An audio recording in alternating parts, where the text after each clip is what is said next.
No audio, Chris.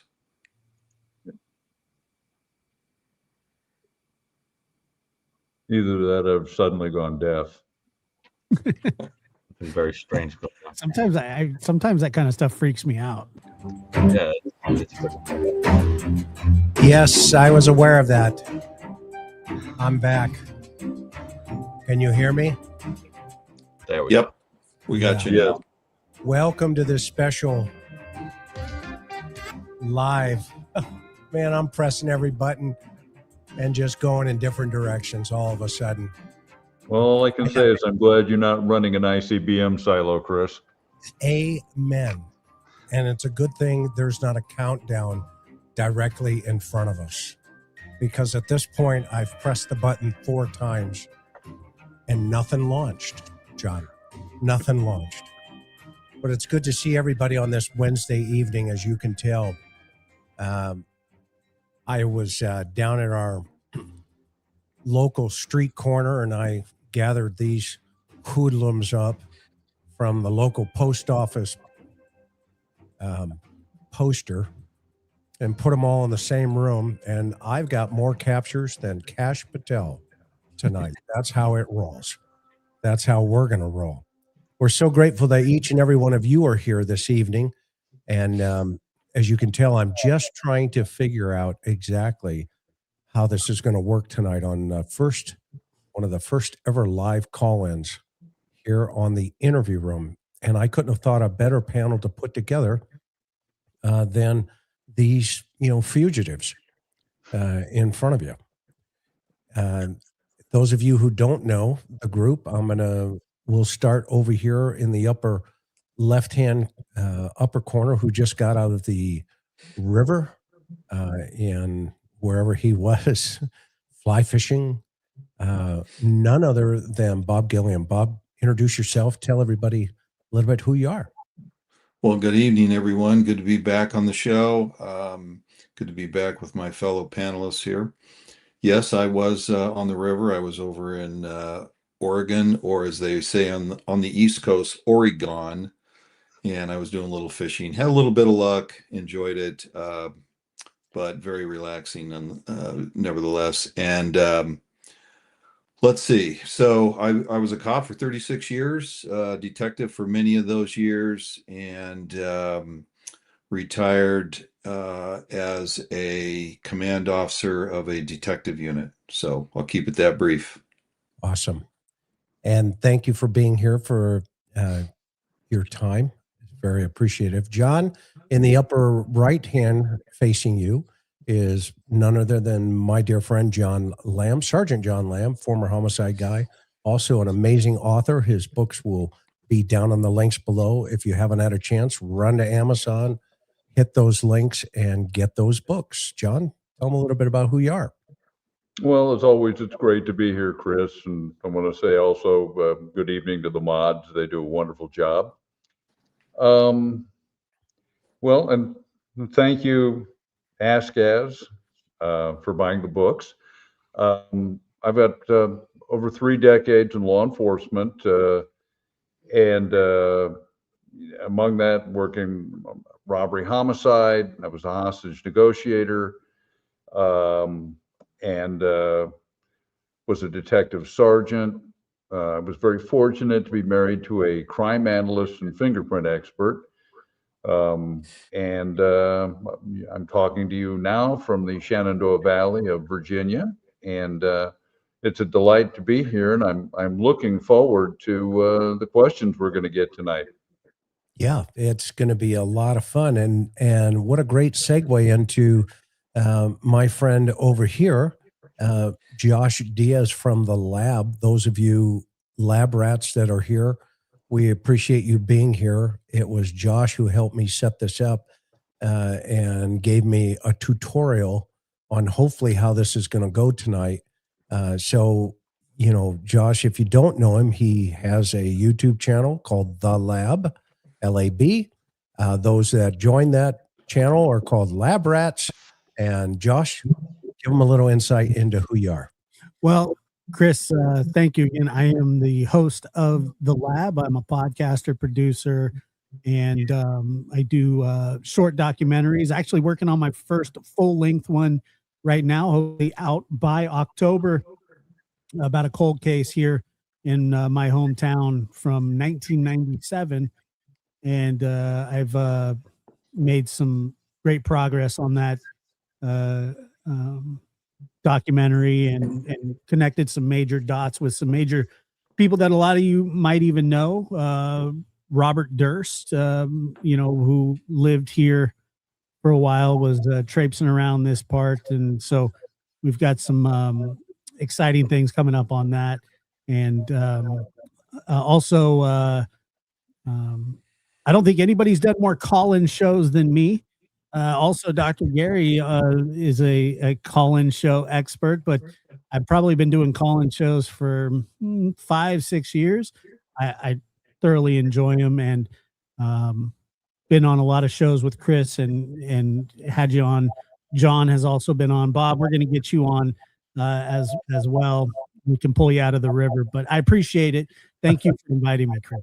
Good luck. You know, he'll, I'm teasing. He'll bring a fish with him though, Josh. So it'll be a great show. I can't wait for that one. Love it. And over here, this guy, you probably know him from every TV commercial, you know, you name it. We've seen him there. He's on Twitter. He's trending right now with some folks out there. He just got finished with some stuff that I can't talk about. But the one and only, as they say, as Johnny Carson used to say, zim zim zalabim, Dr. Gary Bocado. I have no idea what that introduction was. Well, remember when Johnny Carson used to put the envelope to his head? Yes. Yes. Karnak. Yes. Karnak. He'd stick the envelope up, you know, he'd go, Medically sealed. rubber grass. Right. And then it would be some ridiculous stuff. Right. It was sort of like Jeopardy, where we would give you the answer and then the question afterward. So I'm Dr. Gary Bocado. I'm a clinical forensic psychologist, a book author, a researcher. I'm a visiting scholar at Boston College, Dr. Burt and Burgess. I've written about 100 articles and book chapters on serious mental illness and violence and how those are related. And most people know me from the book The New Evil that I co-authored with Michael Stone. And I really look forward to the call-in. Josh and I do a lot of them, and they are never dull, especially with the absence of screening. Yes. So special. Yeah, we kind of do that on the fly. Yes. I mean, Josh and I have calls that you wouldn't believe. I mean, on the last call in, I think I told you, Chris, we had a woman who called in who said that she rented or borrowed a garage from somebody and replicated Nancy Guthrie getting out of the taxi cab by limping with a cane into the garage from a vehicle to time it. You know, like we get these fascinating calls. And then I told her to imitate B.B. Cooper. Yeah, but Dr. Gary, you're forgetting, she actually walks with a cane. So it was very authentic what she was doing. And then Gary goes on to tell her, well, you should recreate DB Cooper.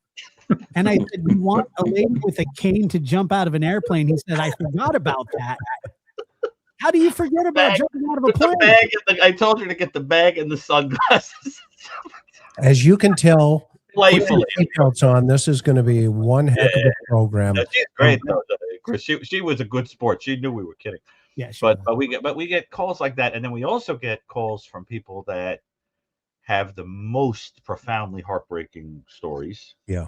And Josh and I sort of relate to them and talk through them and encourage them, and it's a really beautiful thing. So now, but are we doing like Guthrie case focused tonight? Yes, we're going to focus on Guthrie case, and just so here's how this is going to go. I'm going to put the link into the chat, and then if I can ask maybe Miss Sophia, who's our managing mod, if she could pin the link. Or Karen, I know you're in the chat. If you could pin the link to the top of the chat, let me know when you get that done. And then it's all about you guys. And if you could, just remember, Dr. Bocado, even though he's a clinical psychologist, he's not here for counseling. That would actually be against the rules of his profession. But we want to keep our answers short to the point. That way we get as many folks as we can into the conversation this evening. And we want to hear from you. This is an opportunity for you guys to go one-on-one with us.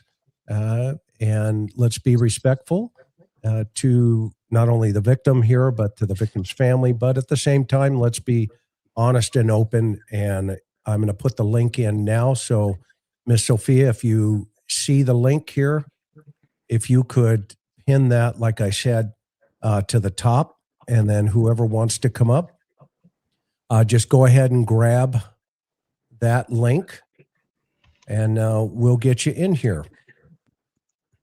All right. So that said, while we're waiting, oh man, that was fast.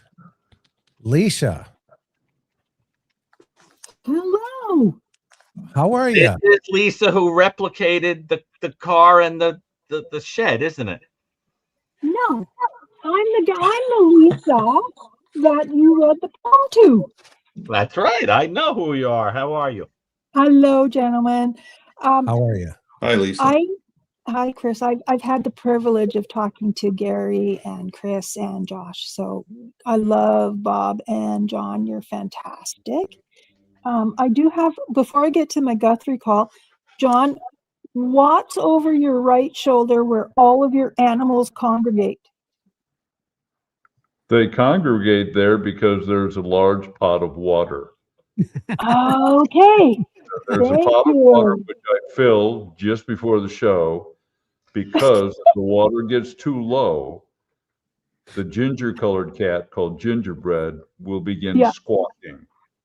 Okay. So this is the kind of behind-the-scenes fascinating information I was hoping exactly. for. It's been driving me crazy. This is like an episode of Frasier. My feet. People have asked where Andy is. Andy is literally laying at my feet right now. Yeah, we all love your Andy. So my question, here's the thing. We keep hearing about these doors propped open in the back, but is that information not coming just from the sister? That's a great question. Who wants to take a shot at that? Well, the information trickling from Sheriff Nanos is just that, at best, a trickle. So we really don't know. And of course, the FBI isn't going to say. I haven't heard any corroborating information from any news media or a quote unquote source or anything like that. I think it's just coming from Savannah. Yes. Okay, good. That clarifies, because I'm going, we don't know that for sure. And as a retired paramedic, I'm telling you, if we prop open, and we do prop open doors, we'll pick anywhere where there's no stairs because we have a stretcher. So we'll try to get the flattest, and we do prop doors open, but we always close them. Right. So that was it. Just my 2 cents. Nice to see the boys from the lab. Ha ha ha. Thank you so much, Lisa. You're And awesome. go Flames, go Chris. Okay, have a good one. Next Bye. up is Miss Jennifer. Welcome. Thank you so much, Lisa. You're awesome. Jennifer, can you hear us? Yes, I can hear you. Can you hear me? Yes, ma'am. How are you?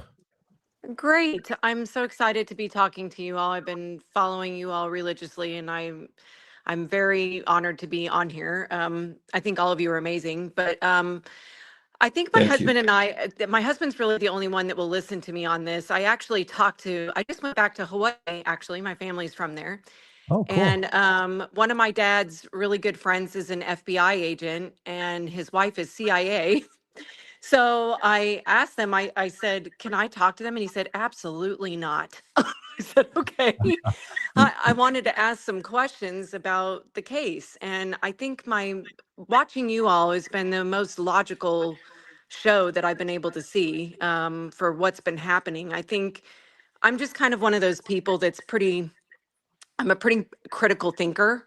And so immediately when I was watching it, I was actually recovering from surgery when Nancy went missing. So I had a lot of time on my hands to watch it all. And my first thought was it was really odd that they didn't fence everything off from the public. And I thought, maybe I just don't know how this works. And then you all were like, no, that's really odd. And then the leaving of the doormat, because I immediately saw the greenery on the front stoop. And I thought, was there a wreath there at some point? I mean, I'm just watching it from just news coverage and thought, well, that's odd. And then when Brian Enton went up there and showed it all, I'm like, okay, wait a minute. Why is the wreath material? I thought it was a wreath that was missing. And now we know after the video that it was the greenery that he had. Why is it on top of the blood? To me, I thought it was interesting that there wasn't blood on top of the greenery, because I would have thought that if that had happened later, that there would have been blood on top of the greenery versus greenery on top of the blood. And then the other thing was, I'm hearing some weird rumor stuff through other things, and I'm like, where would they be getting that information? That the door was actually locked from the inside.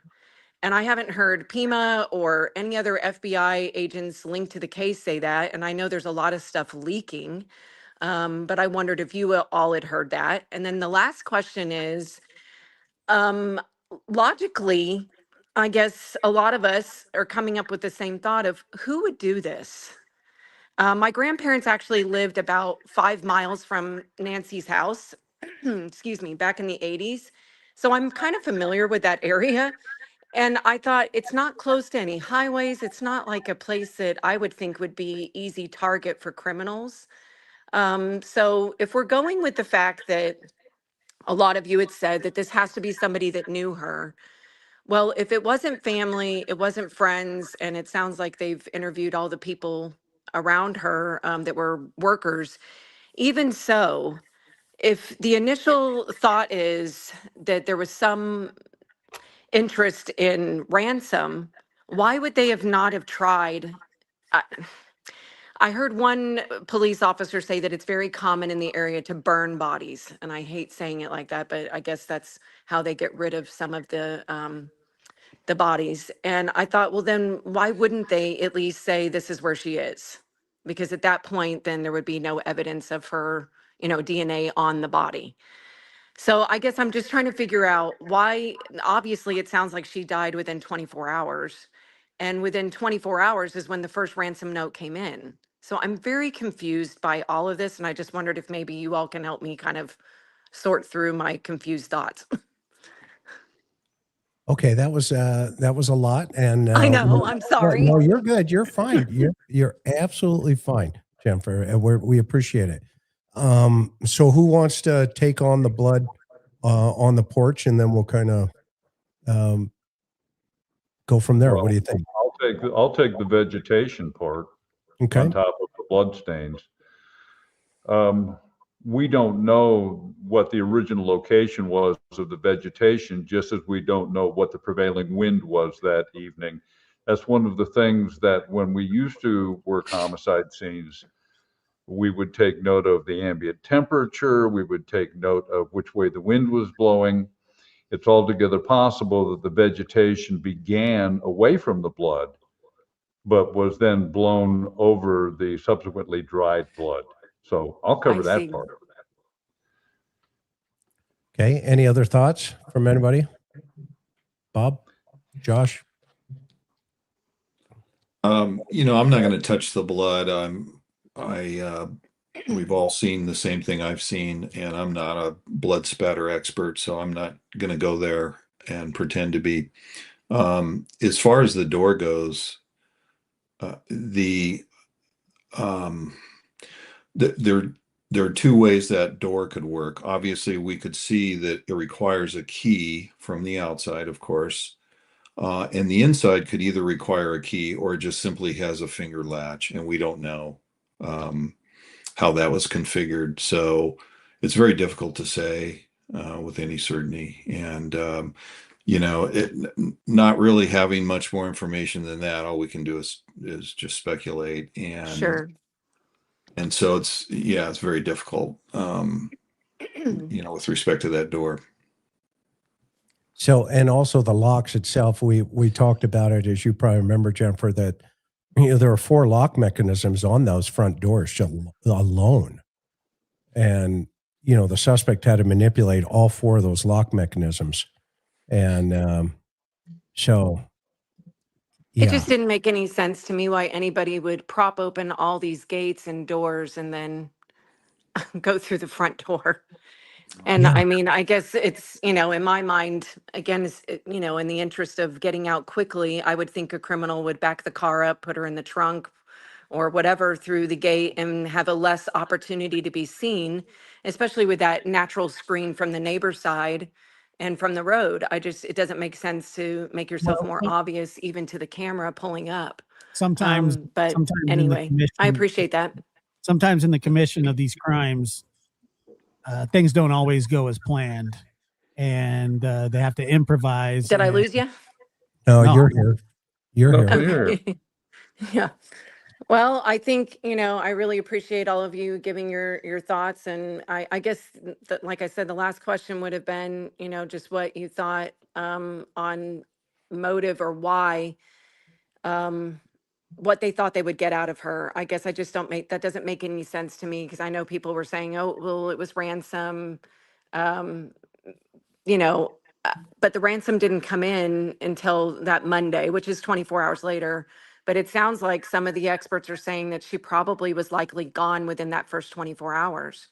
So it doesn't make sense to me why there wasn't a plan B for her being gone and reaping the quote unquote benefits financially from that. Yeah. I didn't Yeah, know if no, you all that's had a any great thoughts point, on that. That is a great point because, you know, statistically, unfortunately, you know, in these kind of cases, and this is a one-off rarity in of itself, but within 24 hours, you know, there's a situation.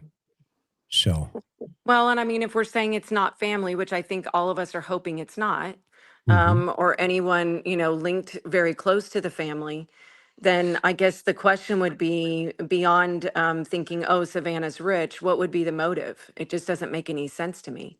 Yeah. And again, if you're going after Savannah's income and, you know, the possibility of her paying a large ransom, it doesn't make sense that there wouldn't have been a plan B for what if this old lady doesn't make it?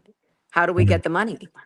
Yeah. And it just seems odd that there's been zero communication since then.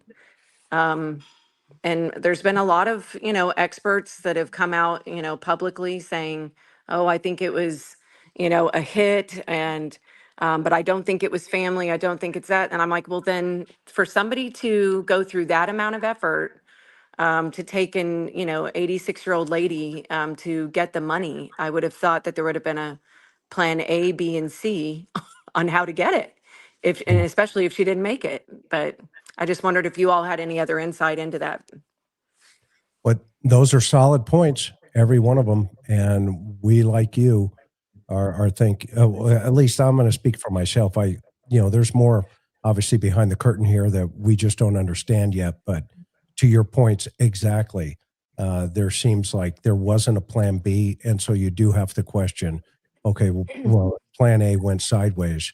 What was that motive? And who had the most to gain, because that's why they do these things, right? Right. And Yeah. I guess, going on the fact that, Savannah is news, it was very interesting to me. I actually had a stepfather that was a news anchor at one point, and I thought, wow, the minute I saw that she was missing, I thought, this is a fabulous, sorry, my clock's going off, a fabulous opportunity for Savannah to get as much help as possible Yep. being in the news. And it was just, I won't lie, it was a little odd seeing that it was just completely silent for so long. And I thought, well, maybe the FBI is telling her to be silent. And but then again, not asking for alternate help, whether it be a private detective, or maybe she did and we don't know about it. It just seems very odd that there wasn't more public outcry for searchers or anything immediately. It felt very odd. But anyway, Well, amazing insight, and thank you so much for calling yeah, in. thanks for And letting me talk. I okay, see you appreciate in a it. bit. Aloha. Thanks. Okay, Mia Fallis, how are you? Mia, Hi, Chris. how are you? Can you hear us? Hello? Mia, can you hear us? Sounds like a seance. Huh? Like you're doing a seance. Can you hear us? Hi, Chris and Oh, everybody. Hello, how are Hello. you? This is Mia Fallis from the Kansas City area. And as you know, a few weeks back, Sheriff Nanos declared that the family was not, they're not interested in the family. What are the odds of them relooking at that? I think the odds are very high that I don't know behind the scenes if they have actually taken them off of the plate. I'm not able to hear you. Okay, well, I'm answering your question. So the odds are very high that they haven't been, maybe behind the scenes there's more going on. So hopefully when you watch this back, you'll know exactly what I just said. So thank you so much. And the next caller is going to be Linda. Linda Howard, how are you? I'm good. How are you, Chris? I'm doing well, young lady. What's going on? That's Well, a friend Dr. of Gary Josh. and Josh, Dr. Yeah. Gary and Josh know me very well. Okay, wonderful. You're Now in I get to meet you. Yeah. Thank you so much. He And calls I'm from glad to talk to Surprise, you. Arizona. Yeah, Surprise, Arizona. Surprise. Yeah, a couple things, Chris. I know you said once that you thought this crime would be solved. Do you still feel that way? I do. Okay. And I why do you think feel? it can be solved. Yes. And why do you think that it will be? Well, you have to. Well, first of all, you have to have hope that you can solve it, especially as an investigator. That may sound arrogant, but at the same time, you have to have that overconfidence to believe that you're going to accomplish something. And there's an old saying: "As the mind of man conceives and believes, the mind of man achieves." Oh, okay.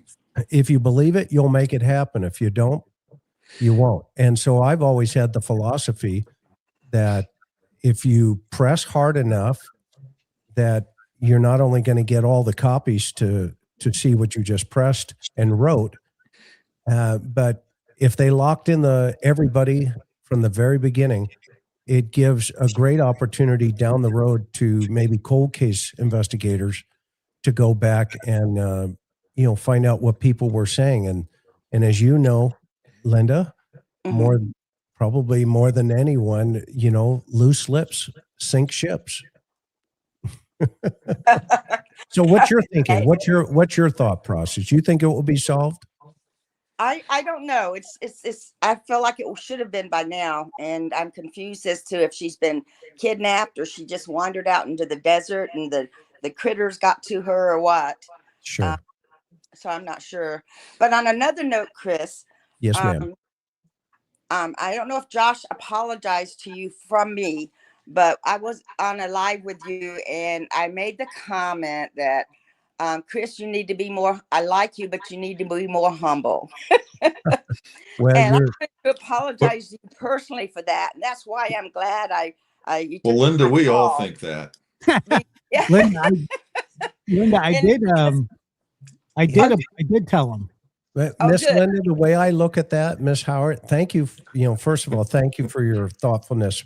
But it wasn't necessary. I know the intent of your heart, and I don't take things, personal like that. I know sometimes I come off, that I know this or that or whatever, and it gets misread sometimes. But between us, the sincerity of my heart and the sincerity of yours, when we connect as human beings, it's really important that people understand that we make mistakes. I make mistakes just like the next person. So I will definitely take your counsel, though.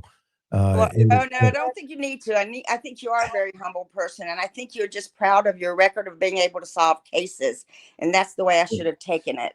And that's why I'm so glad I can apologize to you personally, because I watch the interview room all the time, and of course I watched Josh and Dr. Gary. They're familiar with me, and I also have something else in common with you, and that's I have a son named Ryan, and I know you had a son named Ryan who passed away. And I wanted to give you, I know it's been years, but I wanted to tell you how sorry I am for that. I actually I called him Rye and Rye sometimes. And I don't know if your son was ever called that. So, but I'm so sorry about your loss, because I can't imagine losing a child and how that would affect me. So, you see anyway. right there, that's your heart. And that's the heart that I would have seen right up front. And thank you so much. And I do accept any concept that you had related, but I also know that your heart is in the right place. So that's what's important. Well, Dr. Gary and Josh can vouch for me, I think. So. Yes, ma'am. I can vouch for you now. So hopefully if you go to CrimeCon, we get to see each other and we'll high five and give each other a hug. Thank you so much for calling in. All right, Linda. Thank you so much for taking my call. Yes, ma'am. Have a good one. You too. All right. So far, this is going well. Janet. Hello. Hello. How are you? Hi. I'm calling from Tennessee, and I can't believe I actually got through. What part of Tennessee? East Tennessee and the Great Smoky Mountains. Yes, ma'am. Up in near Knoxville. And I watch you guys all the time, but the first time I've ever even tried to participate. But I have two questions. One, are you, all of you, surprised that it has taken this long to solve this case? Because I think kidnappings a lot of times are solved much quicker. And my other question is for Dr. Gary. I know we don't know much about this offender, but in thinking of offenders in general, and the reason I ask this is because I was a principal of an elementary school. So when you have offenders who tend to be serial offenders of that sort, and there are signs that you pick up on in their relationships, their behavior, other things, what, if anything, could be done to prevent the outcome that happens, if that makes sense, Dr. Gary, if you understand what I'm saying. Right. Where you're saying you're a principal in like a high school or a junior high school? I was a principal at an elementary school. I'm retired now, but I'm just particularly interested in because I've had children, not that ended up as serial offenders, but some who did end up in the criminal system. And it makes me think, what, if anything, could we have done? I don't think that, I mean, I wouldn't have thought it was odd if you told me that you had kids that were very violent in the school, because I went to school in New York City. I mean, my high school had like an obituary column in the school newspaper. You know what I'm saying? Like, I mean, I'm not kidding. I mean, this is New York City, dark stuff. So that doesn't shock me. But we're tough that way. It's like, here's your paper bag and your machete, have a good day at school, but you got to protect yourself. But seriously, just a moment of levity there before answering a heavy question. The reality is that it depends what the motive is for doing something. If you're talking about something psychiatric, or it's very different than talking about somebody who has, let's say, fused sexuality and violence in a fantasy-based way, or a person who has been abused, who is angry at the world, or in other words, it depends on to answer the question, it depends on what's wrong with the person. If you're talking about a situational thing, yeah, there are psychotherapies and techniques that can be helpful for intervening for a person. But if you're talking about something like a budding psychopath, right, or and I have met children with conduct disorder that clearly are on their way on a glide path to psychopathy, to antisocial personality, it is very hard to conceptualize what would help them, because the truth is that people with those kinds of character structures aren't really afraid of anything. They are very sensitive to slights, and they can learn in a transactional way, like you're not getting your cigarettes, if you don't do X, that kind of thing. But Right. but most of the time, if you try to do a psychotherapeutic intervention with them, they're just learning from you how to mock, how to imitate, how to parrot feelings and affect and everything else. And I really mean they will study you and imitate it and fool you. That was one of the problems I had with that show, The Sopranos, with a psychopath going to psychotherapy, and it was tough talking. He was very moved, or whatever. I mean, the reality is he probably would have just been learning from Dr. Melfi how to be fake being a better human being. Well, he kind of did. He kind of did. But there were times when he really cared, and sometimes I thought that was a little theatrical. But the point is, it depends what's wrong with the individual. And then for your first question, we'll just open that up to the whole. Oh yeah, I was going to say on our first question, I'm not surprised at all. I mean, I'm not surprised that it's taken this long. I mean, these kind of cases can take months and months, as you've seen. I mean, nobody wants to hear that, but I think that's sort of the reality of it. I think maybe, John, wouldn't you agree?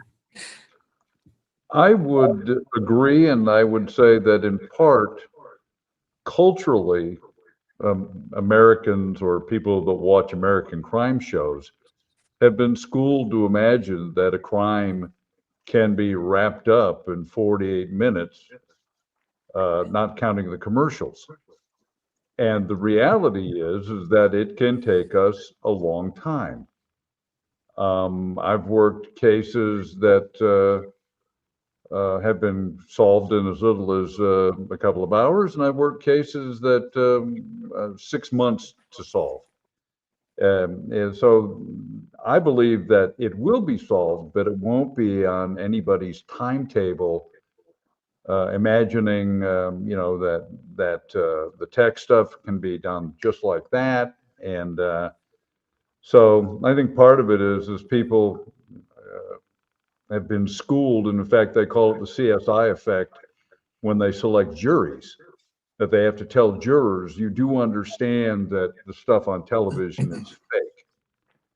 So, and then, I'm certain Bob will agree with me on this, that there's no timetable on these cases. Right. Yeah, absolutely. This is not a cold case, in my opinion. I've heard a lot of people speculate whether or not this case has gone cold. I think it's anything but that. As I've said previously on this show, I think that the FBI and the PIMA detectives, the investigators in the task force, are working suspects potentially, and it's come down to probably some form of forensic analysis that's going to make or break the case. So I, I I agree with John. Sometimes these things just take a while. I thought initially that we would have seen arrests by now, but I'm not surprised that we haven't. And so we're just gonna. I hate to say this, but we're just gonna have to wait and see. And I think we will see probably sooner rather than later. within the next few months. And I know everybody wants it to be quicker than that, but it could also be a couple of years from now. We just simply don't know. But I don't think it's a cold case, and I do believe that it will be solved. Awesome call. Yeah, Janet, thank you you. And are if I could just amazing. follow up with one thing with Dr. Gary, should a focus move from trying to react to behaviors to identifying these folks earlier? Is that an approach to take? Well, again, what are you talking about? What type of person? I mean, I you guess, can't, you know what I mean? You can't take like a yeah, future school shooter and lump them in with a future window peeper and a future right. arsonist and a future. I mean, they're all different types of people. Which kind of person do you mean? Yeah, I guess I'm thinking of, the serial folks, Jeffrey Dahmers, the folks like that, and Well, he's a particularly complicated case because many people thought that he was on the autism spectrum. yeah, And that's complicated that because is, yeah, people on the autism spectrum tend to be extremely gentle and harmless. But there are a small number of people who have both psychopathic features and what might be called a kind of autistic, they call it a schizoid autistic detachment, which for somebody like Dahmer gave him this detached quality of thinking of victims kind of like a frog in a petri dish, like a scientist would, rather right. than a person. And but that's a very specific kind of constellation of traits. But that's an example of where you had a nexus of somebody with a developmental disorder, psychopathy, some childhood kind of fantasy that was very strange and got blended with sexual fantasy, and this very concrete way of dealing with the question of loss. You have to think of somebody who thinks in very black and white terms, and he didn't like that he would lose the people he connected with. So the brilliant solutions that he came up with were number one, I could eat a person and then they'll be forever part of me. And the second concrete solution was I could make a person into a zombie by boring a hole in their head and pouring hot water or acid into it. And the third solution was I could keep part of them and then they'll never leave. They'll always be in the house, right? So what you have to understand is that a person with a concrete mind mixed with psychopathy was a very dangerous thing. So with him, the pathway to violence is very different than the pathway for a different type of event. So in order to answer that, it depends on the type. Even within serial killers and serial offenders, there are many different pathways. For most of them, there is going to be some quality of psychopathy mixed in there. And psychopathy is not something where intervening early is going to do very much. There are people studying that, but there aren't too many prospective studies where you identify kids with conduct disorder and watch them for decades and see what happens if you treat them. So Thank it's you, Janet, for your call. We appreciate it. Yeah, We've got like 15 yeah, people stacking I up. got you. Okay, Thank you, young lady. thank Have a you for good all one. you do, and I yeah. love watching you guys. Thank you. Yes, ma'am. Okay. Josh and I have calls that go an hour. Not by a short. Yeah. Miss Bonnie, you're in the show. Yes, I'm good. Can you hear me? I have headphones on. No, we're just doing we can see you. Okay. What's your question? Shoot. I'm doing this the wrong way. I wanted to take my That's headphones okay. off. We can hear you. Okay, if you can hear me, my Yes, ma'am. question is, what if the waiters didn't know who they were taking, and they went in and because they were hired by the chef, right? So they went in and got Nancy, and then they did whatever they did with Nancy. And then after it came out who Nancy was, they decided to take advantage of that. And they were hired not knowing, right? So they didn't know how to contact the family. So they went to the media with their ransom demands, even though they knew Nancy was dead, just on the chance that they got more money on their side, that maybe the chef wasn't paying them enough. I love your thought process. And what do you think? How do you think that would be resolved ultimately? Who would be necessary to ask?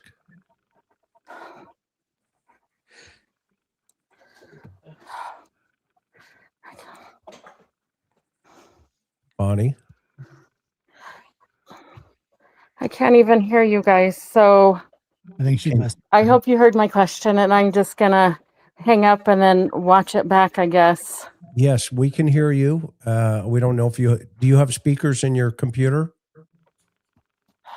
Some computers don't have speakers. So we'll answer her question.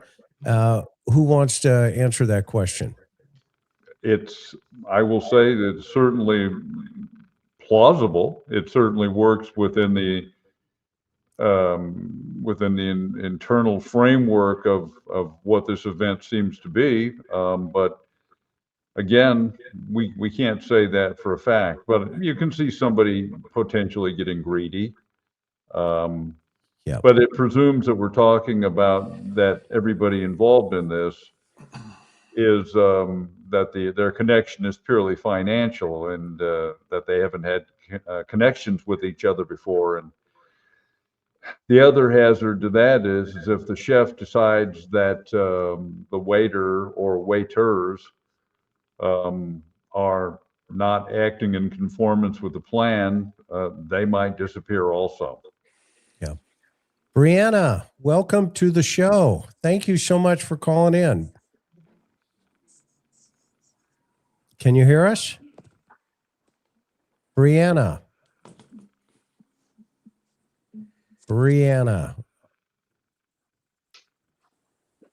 Marcus, welcome. Whoop, hang on for a minute, Marcus. Nope. Stand by. Brianna's back. Hang on. Brianna, can you hear us? Hello? Brianna. Back Oh, to Mark. shoot, can you guys hear me? Yes, we can hear you. Okay, I now. just wanted to say good evening, first of all. Good evening. I can't hear you guys. I can't fix it, but no worries. My questions are, why has nobody addressed Nancy's dog passing shortly before Christmas or after Christmas? In the family picture taken on the 25th, the dog looks lively and healthy. And then my second question is, could someone explain why Savannah's cousin may have deleted Facebook posts he shared previously about Nancy's disappearance? Okay, we'll take those on and we'll answer them. Okay, who wants to talk about the dog? I think the dog passed away like in December. I've heard people discuss it. I think she may be not insinuating, but questioning whether somebody killed the dog in December to commit a crime in February. But I just don't see any sort of relevance. In my understanding, the dog had either cancer or was elderly. Yeah, I've heard they put it down. And the notion that the dog was some sort of integral part in laying the foundation for not having the dog alert to intruders would mean that the vet would either have to have misdiagnosed or would be assisting in a cover-up, and I don't see either of those happening. There's been nothing that's emerged from what we've heard from the law enforcement authorities to suggest that there is anything connecting the death of this older dog to this event. Got it. And then the Facebook, we don't know why somebody would have taken those that information down, but that sure is a good catch and observation. Marcus Miller, you're in the program. How are you, bud? Good evening. I'm in the interview room, huh? You're here, man. How are you? I can hear you. I'm good. I've been listening to you guys for, well, most of this case, maybe a week into it. I think this is a great group of guys and girls when Maureen is on. I'm actually on a bike ride, so if you're wondering why I look crazy, no problem. That's why. But I just wanted to talk about motive a little bit. In my mind, it seems like it's either financial or political, because Savannah she's a part of the mainstream media. And as we all know, there's a lot of negativity, I'll just say in general, about legacy media, mainstream media. And we've seen in the past, 15 years, political influence violence, like Steve Scalise at that softball game, and even the president and all of these people, Nancy Pelosi's husband. It does seem like that kind of violence is on the rise, where people just get so upset with someone's political feelings or whatever you want to call it, and they're willing to kill somebody over that. And I feel like this feels like it's related to that trend. But, I don't know what Nancy Guthrie was posting. I haven't looked into any of that, see if she was, fighting it out in the comments sections. But I can imagine there are people on Facebook and all across the internet that you don't want to take a fight up with them, because they will figure out where you live, or, figure out that you're the the mother of a famous journalist. So I would just like, us to talk a little bit more about that possibility. A great call. Great comment. And we're going to answer it if you can hear us. Bob, what's your thought on what Marcus is saying here? Well, I hadn't thought of that. I've not heard that theory before. When you consider what happened to Charlie Kirk, and I think it's very clear that that was a political assassination. It's a possibility, I suppose.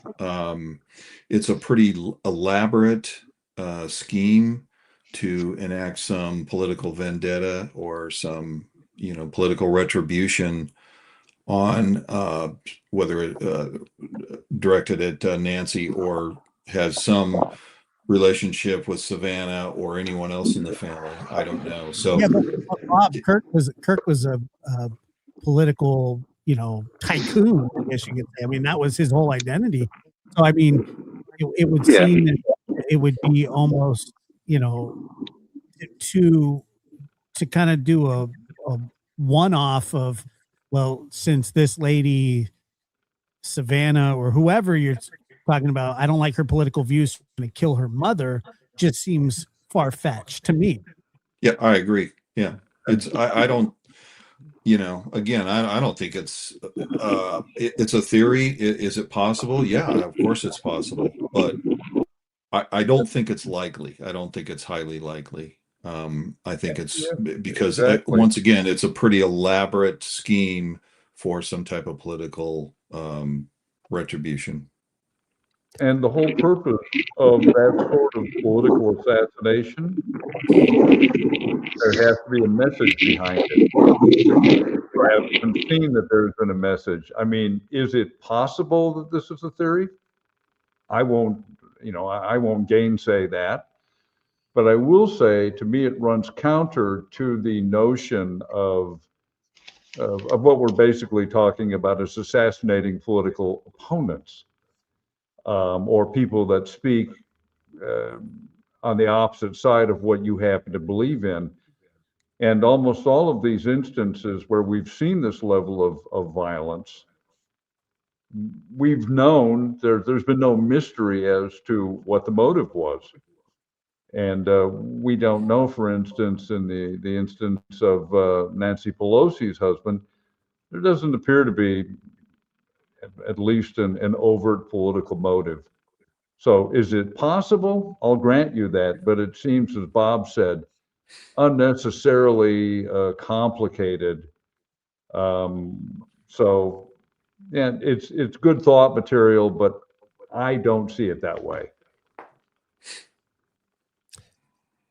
What do you think, Gary? I heard she was active on social media in a very kind of, she was always, I haven't seen myself, so I don't know, but I've read that she was very active on Facebook, and I've seen people say some really, really awful things to strangers in the comment sections on Facebook. And I just wonder if that has anything to do with it, because, I mean, I post a lot on Facebook. People get mad at me just for saying that I want to see the Michael Jackson movie. I mean, I don't know. People seem really upset these days by just other people. when people say mean things in the comments, it's a term of endearment these days. You're right. They're jealous that that I'm not as miserable as they are. Yeah. You know, my sense is this is not political. Just that simple. That's just my sense. Yeah. Political crimes are very rapidly followed, expressing through a manifesto or a public message, sometimes right in the moment of the act, to make very clear that that's the reason it happened. You would almost resent that people would speculate about an alternative motive and come up with something else, because it would be like a waste of time or offensive to you. Political crimes there are buckets into which people fall who commit them, but generally speaking, you're dealing with people who have some kind of grandiose or narcissistic motivation, psychotic. They tend to be either paranoid or psychotic, but they are more level-headed individuals with just kind of personality disorder individuals. They tend to be on the narcissistic side, who think that they're doing something heroic which in their mind is saving people or something like that, right? And so you wouldn't have this many days go by without coming out and saying, and also, like, what political message would one communicate with the abduction of an elderly woman? Mm-hmm. I mean, that doesn't make a lot of sense. Usually politically motivated people, unless, as I said, they're completely unwell, psychotic or something, generally speaking, they do think they're doing something good. So they think they're doing something like taking down an enemy, and then so that's the question that comes up, for example, with the whole Mangione case. Did he authentically believe that he was some kind of hero who was taking down a bad guy, which is what the public projects onto him in the silly way that they do that? But the other way you might interpret it is that he's just sort of a vapid narcissist who's looking for an excuse to get attention, or play out anger. So it's an interesting thing that you raised, but I don't think so. The probability is largely against the political motivation. I think that's too complicated. And murder overall, do we think it's most likely a failed kidnapping or a failed ransom situation? Because why would you just murder this woman in the middle of the night? Let me put it this way: when people ask, "Was this an abduction attempt that went haywire?" it is almost like a little bit of a trick question, because I'm increasingly convinced that there was no actual attempt at abduction. Part of me thinks that this whole thing is a charade to conceal some personal motive. But if that somebody went in there to abduct her, then yeah, there would be a financial motive and it went south. I'm sort of like, on the fence about it, but I'm thinking more and more in the direction of it's somebody who had some bad relationship with her and wanted to eliminate it. Because from a practical perspective, what did they get out of it? I mean, with all this planning, where's the gain? What do you get out of it? So it must be that you gain something, but we don't know what it is because it's more internal to you. You see what I mean? A more personal. Yeah, and I don't necessarily think that my whole question is the way it went. I mean, there's so many more, more political journalists than Savannah Guthrie. Gosh. But I appreciate you guys taking my question. I think you are a great panel, and I look forward to covering more cases and following along with you guys. Appreciate you, Marcus, and have a good bike ride. Take care. Wear a helmet next time, Marcus. Okay, so doesn't want to get helmet hair. Yeah, that was awesome. Not on the screen. So Josh, You're missing, Chris. You can't tell. I don't know if you can even see me. No, I can't. Click on your camera, setting on the bottom. Something bizarre is going on. I see it at the bottom, and it won't show me. Okay, clear it out, and then go back to the original. So That's what I had. Go to the single one with just you. All right, hang on. I'm hearing Chris's voice. I'm going insane because I don't see him. No, I'm serious. Hi, Bob. Howdy. There you go. There you are, Chris. There back. you are. You transformed briefly into a biker and then an ocean wave. Here, Chris, the guy, could you see him? He was riding his bike the whole time. It was awesome. It was great. But for some reason you could see him behind, the background here. And I'm trying to level set this thing so that, this, That's all right. you know what's going on. I think it works. I think you're square now. All right, let's see what happens. All right, next caller is going to be Sharon. Can you hear us? Sharon Kirk. Hello, Sharon. These calls are hysterical to me. Sharon. Is it because there's a delay, perhaps? Probably. There should be no delay because they're on StreamYard, but Chris, make sure to add that sixth box to the screen. It is. It's in the background. You hit add to stage. We need to set up a phone tree like movie phone where the person calls in, it'll say, for a Like question in- or press 1, for Maybe unrelated Brandon- content, press 2. Right. It'll be fun. Like a telethon. Yeah, exactly. Yeah, it's just like an episode of Frasier. Oh, yeah. I'm listening. All right, it should be working. Hang on for a minute, Sharon. It's probably not you. Hang on. Hey, can Karen do an imitation of Roz? Sharon, can you hear us? I love Roz. It's one of my favorite shows. I know every line.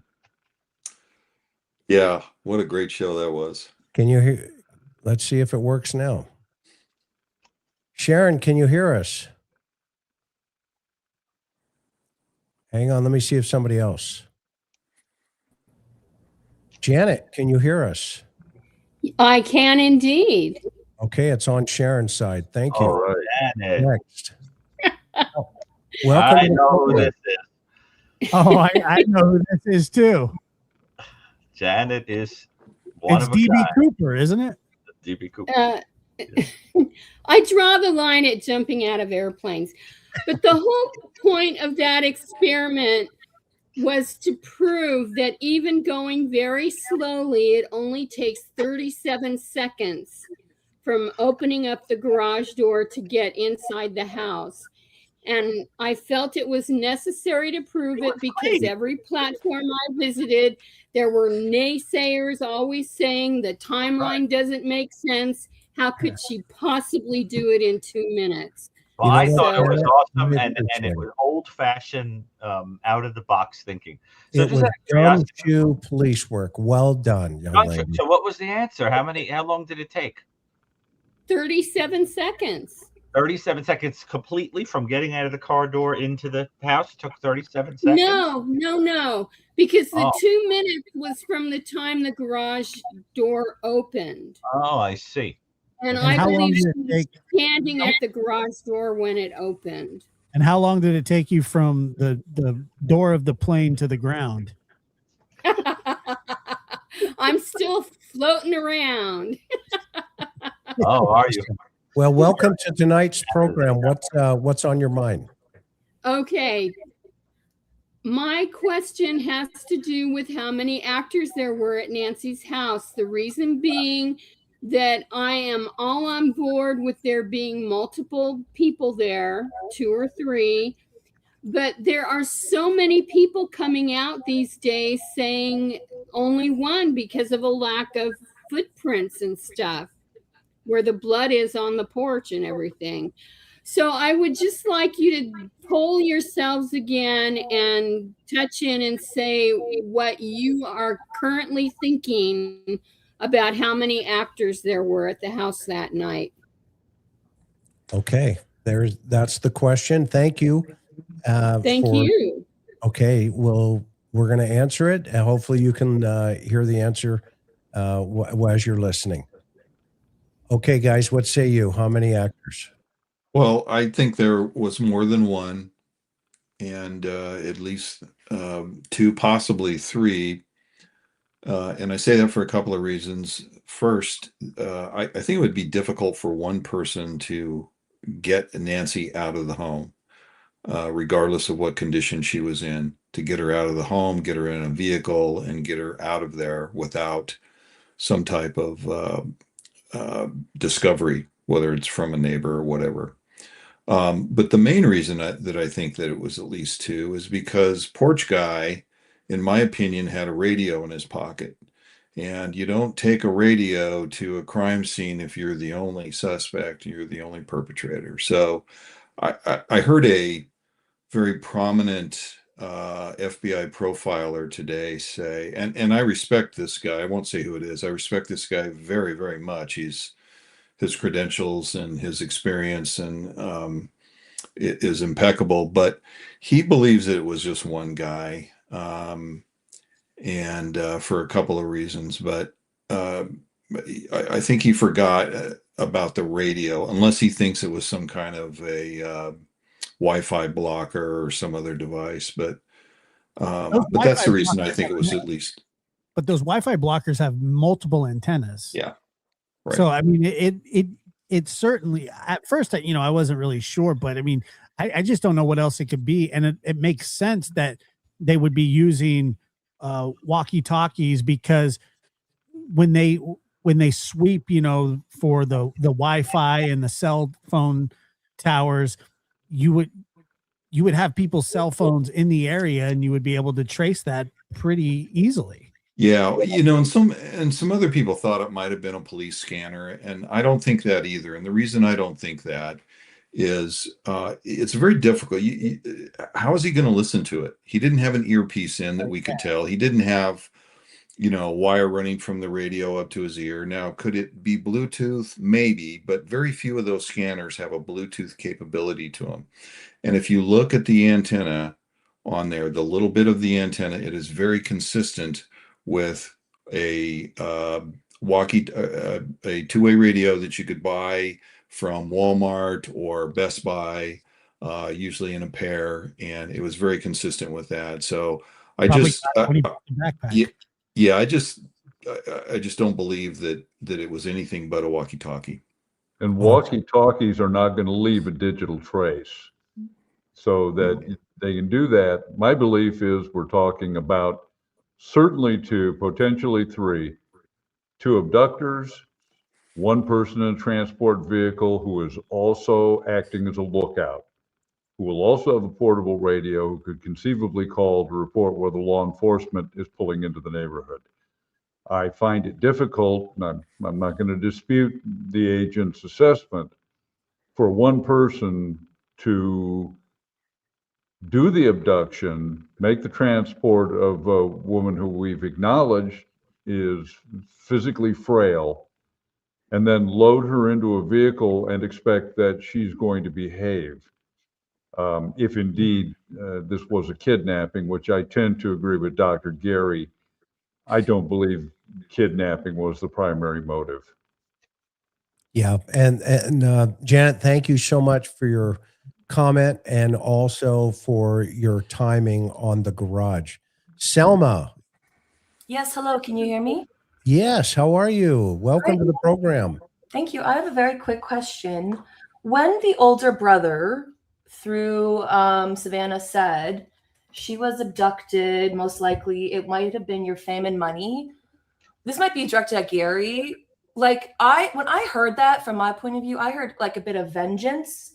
And that could just be from that's my personality. But I'm wondering if and it just felt spiteful and maybe like a little bit of vengeance. And then when I was watching the Today Show interview, it was almost like to me, it felt like a humiliation ritual to see how sad she was, to see how she was taking it all on from her family. And I wonder, I'm just talking about motive, if anyone could be excited, like someone could be into the fact that she is feeling this. Anyone in her family, maybe from the past, who, because I felt like his comment threw me off. Just curious anyone's thoughts. I could be off the wall, but that was my gut instinct.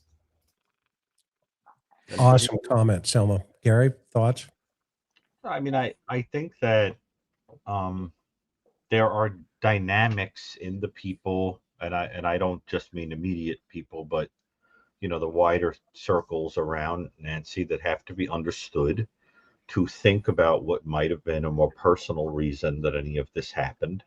for some reason, so much of that has been in a kind of black box, and the emphasis then has fallen on these more pragmatic kind of reasons why somebody might do this, like money or whatever. But I think a lot of times you don't really understand a case, without getting into the psychology of the dynamics between people. Because in order for somebody to have a non-practical reason, you'd have to be pretty angry at somebody, or at least symbolic, see them as symbolic of some gripe for a long time, to have your feelings be so compartmentalized that you could break in and kill them or take them off or do whatever happened here. So it's like, I think you're right that we don't understand the emotions. I just don't know whose emotions they are. We have to understand, because all of it is in a big black box. Doesn't the panel agree that we have very little information in order to establish a kind of suspectology? We would have to know who would have a personal reason to be angry at Nancy, and that stuff has been very, very private. I want more and more information on Nancy as a human. That's why I really want to see that journal she was writing in on the porch all the time. I want to know what was going on in her world that goes beyond, this kind of superficial stuff that we know. Do you guys agree that we don't have enough data to really put together an appropriate victimology? Agreed. What do you think? Absolutely. Yeah. Yeah, and we need to know what the dynamics are between the sisters for sure, to get a better understanding of the totality of this thing. But Selma, what an amazing thought, and thank you so much for chiming in here and being a part of one of the first ever lives on the interview room. So I hope we answered your question appropriately. For sure. Thank you. Yes, have a good night. All right. Mr. Mike, you're on the air. Can you hear me? We can hear you. How are you? Okay, good. Chris, and this is changing it up a little bit. It's more about law enforcement tools, the Sure. psychic or paranormal. And Chris, you told an account where a psychic was involved and you had you had accurate real-time info was revealed through the psychic. Right? You mean when I've worked with psychics in the past? Yes. Well, I've worked with many psychics in the past. One of them was a very famous gal by the name of Rosemary Kerr. And she was in the same communal area where there's a gal on who did the Vallow case. And I've done everything from listening to what they've had to say to following up. What's your thought process here? You remember the case where the psychic saw the mother was at an intersection and his daughter ran up to the intersection and actually saw her mother in the truck? Yeah, that was in Louisiana. But anyway, that was a case of where it actually panned out, right? That was a case that had panned out, correct. So my question to Bob and John and Gary, what are your thoughts on using psychics in some way or experiences that you've had in the past when working on cases? And I'll hang up. Well, thanks for the question, Mike. To be totally honest with you, I'm very skeptical of psychics.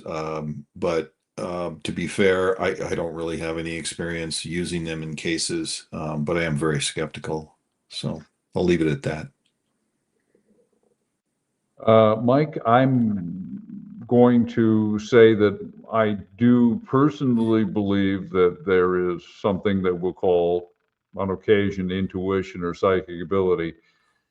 I got to agree with Bob. I don't believe, the one time I saw it used, I thought that the information was basically the psychic was doing a cold read, and that is a carnival term. of what the investigator was revealing to him, and it was regurgitated. And so I'm not super impressed with the claims of psychics. I'm not going to say that they don't, that there cannot be intuitive inspirations. But the problem is that how do you put this on as reviewable evidence? It just, I'm not optimistic. But on the off chance that a psychic can solve a case, I say great. Awesome. Dr. Gary? How many calls are there? A bunch. Okay, the Reader's Digest version is I would recommend that you look up on YouTube videos by James Randi, R-A-N-D-I, who was Randy. That's right, the amazing Randy, who dedicated his life to debunking people who proclaimed sometimes falsely for profit and sometimes really believed it, having all kinds of paranormal abilities, and because he realized that many of them were using the same tricks that he used as an illusionist. And the most interesting of all of them to watch is the video when he goes to visit the two of the most famous psychics in Russia, who are psychometrists, where you take a photo of a person and you touch it, and you can, and they ask him to come up with all, their impressions, and they talk about what a wonderful pro-social human being this is and whatever. And it was a photograph of Ted Bundy that he had given them to touch. I mean, this was what he did, and he would carry around a check for $1 million in his pocket that he would give to anybody who could prove that they actually had psychic or magical ability, and he never gave the check away. It was like falling apart at the time he died. But you should definitely take a look at that, and I think it's one of those things where it's very good to take the attitude, what is the Shakespearean line? There's more in heaven and earth than is dreamed of in your philosophy. In some ways, there are some things that happen that we don't understand, but 99% of the time, it's sort of a load of horse pucky. So we need to sort of put a lot of it over here. But there are these moments that make you wonder. So I think it's best to take that attitude. But I don't think it has a place in police work legitimately. And it can mess with people's feelings. I've seen pseudo psychics tell people their kids are dead, their kids are alive, look up Sylvia Brown. Oh, yeah. Giving people, advice on their kids being deceased and stuff, and they weren't. You remind me of something, Gary. Mm-hmm. We had if Chris will remember the Margaret Yosa case. Mm-hmm. Yes.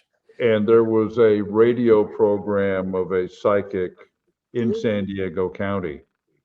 Oh, yeah. And Ms. Yosa's family called, because at that point we had not found her. And I think she called herself an intuitive, reported that yes, she was alive, she was working with children, and it was this very rosy picture. Well, those of us who knew the case knew that this was nonsense. And I hate to think of how the family was given false hope by a psychic reading. And so, just, what's that? Let the buyer beware. Mike, thank you so much for your comment, my friend, and thank you for supporting the channel. So just a question. Was Miss Cleo a psychic, or was she a tarot reader? I can't remember. She was a 900 number opportunist. And she wasn't from Jamaica. She was from Compton. Absolutely, it was shtick, the accent and everything. Pat K, you're into the studio. Where are you calling from? Toronto, Ontario.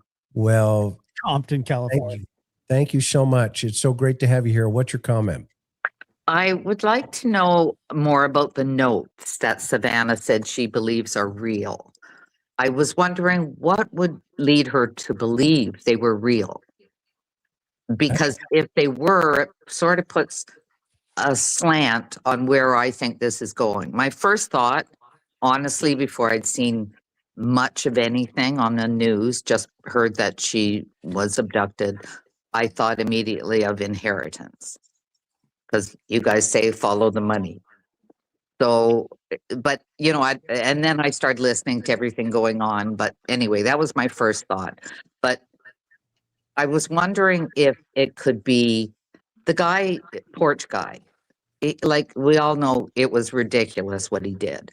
So then, when the Bitcoin, if it was a real Bitcoin note, came in, I thought this is probably two guys that sit on their computer since the time they were 10 years old. They're not very common sense. They're computer age people. Once I heard that they were asking for Bitcoin, it sort of went together with the flowers. I don't know. That was my question. What do you guys think about the notes, and how could she have, what would lead her to believe that they were real notes? Well, I actually have a question based on your question for these guys that I've always wondered about. When you're dealing with homicides that are motivated by things like the money you'll get from someone's life insurance or whatever, from a practical perspective, isn't it a bad idea to not have a body?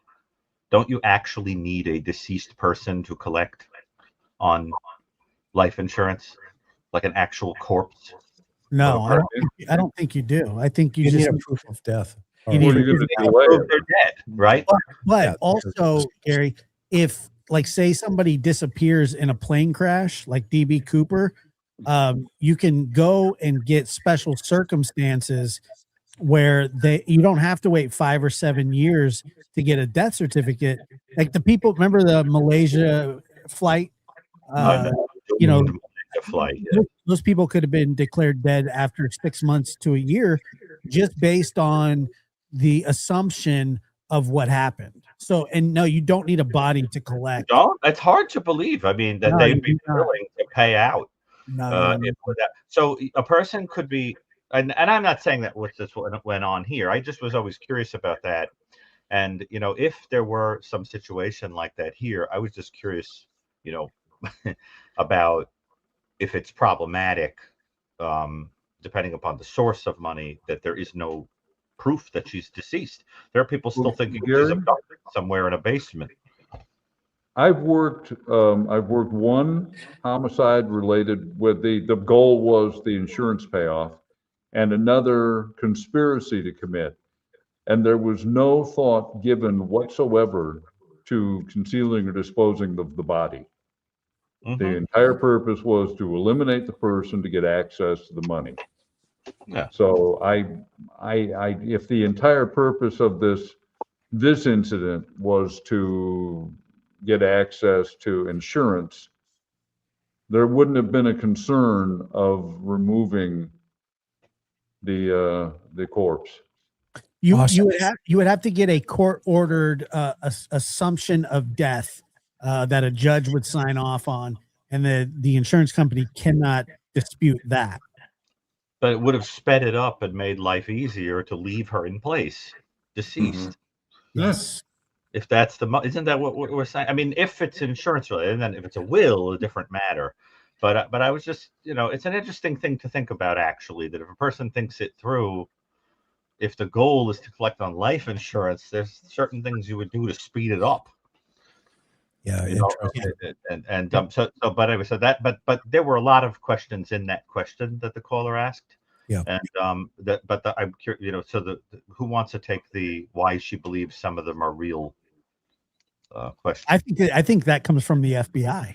Now I don't know why they think it's real, but but they have their reasons. But I think the FBI, because now it sounds like there may have been some money sent to a Bitcoin wallet saying that we're willing to talk, is from what I've heard. I think I can't remember exactly where I heard that from, but I think that there was nothing to negotiate because I think Nancy had died. Yeah, I mean, it's an interesting thought, but I'm in the camp right now that was all noise. So, That was so then there must have been, and this gets back to the whole chef idea, the notion of staging something that elaborate to take everyone's attention, to take their eye off the ball of what this is really about, would take a real schemer.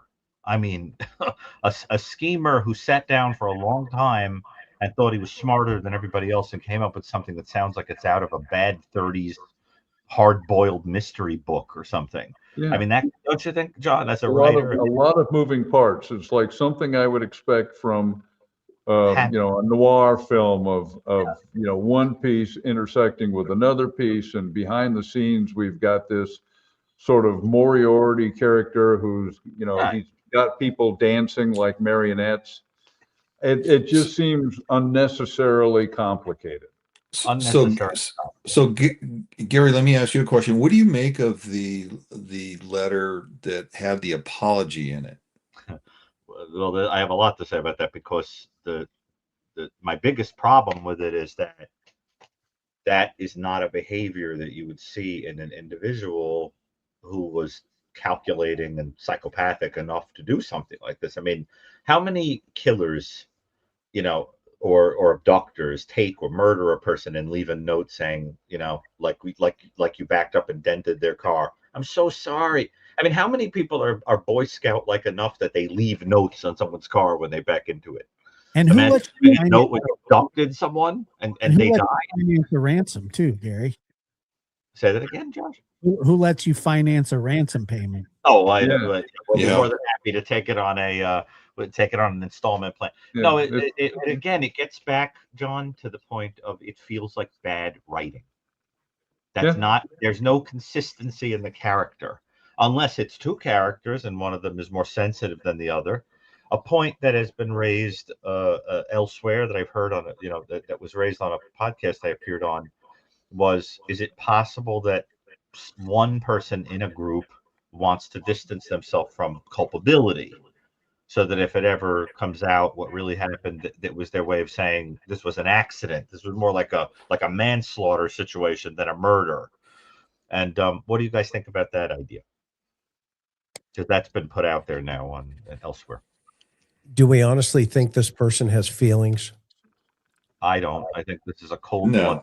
I mean, if you're willing to kidnap an 84-year-old, it would be hard to believe. I mean, my problem with it, though, with the whole thing, and thank you, Pat, for your call. Thank you. Yes, talk to you in a bit. All right. My problem with the whole thing has been there's just so much noise here. And I think folks are just making it so complicated that it's going to be right in front of our faces the whole time.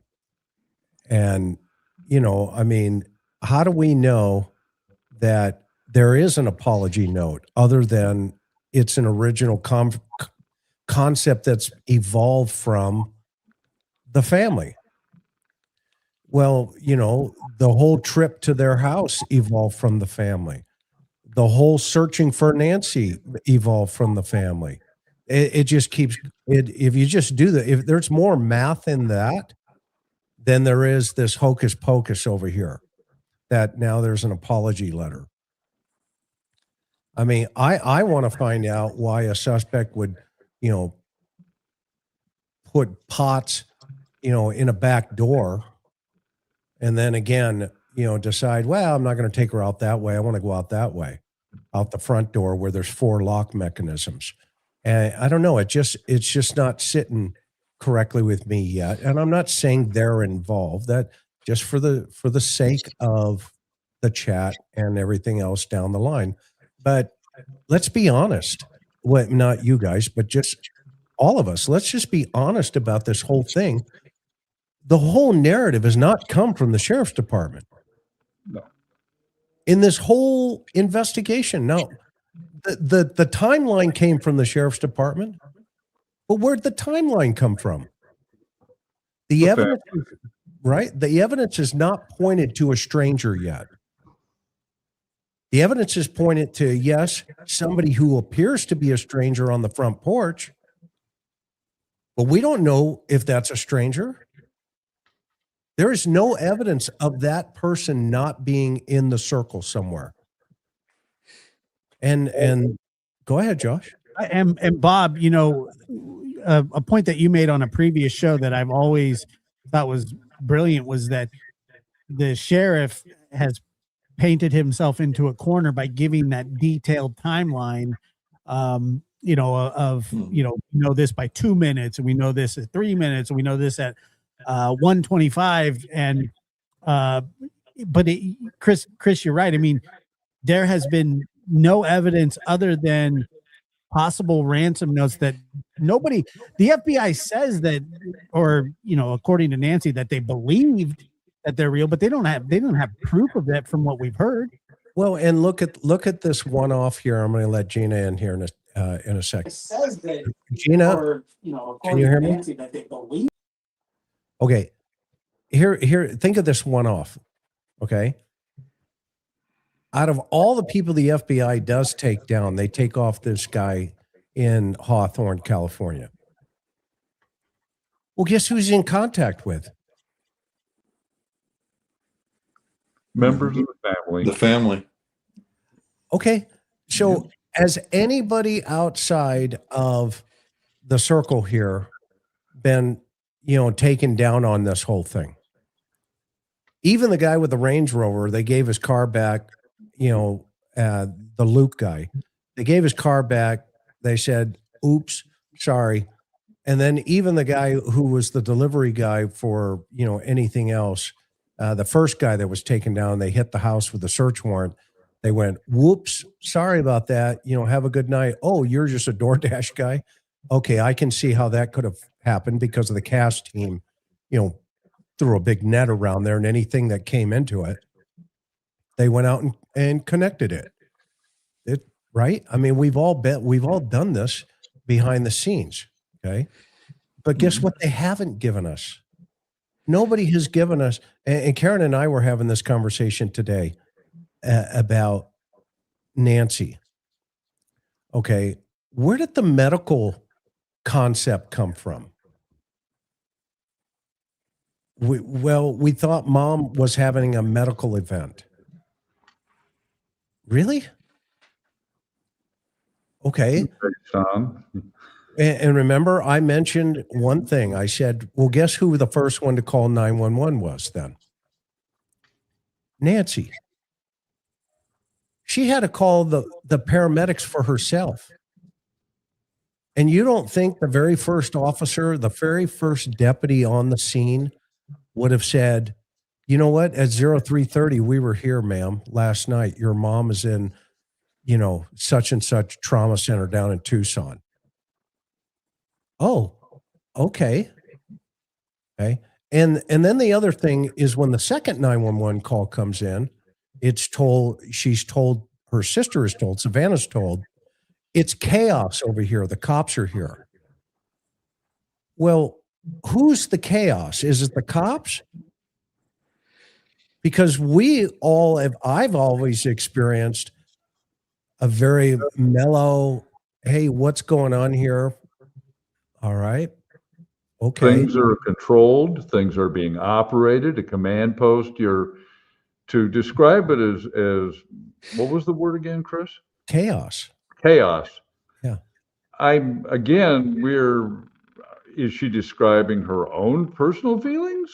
I don't know. Because, I mean, how many times have we been to something like this? And unless it's like an active shooting where things are in motion, it isn't chaos when the cops arrive. No. They're focused. So anyway, that's just my hang up with the whole thing right now. I was asked by some folks recently, why do you keep talking about this? And I asked them a question. Why aren't you talking about it? I mean, let's use common sense investigative deduction here. Who's the RP? Who was the last person to see her alive? Who was the first person to see her alive? And who did not find her alive? And now you're going to tell me what? Because they said A, B, C, D, E, F, and G, that you don't talk about them anymore? Okay, great. Then where's the evidence? Show me the evidence why that should not occur. But until this point, as an investigator, I wouldn't take them off the plate, and I certainly wouldn't have been the sheriff to come out and say on one breath, nobody is cleared, and then on the second breath say, well, a few people are cleared. Okay. But then the third breath is, but there's still possibilities. What? You know. And then on the second breath, Gina, you're on the air. Can you hear us? Okay. But then the third breath is, there's Gina, you got to close the link if you can, because we can hear you. Can you hear us? Gina, you're on the air. Can you hear us? I can hear you. Can you hear me? Yes, ma'am. How are you? She has to turn the volume down on her link. Yeah. Can you hear us, Gina? I can hear you. Okay. What's your welcome to the program? Where are you from, and what's your comment? Can you hear me? Yes, we can hear you. Where are you from, and what's your comment? So my question for you is, I have two actually. When Savannah's sister asked the if the paramedics had come for her mother, why wouldn't they have contacted an emergency contact if her mother was taken to a hospital? Was the first thing that threw me off. And then my other question is about the pacemaker. When they said that they had watched the spike in the pacemaker at one point, obviously it didn't disconnect right away. Did her heart rate remain high, or did it come back down? And I ask this because I truly think that it's someone that she knew, and that if she had seen them, her heart rate may have calmed down. What do you think about that? Those are great comments. And the first one we just talked about a second ago. And you must have read our minds. You got to mute your device that you're listening to. I just did. Yep. And then the heart rate up and down. Anybody had any comments on that one? I know my wife's heart races when I come into the room. And then so I know. And do violins swell, Chris? Does the music like absolutely like at the end of a Hallmark movie? My Karen's heart races when I come into the room. More like organ music, I think. Yeah, so maybe that's a true statement, and meaning in terms of she may have recognized him. So thank you for your patience and for your comment and for coming in here this evening. We Chris, really appreciate it. Yes. From what I understand about the pacemaker situation is that the spike is nothing more than the pacemaker sending electrodes to the heart to, give it a beat or a proper beat, or it's just indicating that's what it's doing. I don't know about the heart rate going up or not. Yeah, I don't know enough about it to make a logical. Well, it's just it's an electrical impulse that's sent by the pacemaker, but it doesn't mean necessarily that there's a heart attack or that there's a spike in. It doesn't mean that the heart is beating, exceptionally fast either. Yeah, it could. I mean, right. Well, I'll have to learn more about it personally, but I just know that Karen's heart races when I come in through the. That's the only way I can. You know what, Chris? My heart races when I get on and see you. You know what, John? That's been racing for 40 years. By this time, I should be giving you CPR. True. Okay, Paula, welcome to the program. Where are you at, and what's your comment? Hello, good evening. Can everyone hear me? Yes, we can hear you. Okay. And what a wonderful voice. Go ahead. Oh, thank you so much. I live in Virginia Beach, Virginia, but I'm originally from Long Island, New York. So I'm so happy to be on, and I think you gentlemen are all so very intelligent and just talented and just great to hear, to listen to. Very educational. And I'm even more excited to be on because I have these two questions that I'm in shock that no one, I mean, I'm a true crime connoisseur to the fullest, almost to the fullest. And I've never once heard anyone ask these two questions, and it's boggling me. It's been killing me. The first one is with Tommaso. I remember clearly they said that he left right after to Italy. Why? And did anybody ask why he left? And, you know, why was he such in a hurry to go to Italy? You know? Um, and that just was so weird. And then two, um, hold on, I have to read my handwriting. Um, oh, Nancy's church friends. That's another thing. We never heard any of them being interviewed by anyone. Anyone. You know, like when Brian Enton was interviewing all Nancy's neighbors and things like that. Why weren't the church friends ever interviewed? It's just so weird. This whole case is just so awkward. It's so weird.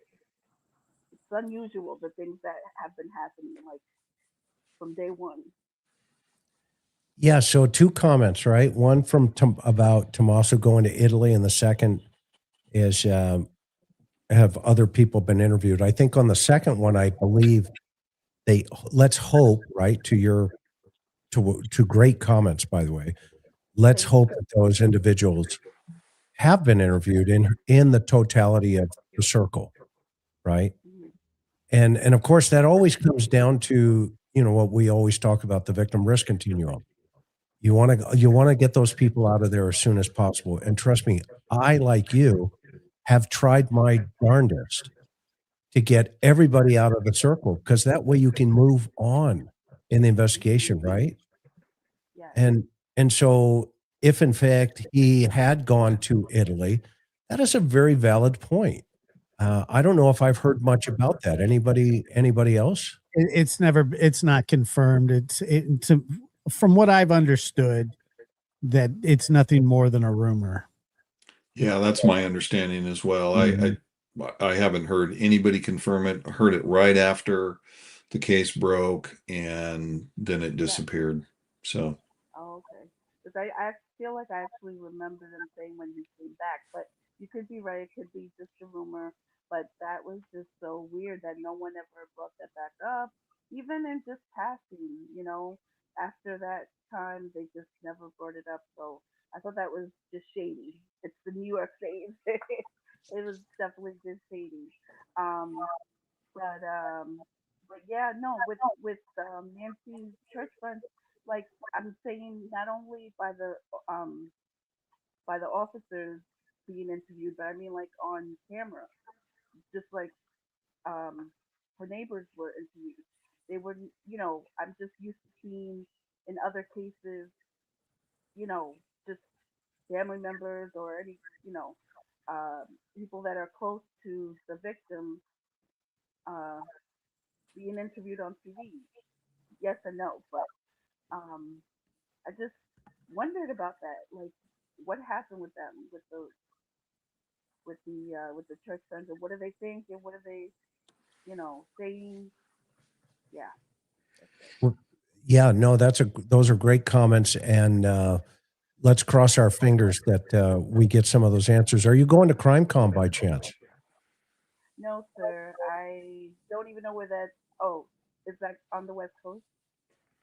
Yeah, it's going to be in Vegas this year. Oh no, I've never been to the West Coast. The farthest west I've been is Pennsylvania. Well, that way. But Well, when I was in New York, but I've never been to the West Coast. I've always wanted to. So interesting well, to me. well, hopefully I can meet you one day. We're trying to put something together, and we'll let people know as soon as we get it together. But Oh my God, it that'd may be so be. awesome. Yes, And ma'am. last thing, your wife Karen is beautiful. She's Oh, so thank sweet. you. I would love to meet her. She seems like such a sweetheart. She is. She's an absolute doll, and I can't figure out what she saw in me still, even to this day. So, you know, when I was born, by the way, they slapped my mother. These knuckleheads around me don't really believe that, but it's a true statement. And then when I was born, they rolled me over, looked at my bottom, and told my mom she had twins. So, go figure. Paula, have a great night, and thank you so much for your call. Also, good night, gentlemen. You're awesome. Thank you so much. All right. Next caller. Paula, have a great night, and thank you so much for your call. Sensation galore. You're awesome. How are you? Thank you so much. All right. Next caller. Paula, have a great night, and thank you so much for your call. You got to mute your Sensation device. galore. Thank you so much.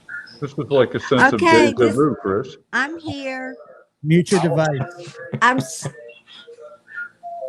You so glad. You have to turn off the tab. Okay. Turn off the tab. I'm We're getting feedback. There you go. okay. How are you? Hello. Yes. How are you? Where are you calling from, and what's your comment? Okay. How are you? I'm doing good. Little nervous. Yes. How are you? Where are you calling from? Louisiana. Okay. South Louisiana. Yes, I ma'am. had a couple of things on my mind. Yes. First of all, Louisiana. Okay. South You gotta turn down the volume, honey. Oh, feedback. I had a couple of things on my mind. Yeah, that's because your YouTube link is I open. believe that when he took her home that night,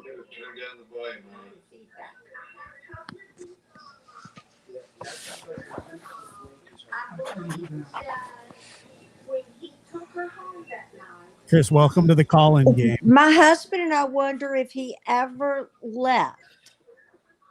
Okay. If you look, y'all were talking about the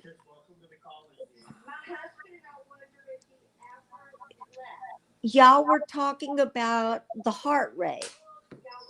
I'm a nurse, so here we go. The only purpose of the pacemaker is if her heartbeat gets too slow, it will help to get it back into rhythm. So it will pump above, say, 60. In her case, whenever she went in, within a couple of minutes of her being there, her heart rate raced, as in the way they interpreted it, as if she were stressed. Then it settled down, but then it kept getting stressed again. The stress at 147 went sky high, and it never went down. And that's probably when they woke her up.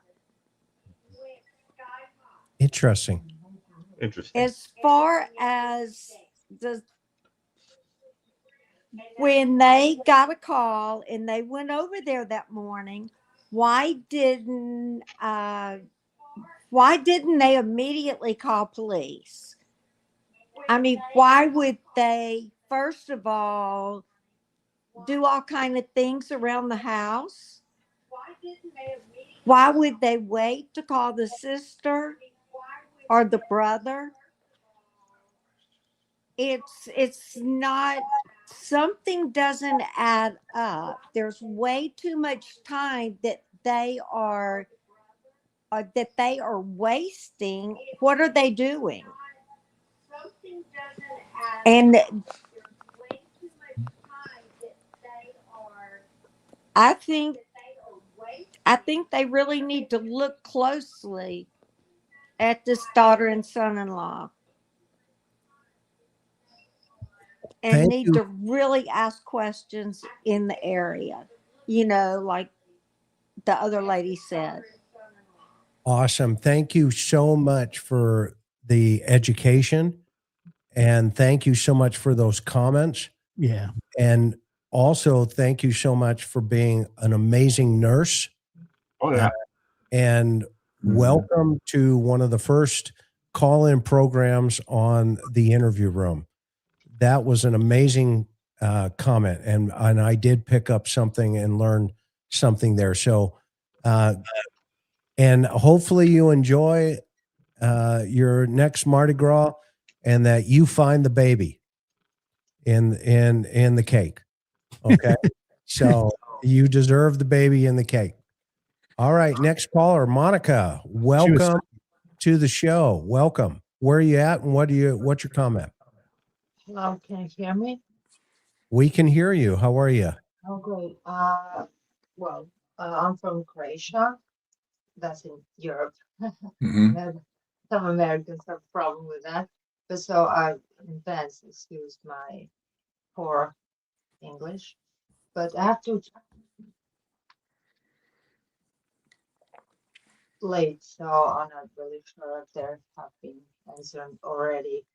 So the first question is, let's assume that the person on the video had a boss, and that boss said, well, you messed all up, you didn't take her medication, you were too rough on her, so she got injured.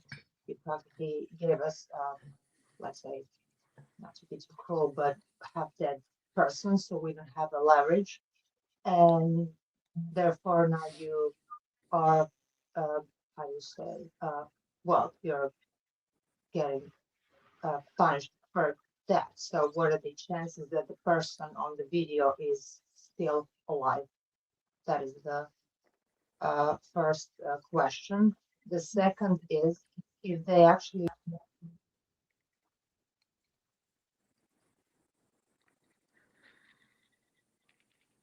You broke up towards the end. What was that? The last part, Monica?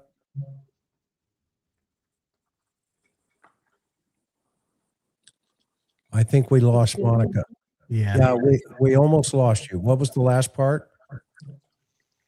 the first question, the last part of the first question was assuming that the person on the video had a boss, and that boss said that you messed the whole thing up. You were too cruel on her, so she started bleeding. You didn't take her medication, so we don't have a leverage now because the person who's practically, let's say, half dead, not to be too cruel.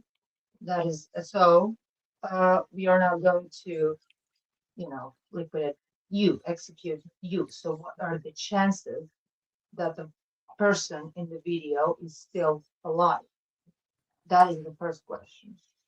The Yes. second is if they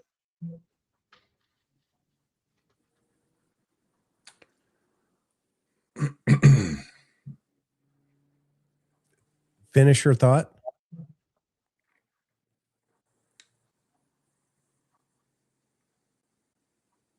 Okay, so the first question is, do we believe that the individual is still alive? Well, there's no reason to believe that he's dead, so we just simply don't know, and there's no way of knowing at this point. It'd be useless speculation at this point. Yeah. Yes. Next caller, Miss Jennifer. You're in the program. Where are you at? And Hi. Hi, what's your comment? How are Hi. you? Oh, I'm from Washington State. I'm so excited to be on here. I love the interview show. I look forward every time there's a new posting. So my question, I have two. One is kind of a timeline. The only person who was actually arrested associated to this case so far is the person from Hawthorne, California. And was the timeline I'm not sure about, was he the first one to contact the parent, the relatives, the family, excuse me, about a ransom, or were the email letters, ransom letters that went to the local TV station TMZ first? Because I've tried to look that up and it's kind of hard to find out. Was he the first one that contacted the family, or did the letters come first, the ransom, so-called ransom letters come first, and then he did it afterwards? because it's kind of interesting if he was the first one. And there was speculation, not sure if this is even true. He's a performer, some kind of singer, goth singer, whatever, that has possibly played at clubs in Tucson. So there might be a connection. He's actually been there, not, just in California. That was the one question. And the other question is the homecoming show or segment from NBC or the Today Show or whatever it is that was aired on November 1st of 2025. I think that was kind of interesting because Savannah grew up there. She's, went to school there. I think even the university is near there. Is it possible that someone that either knew her personally or knew of her growing up, sees this, and sometimes can be jealousy or covetousness or something, this person who has fame and fortune? Was this maybe the piece that could have triggered somebody that is local there? Because you can't take away someone's fame and fortune, but you could ransom for money, but you can also shame that person because her mother is now gone and it's because of her fame. It's kind of a twofold. You can get possibly money from it, but you can also shame somebody. So those were my two kind of questions. Who wants to take a shot at that? Josh? Well, I'm not really sure that I completely understand the question, but yeah, I don't really understand the question, to be honest. I think I think her question was the Hawthorne guy. Was he the first letter that was received by the FBI? And I believe that he was. If I'm wrong, oh, the one from Los Angeles. Yeah, the Hawthorne area. I believe he was the first one, and of course the FBI were all over him like a cheap suit, so they got him wrapped up real quick. Yeah, and then the second question was, could it be somebody from Savannah's past in the Tucson area who, motivated by either being covetous or jealous of her success, targeted her mother? I suppose it's possible, but what would be the foundation for this to carry that sort of grudge, that sort of jealousy for that many years? I suppose it's possible, but I wouldn't give it a lot of credence, because it would presume that this person would know where the mother lived, and then would be motivated to do this. And if this is somebody maybe from college days, somebody like that just doesn't suddenly embark on kidnapping for ransom or elimination homicides. They'd have a background. Am I right, Dr. Gary? Yeah, I think generally speaking, yes. Did that help you, Jennifer? Yeah, I'm sorry if I babbled too much. You didn't babble too I didn't much. mean to. I was nervous. No, you're fine, Jennifer. The only babbler here is probably Gary. Gary's the babbler. He volunteered. We as former cops all know that you never volunteer for anything, but Bob just did, or Gary just did. So we're for now. I can't deny it. I'm the grand poobah of babbling. So babbling Bocado, BB. All right. Next, we have the Riddler and the Babbler. So much for calling in, and please hit that like thumb if you wouldn't mind. We're so grateful for you. Yes, I always do. Okay. Thank you. Have a good one. Thanks, Jennifer. What a great call that was. Okay. Yeah. Erica, welcome to the program. Erica. Hi, thank you. I'm calling from Madison, Wisconsin. I have a question. There, YouTuber Monks, he did a video recently about inverted video. Have you guys seen it? If you have, what do you think about it? And could you guys do a show about it? I saw it, and actually I wrote a comment underneath it that said, good work.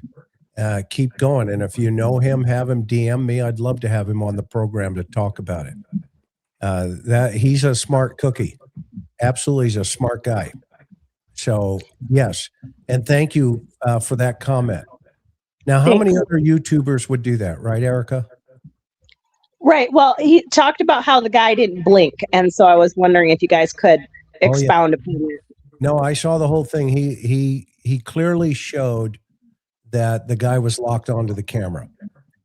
And you're right. That is a real. In fact, I sent it to the group. We have a group chat that we look at, and I said, you got to check this out.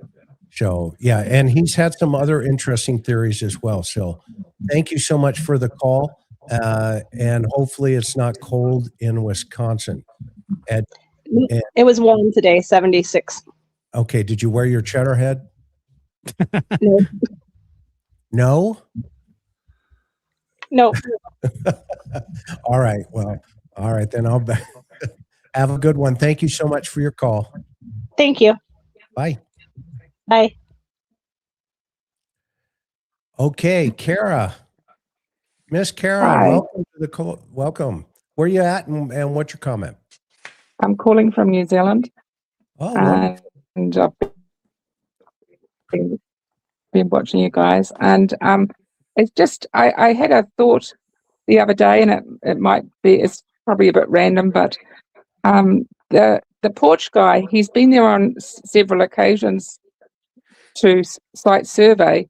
Does anyone think that because he's been gloved up, does anyone think that he might have been in the house previously? So that's a great comment. Well, we have no evidence that he was, but it certainly is a possibility, and it's a good theory, really. If you think about it just a little bit, we know. So it's very possible, Cara. And he certainly his behavior certainly shows himself to be very comfortable around his surroundings, and you could then infer from that if he's comfortable, he's been there before. But we really don't know. But I think there's certainly a possibility.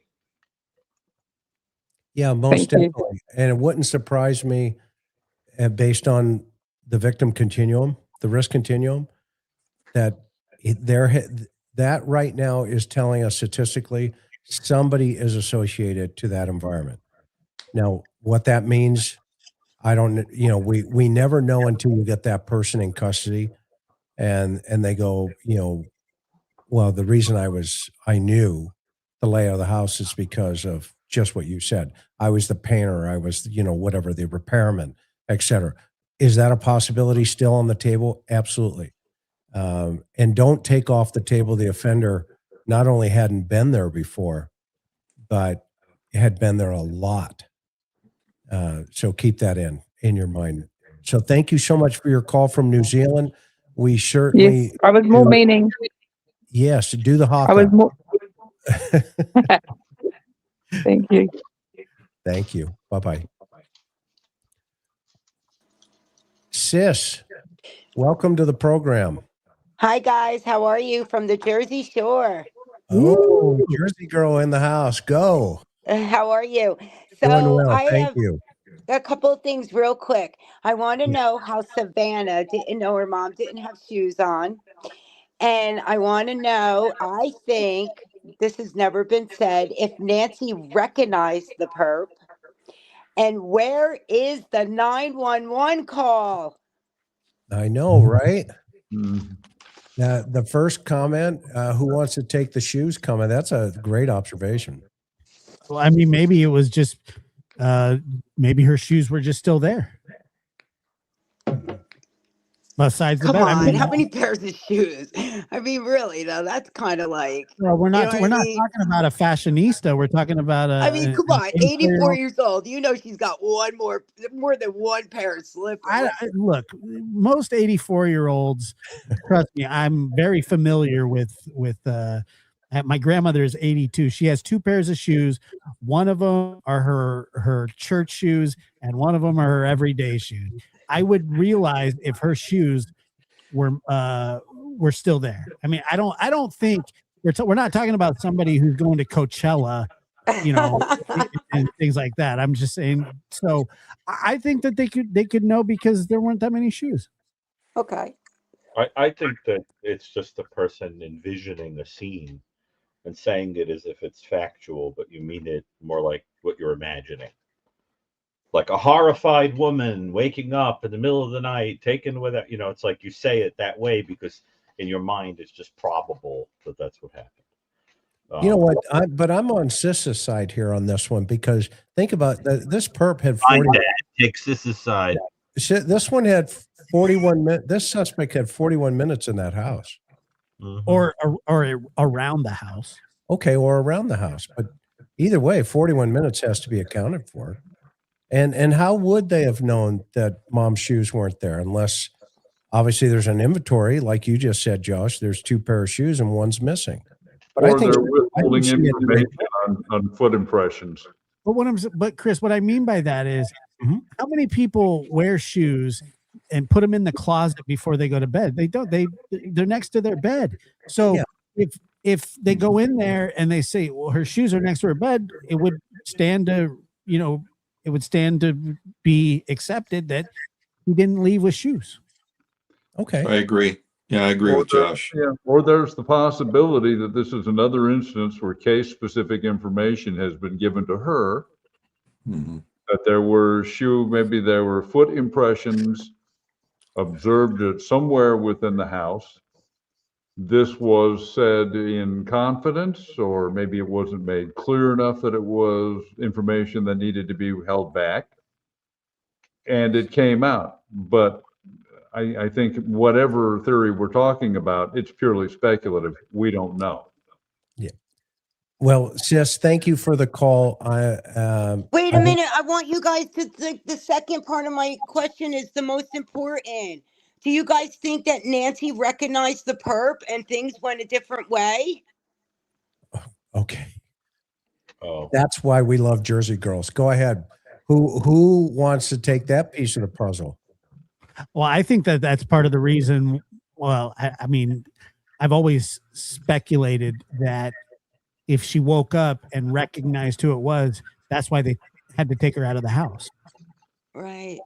But I don't know that. I'm just saying that could be a reason. Right.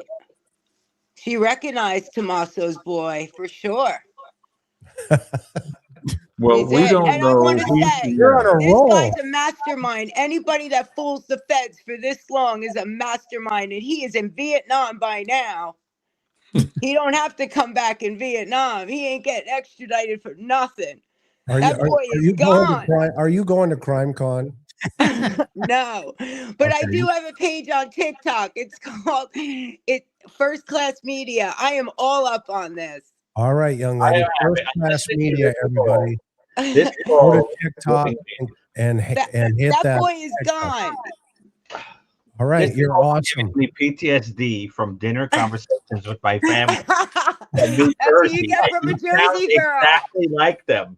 I mean, I'm listening to you, and I'm like, this is like Thanksgiving. I've had this conversation 100 times. Anyway. You're awesome. Thank you so much. We gave your give a shout out to your channel. What is it? First Class Media. All right, First Class Media, everybody. That was Sis. Thank you so much for jumping in on that one. That gave me. I had PTSD just now. You know, the whole It thing. just happened. How could you have that? Ehan, yeah, Ehan. Oh, that's me. Yes, that's you. Hey. Where you at? And what's your comment? I'm Boston, Massachusetts. All right, Beantown. What part? I actually live right in Boston, right in the main area. You're downtown, like Eileen's basement. Where are you at? I am Eileen's basement area. Yes, I am. That's where I live. All right. I sold the Globe as a kid in Park Street. Oh, okay. Yep, back in the day. But go ahead. What brings you up tonight? Okay. Well, love your show. Been watching since the beginning of this horrible incident. I have one comment, a couple observations. I've been in publishing most of my life. And I looked very closely at a photo that Kash Patel posted in the very beginning, which was that now they've identified it as the porch photo taken on January 11th, like a different date with no backpack on it. And I did send that to you on X, just so, but I think people just ignore it. And I circled, there is a face of a man. So there's the porch guy. Then there's a face of a man. There's a side profile image of this man. I took the image from Kash Patel and I lightened it to the point where you can really see the outline and the facial structure of this person. And he's sitting there on the side, almost like laughing. He's got like a funny face laugh to him. It's a second person sitting there while the porch guy is doing whatever he's doing. And I don't think anybody, I noticed it when JLR first showed it when he was at Nancy Guthrie's house.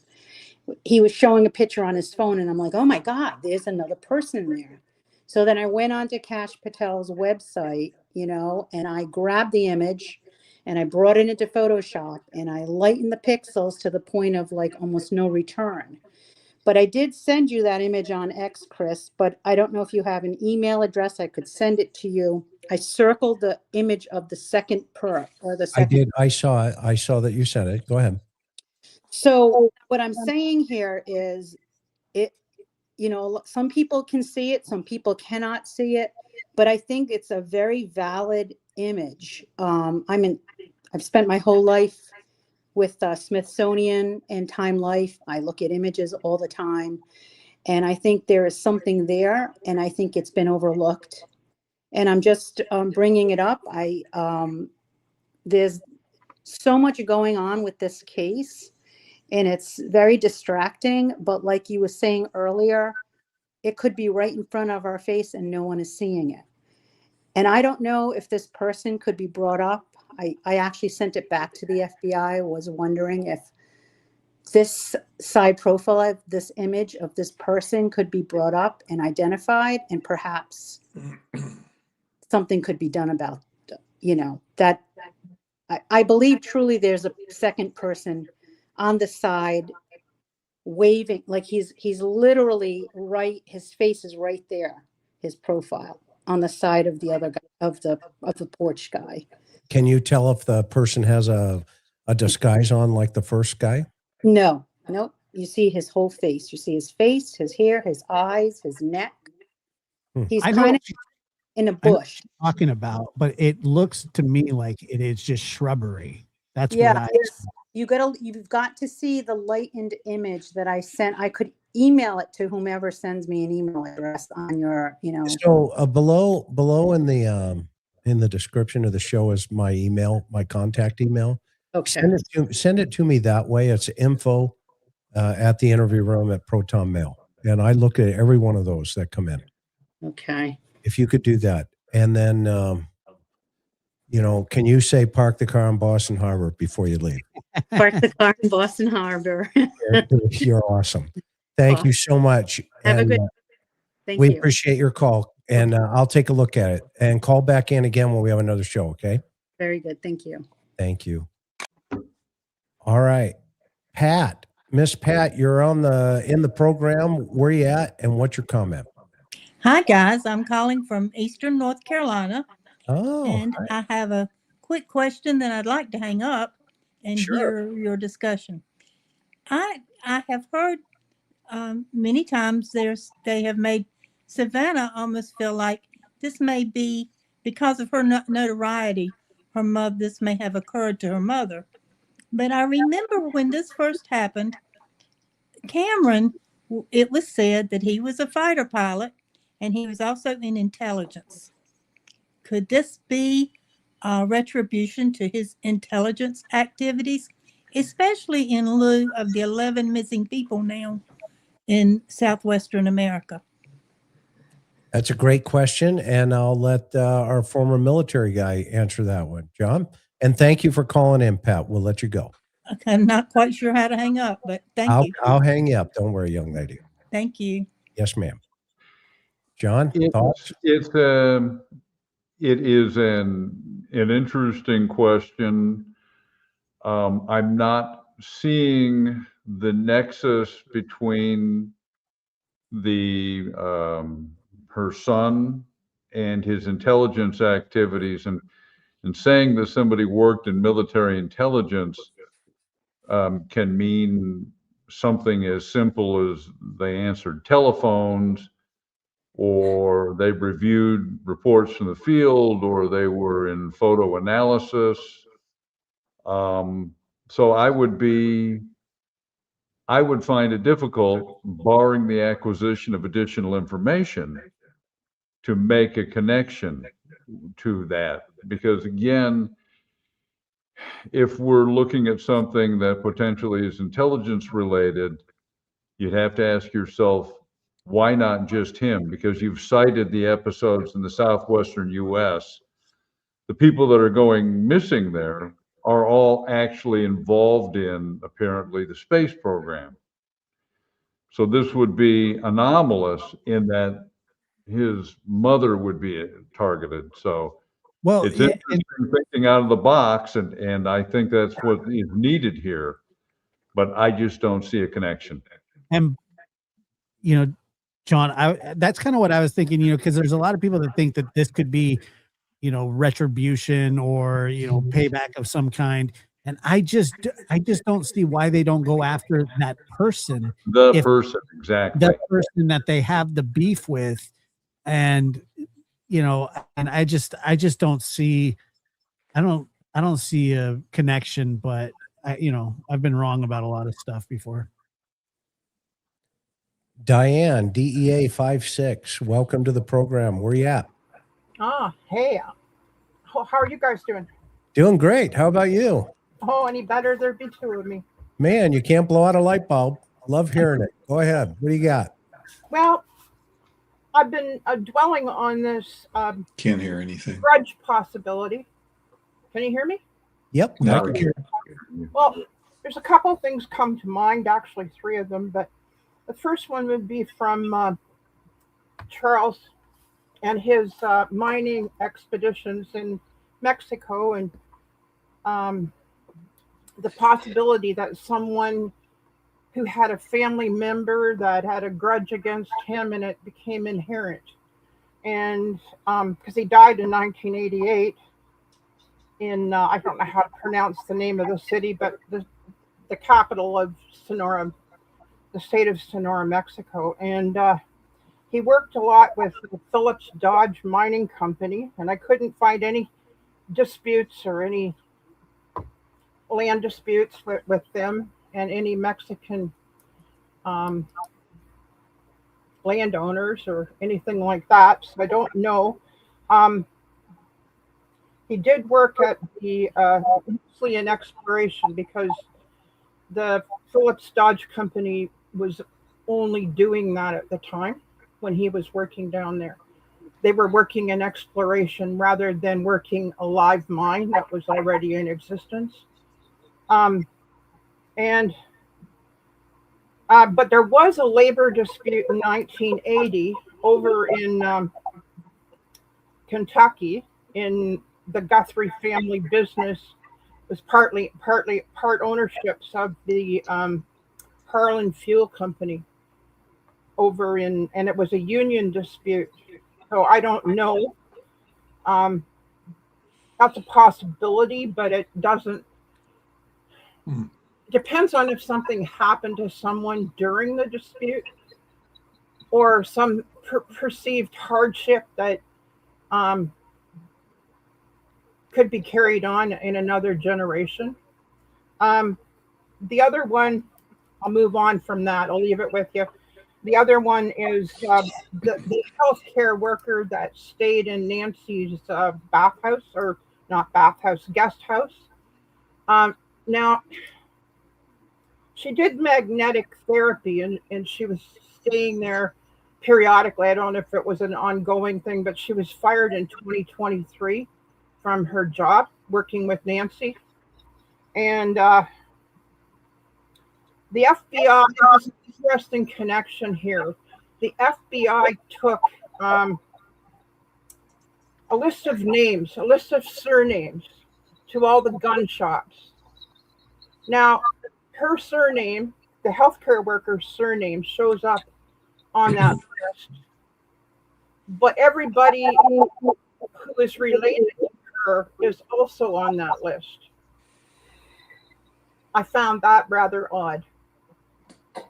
Like when I did a deep dive on her, she also has a young, either a young son or like she's 66 years old. And she is also involved with, like most of her family is involved in engineering of some sort and companies. So I don't know. It's just something that when the names crossed over, it was like, okay, what does that mean? And why would they go with that list with all those names on it? One of the her ex-husband lives in Massachusetts. Not sure how all that goes together. And the other another thought is that Nancy was very opinionated about being anti-ICE. And I wondered if there was some kind of a possible, I don't know what to call it, but I can only think of a white supremacist group or people that couldn't possibly get into ICE that were acting on her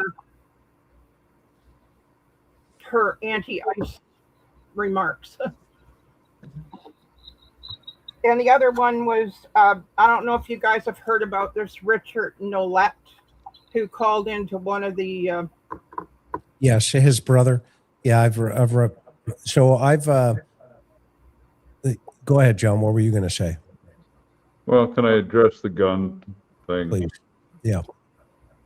If you were going to commit a kidnapping or an elimination homicide, and you thought you wanted to do it in a way that you wouldn't be caught, the very last thing you would do would go to a gun shop where you need to fill out federal forms and be run through the system to alert to the federal government and to the state of Arizona that you purchased a firearm. So people buy guns. Yeah. So the appearance of this woman's surname on the list to me, at this point, knowing what we know, would not merely be, to me, not significant. It would be, if we're talking, here's the point, that you can't have a brilliant plan and then undermine it instantly by purchasing a gun and getting your name on a list. So I would eliminate that theory. Okay. Unless she bought it in California or another And state. anywhere, when you purchase a gun, okay. I know this because I was responsible for running all the firearms for the department I worked for.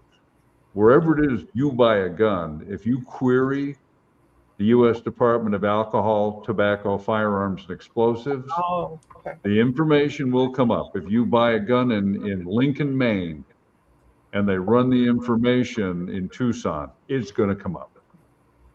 Thank you. You're welcome. Kind of. Awesome. And also, the guest house theory, with the lady who was fired, that's also speculative and rumor and conjecture. None of that has been substantiated as well. Well, it's just odd that her name and all her relatives' names were on that list. But it's just odd.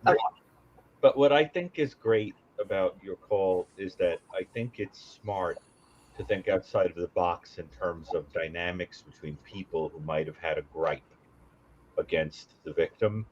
I just don't know if any of the things that you listed are the one, but I think the panel would agree that thinking about the relationships between the people surrounding the victim is smart. that's a good thing. Yeah, I think Sure. Diane's that's a great move. And Diane, thank you for chiming in here. We're going to move to the next one. I have one more thing to say, and that is that it takes 5 years to get a death certificate without a body in Arizona. So, but not head but- quickly. You're not going to come ahead too quickly. but not on special circumstances where somebody is presumed lost at sea or in a flight or in a fire or something like that. You can get a presumption of death certificate through the court. But it doesn't follow in line with what happened to Nancy. Yeah, I agree. Okay. I am for your call. Very appreciative of you calling in. Have a good night. You betcha. Bye now. Okay. Sharon, next. Sharon Kirk. Where are you Yes. at and what's your comment? I'm Sharon Kirk. I'm from Baltimore, Maryland. Nice. I'm not too Thank- far from John. Awesome. Baltimore. Yes, Baltimore. I'm sorry to hear that, and we forgive you. I'm calling just with 3 quick things. Okay, The quick. first thing is the homecoming with Savannah, and the picture of her with her mother and sister Annie at the restaurant drinking margarita from teacups.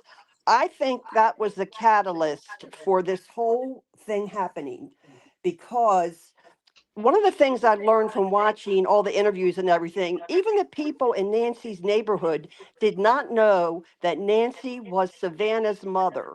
And so when that was broadly broadcast, not just on Today, but on YouTube and the local channels, people saw that, and they either, whether it be revenge or money, I think that was the catalyst and stimulus for this whole thing, because Nancy was ripe for kidnapping for years and years and years. So that's just my thought. I don't have any proof, but that happened. I think that happened about 6 months ago. So that would put it, that aired maybe October, November. And so that really would line up with giving somebody plenty of time to plan. My second thing is the security cameras. There hasn't really been enough talk about that. I don't think you would dream of entering a house unless you knew there wasn't a security camera in there. So that very much tells me that whoever did this, because the pool guy wouldn't know if there was a security camera there. The painter would know. The guy that put in the Nest cameras would know if there was a security camera. There wasn't a security camera in there. So whoever did this really had to have truly intimate knowledge of what was inside that house. I mean, you can see the ring cameras, you can see the roof cameras, but you can't always see a security system inside. So I think that really fortifies the inner circle theory. And my last thing is, I am an old lady like Nancy. I'm 10 years younger than her. I live by myself and I'm feisty. And what I'm thinking about is, Nancy, one of the things you don't want to do when you're old and you're living on your own is get locked out of your house. So I have this theory, and it is just speculation. The back of the house with those flower pots, I believe she had a key in those flower pots somewhere.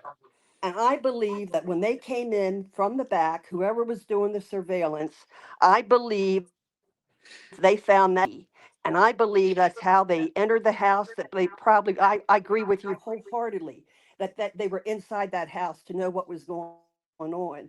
And I believe they used that key to do that. And that's how this happened. I have no proof, but it's just, I'm an old lady. I know how Nancy thinks, and I've done that. I've put keys in flower pots before, and I hope I'm wrong. But anyway, I would appreciate your thoughts on that, and thank you for your time. Thank you for your show, and say hi to Karen. Sharon, you are amazing, and you're not as old as Josh. And so thank you for your comments, and we're going to let you run, and then we're going to put up the next person. So thoughts on what Sharon was just sharing with us? Anybody? The security cameras, I completely agree. 100% that the suspect Somebody had had to to have know, but we've been knowledge. saying that from the very beginning, Chris, that this was somebody that was intimately aware of the layout. Yep. And the lack of security. Yeah, absolutely. And you know, it had to be. It had to be somebody in the inner circle, and you know, Yeah, and there may have been there may have been a hide a key out there somewhere. I mean, we talked about that before, so spot on. All right, next, Cynthia. Where are you at, and what's your comment, Cynthia? Had to be somebody in the And Taylor, you're next, so get ready. Cynthia, can you hear us? Okay, we're gonna let her get ready here. Cynthia. Hi there. Hi, how are you? Can you hear me? Yes, aloha. Oh, big time. We can hear you. Can you hear me? Big Excellent. I just have a quick question. I'm Cindy from Calgary, Canada. Okay. And I was wondering, is it sort of what I guess would be like an SOP that sometimes they will say that they clear a person when they really haven't? A little bit of a backstory is I met a person online, told me that he had been investigated actually for something very serious. I went online, I checked it all out. He was cleared by the RCMP. And 4 months after we broke up, which we'd been together for 7 years, he was arrested for murder. Oh, holy cow, Cynthia. What happened? I mean, well, that's another story, but he killed somebody, Chris. Well, I know. Go figure. Go figure. This poor young lady here is stuck with a guy who was able to pull the wool over her eyes. And do they tell you one thing and then it turns out to be another? Sometimes they can for strategy, but typically no. And sometimes it's just new information comes in and changes the paradigm. Yeah, and seeing how you're in Calvary, hopefully you hit him with a hockey stick, and then gave him a hip check out the door, because that guy needed to go to prison. Or throw a beer at him. Yeah, throw a beer at him, but give him cut loose there and flurry on him. That little guy can skate. But thank you, Cynthia. I hope these answers helped you out there. Yes. Okay, she's figuring out her the other side here. Taylor, you are up. Well, hello, gentlemen. Can you hear me? We can hear you. Go ahead, Taylor. What's your comment? And Denise, you're next. I am from Dallas, Texas. Yes. And I am such a fan of this show and all of you. You're just each one of you are just very endearing and special. Anyway, I want to say, first of all, I found you through of course, I was concerned about Nancy Guthrie, and then I found y'all. And I love that you're teaching people critical thinking. It's been not in our society for the most part.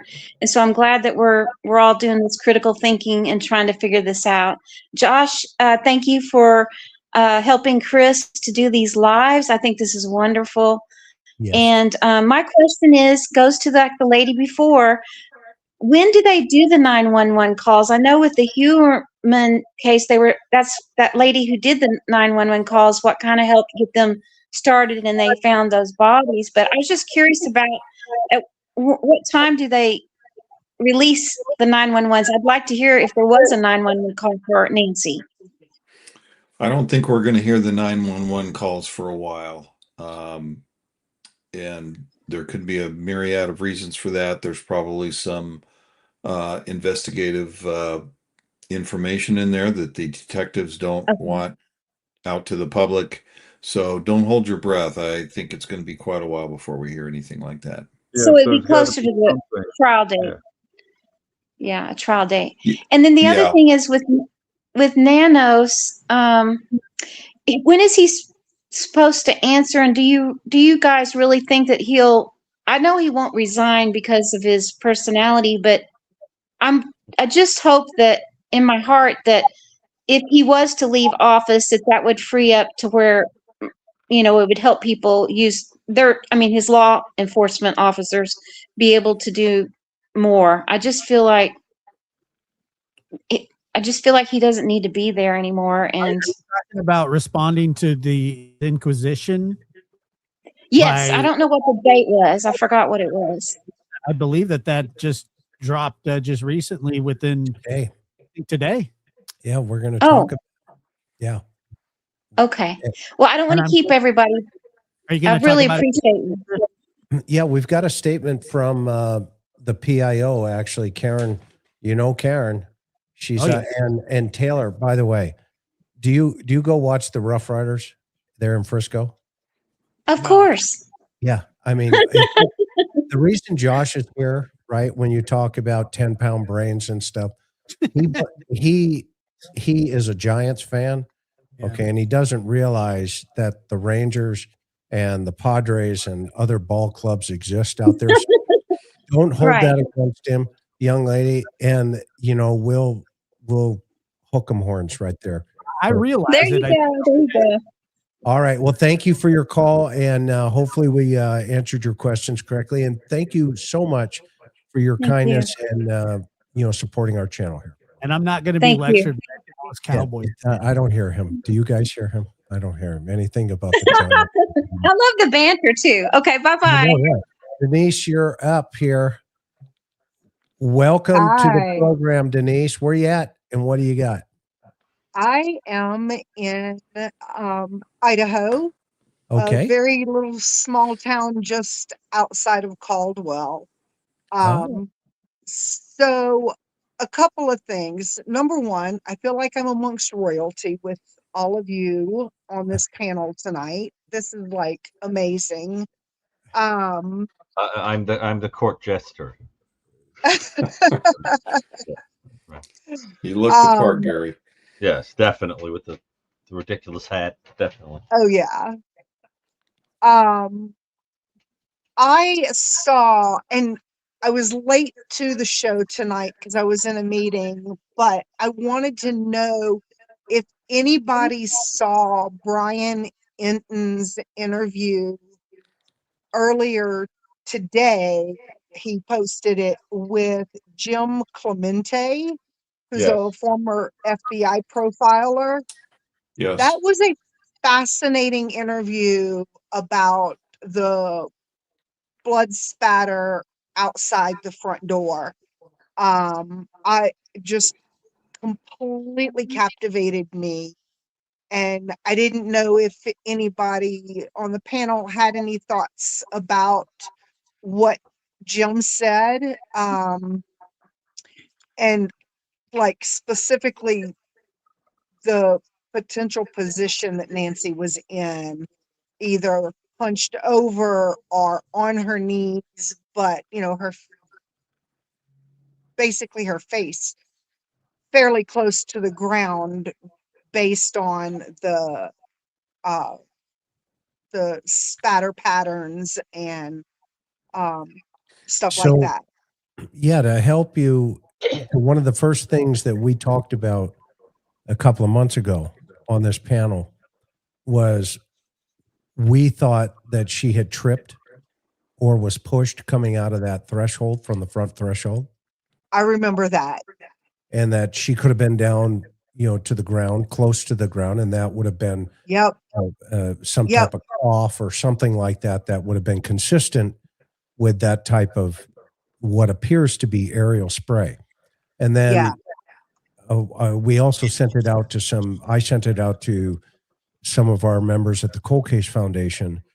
And of course, their responses were all consistent in that we can't take that off the table as a possibility. And the only way we would know that for sure, Denise, is if in fact, they had done a swab on that.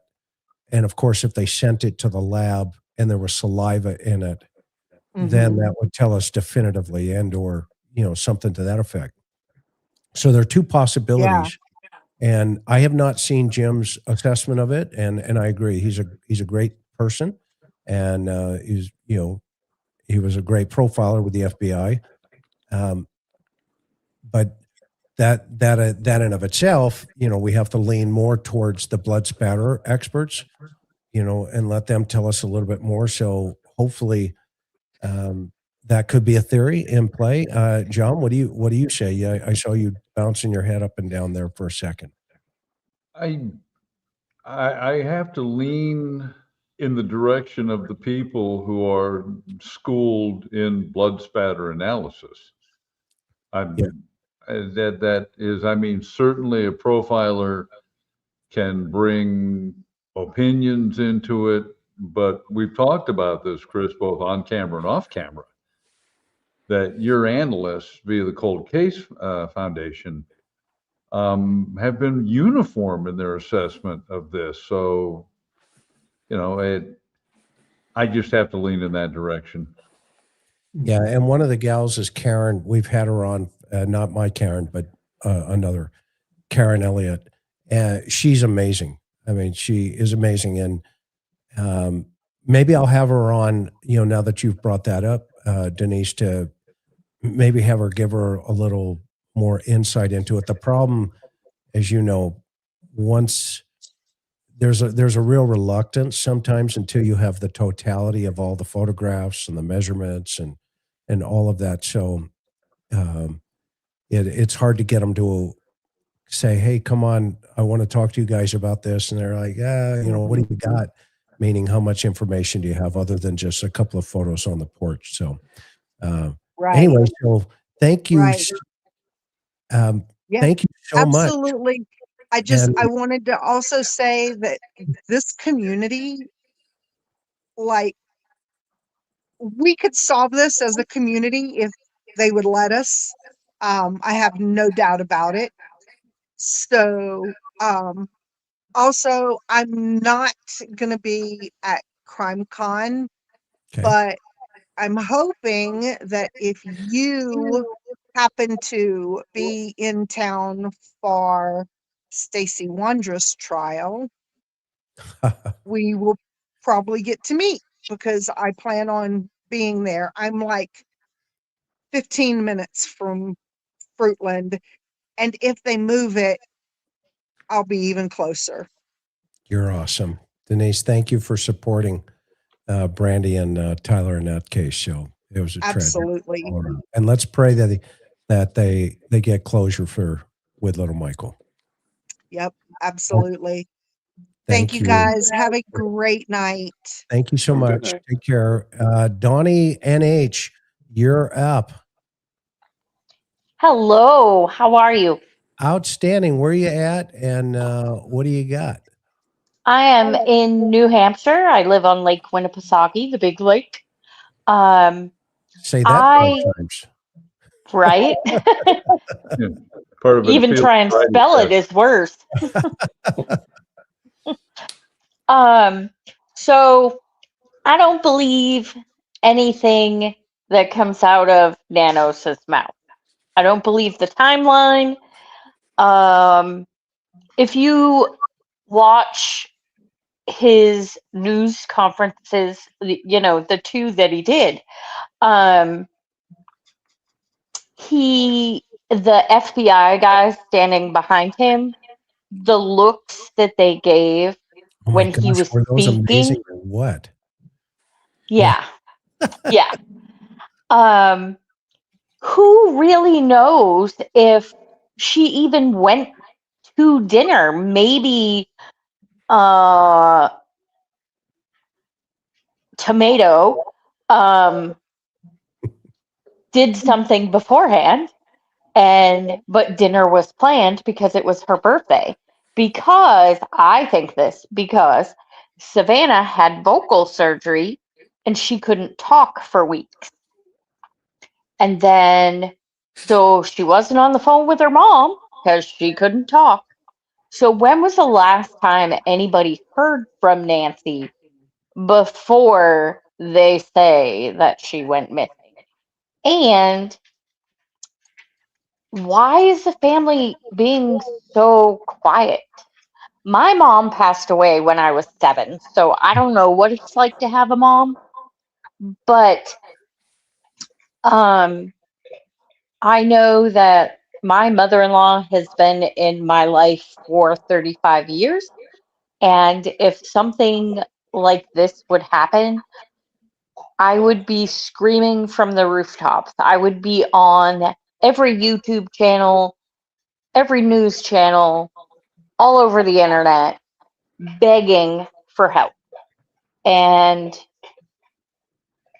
at the news conferences, Nanos was checking his phone. So he's taking the family's word for things, and then he's checking to make sure that he's saying the right thing, because I'm pretty sure somebody was texting him, telling him, yes, say this. No, don't say that. And I just think it's ridiculous. It's been what, 81 days now? Well, to be fair, And it's to the Wildcats game. Yep. yeah, that too. So Donnie, two things. One, I'm so sorry to hear that your mom had passed when you were so young. That's just horrible. Number one. Thank you.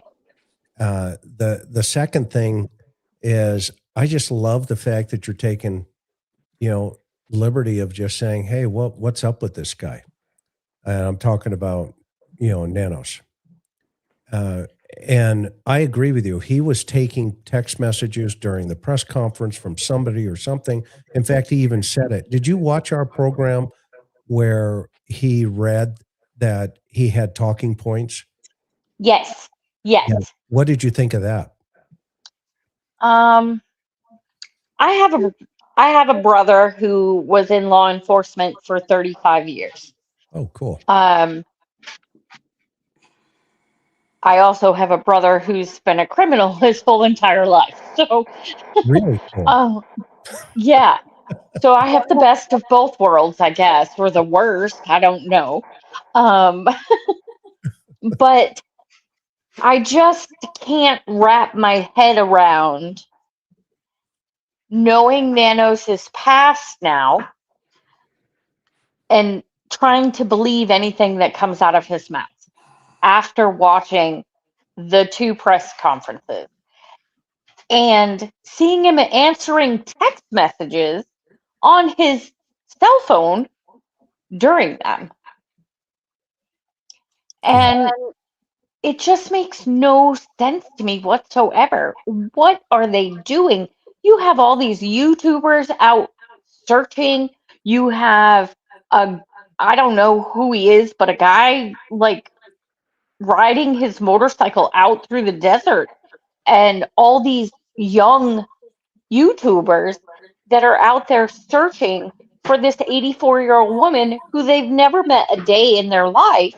And the family is hiding their faces and getting angry because people are searching for their mother. I don't understand. No, it makes sense. Total sense. Makes Okay. sense. That's all I wanted to say. Awesome. Well, thank you for calling in, and thank you for supporting us. We really Yes, appreciate you it. guys are all wonderful. I wish Dr. Gary was sitting right there right now, but that's okay. He probably had to pee. Yeah, he had a Geritol run. Yeah, he's full of it. Yeah. So, we'll see you. But thank you guys so much. Okay. Aloha. Thank Have you. a good night. Bye-bye. Sandra, you're on the program. Where you at? What you got? Hi, Sandra. Bye-bye. Oh, she's on her phone Sandra, call. you're on the program. Where you at? What you got? Oh, I hope you can hear me. I'm having a little trouble hearing some of the people talking. Not a problem. We can hear you. Sandra, you're on the program. Where you You have to turn the volume down, dear. You can hear. I'm from Bakersfield, California. Close out your YouTube tab. Close out my YouTube tab. Yeah, not the StreamYard one, but the YouTube one. That way you'll be able to hear better and there won't be a delay. Okay, hang on a second. Hopefully I don't lose you. Yeah, don't click up the StreamYard, just the YouTube.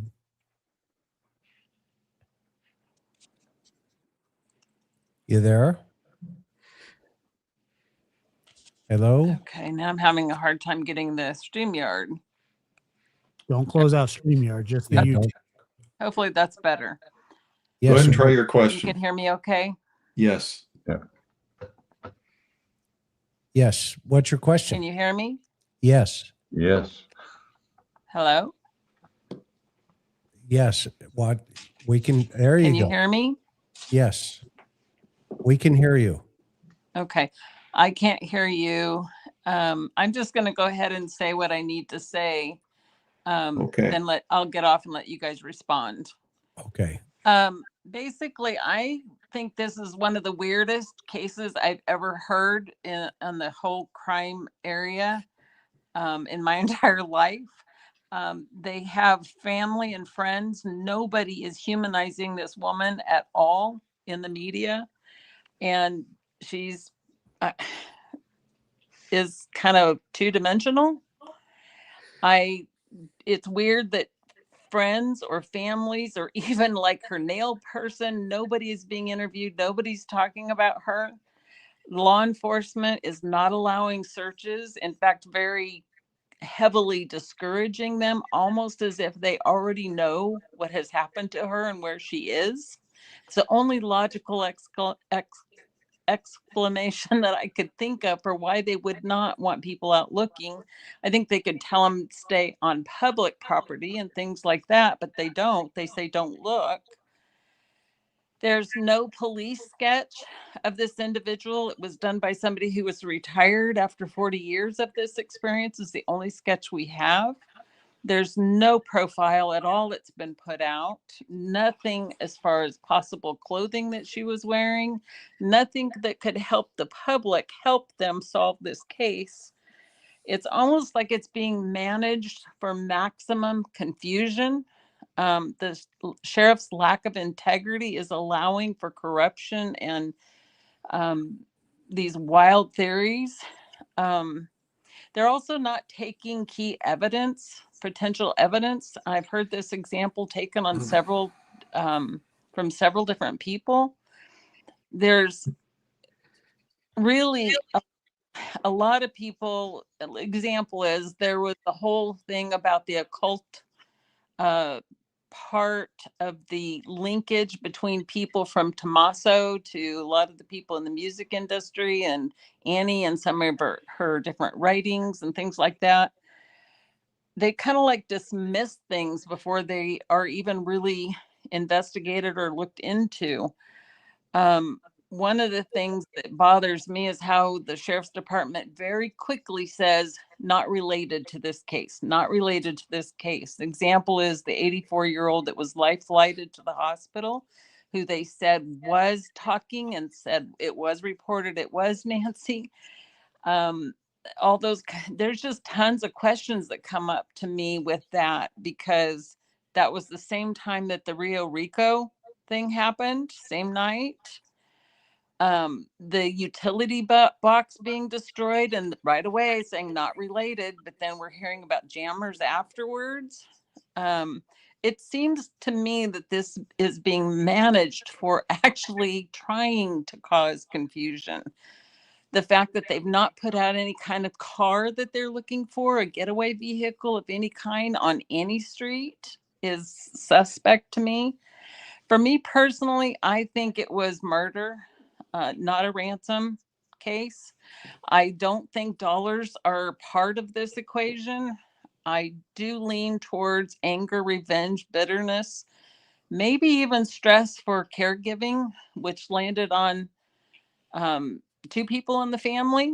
The other two were allowed to go about doing their lives, and everything fell on them. And if you tend to have a little bit of a dark personality already and being taken advantage of like that, a lot of resentment can build up. And I hate to say that, but I take care of my aunt who's mentally challenged, and she's 80 years old. And in some ways, I have had that on me for a lot of years. And if I'm not real careful, some of that can build up for me, and I have to really work at not having those kinds of feelings at times. So that's why I could see that coming into play here. I do think there was more than one person involved. And if it was only one person, then I would lean more towards it being a crazy, like a stalker, a crazy, even to the point of being a serial killer type situation. But I don't lean that way, but is a possibility. I understand that. So I'm going to get off. I've said a lot. I'll let you guys respond. Thank you. Okay, John. She brings up an awful lot of very valid points. And some of it you could say, well, the information's not being released because it might be case specific. But she brings up very valid points regarding what was the clothing description. Which would then lead you to wonder, well, if they're not providing a clothing description, if they're not encouraging people to look, why is that? What is it they know that we don't know? Because it They're would working seem, suspects. yeah, you would want to, if we presume that there are remains, you would want to find them, which would lead me to wonder, do they already know there are not remains and they're just trying to keep people from going out to places where they're going to be trespassing situations, or people are going to get injured and they're going to need search and rescue? I suspect there's an awful lot that's being held back behind the scenes. Anybody else? Yeah, well, Chris, to her point about, the way that this has been managed, the whole investigation, I truly think that Nanos took this opportunity as a political move because he thought that this case was going to be solved and solved quickly, and that he was going to be the poster boy for the Nancy Guthrie, investigation being solved, and he was going to use that as political fodder, and it just hasn't happened. And the longer that this has gone on, it's made him look worse and worse and worse. And so he stands up there and sort of pontificates, in these press conferences when he has, a public information officer that should have been doing this, or the FBI. So as it being mismanaged, I agree with that. I just do not think, I think that he thought that they were going to get this thing solved quick. It didn't happen. And now it's a mess. I can't disagree with any of that, personally. Well, okay, TJ, you're up. TJ. Hi, can you hear me? We can. Where are you at? And what's your comment? Good evening, gentlemen. I'm in Northern California. First, I just want to thank you for doing this podcast. It's wonderful, and I enjoy it every time I'm able to tune in, and I appreciate all of your minds coming together and sharing what your years of experience have given you. So thank you. I want to ask, and I apologize if it's been brought up before, but has anyone noticed in Savannah's interview, I believe it was the very first one that she did of the 3, she commented at the very beginning that she had like a beautiful fun night at Carson's house. And she returned home from that and got the call. And it's disturbing to me that it was that late in the day when she got a call. I know there's a couple hour difference, but it seems to me that if Annie showed up at her mother's house at 11 to 12 in the morning, that call should have come much earlier in the day to Savannah. And I think it's really odd that it took as long as it did, if what Savannah said is accurate, and she did get the call late in the evening. So I thought that was odd.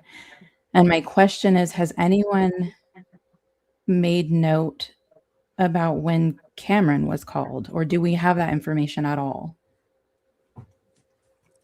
Those are great observations. Bob, what were you going to say?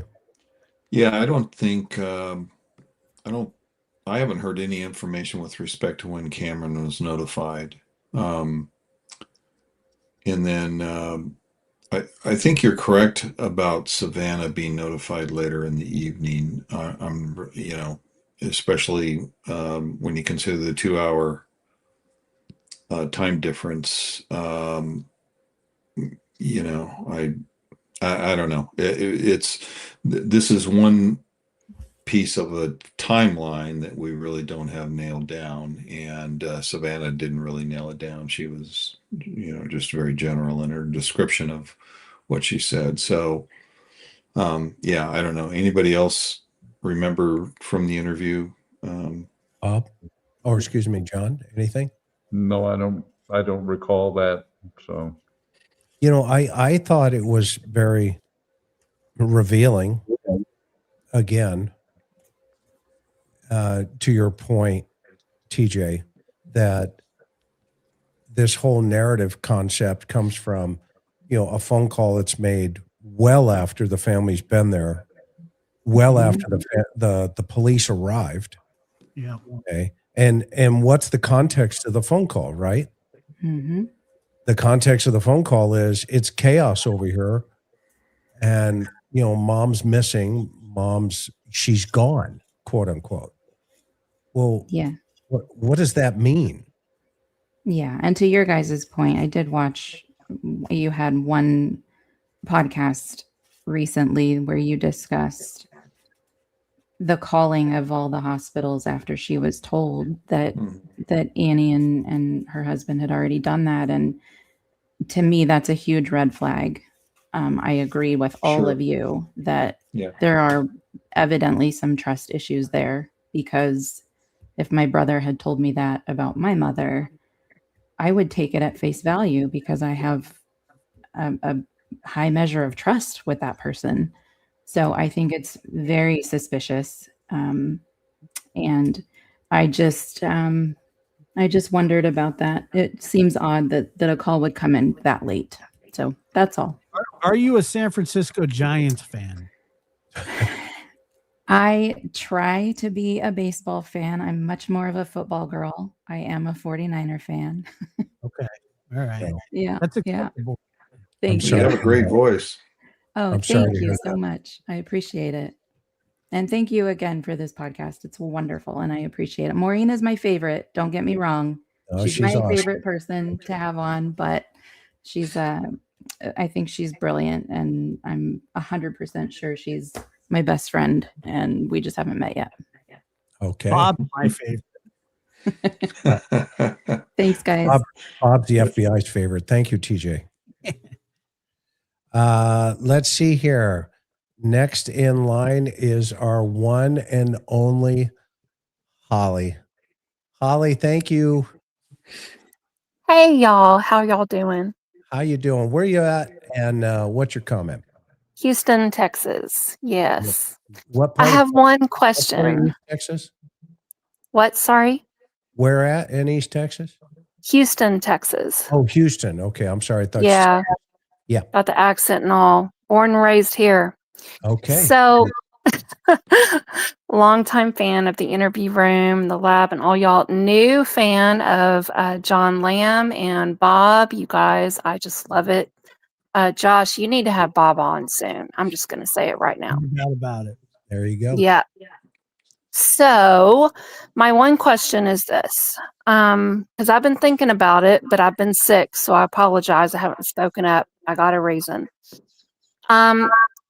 It seems to me that from what I've seen on the streets about the case, that lots of people are wondering when the blood droplets were left on the porch. Now, I know that it's been tested to be Nancy's. That's been confirmed. And I did enjoy the interview room's show on the blood spatter and that it was aspirated and the details. That was just so helpful. And for all y'all newcomers here, side note, the interview room has a great playlist on this case. So after the live, check it out. So, so far as it depends on me, the closest to the event when Nancy was taken, however it happened, with regard to the camera shot on the porch, was that night, porch guy. Now, my question is this, to nip this in the bud, is it possible to use filters? I don't even know about technology. That's just not a strong point of mine. But you can see the edge of the mat. And I love what the previous caller mentioned about the saliva and all that. Yeah, I totally get that. They should have taken that mat right away, but they didn't.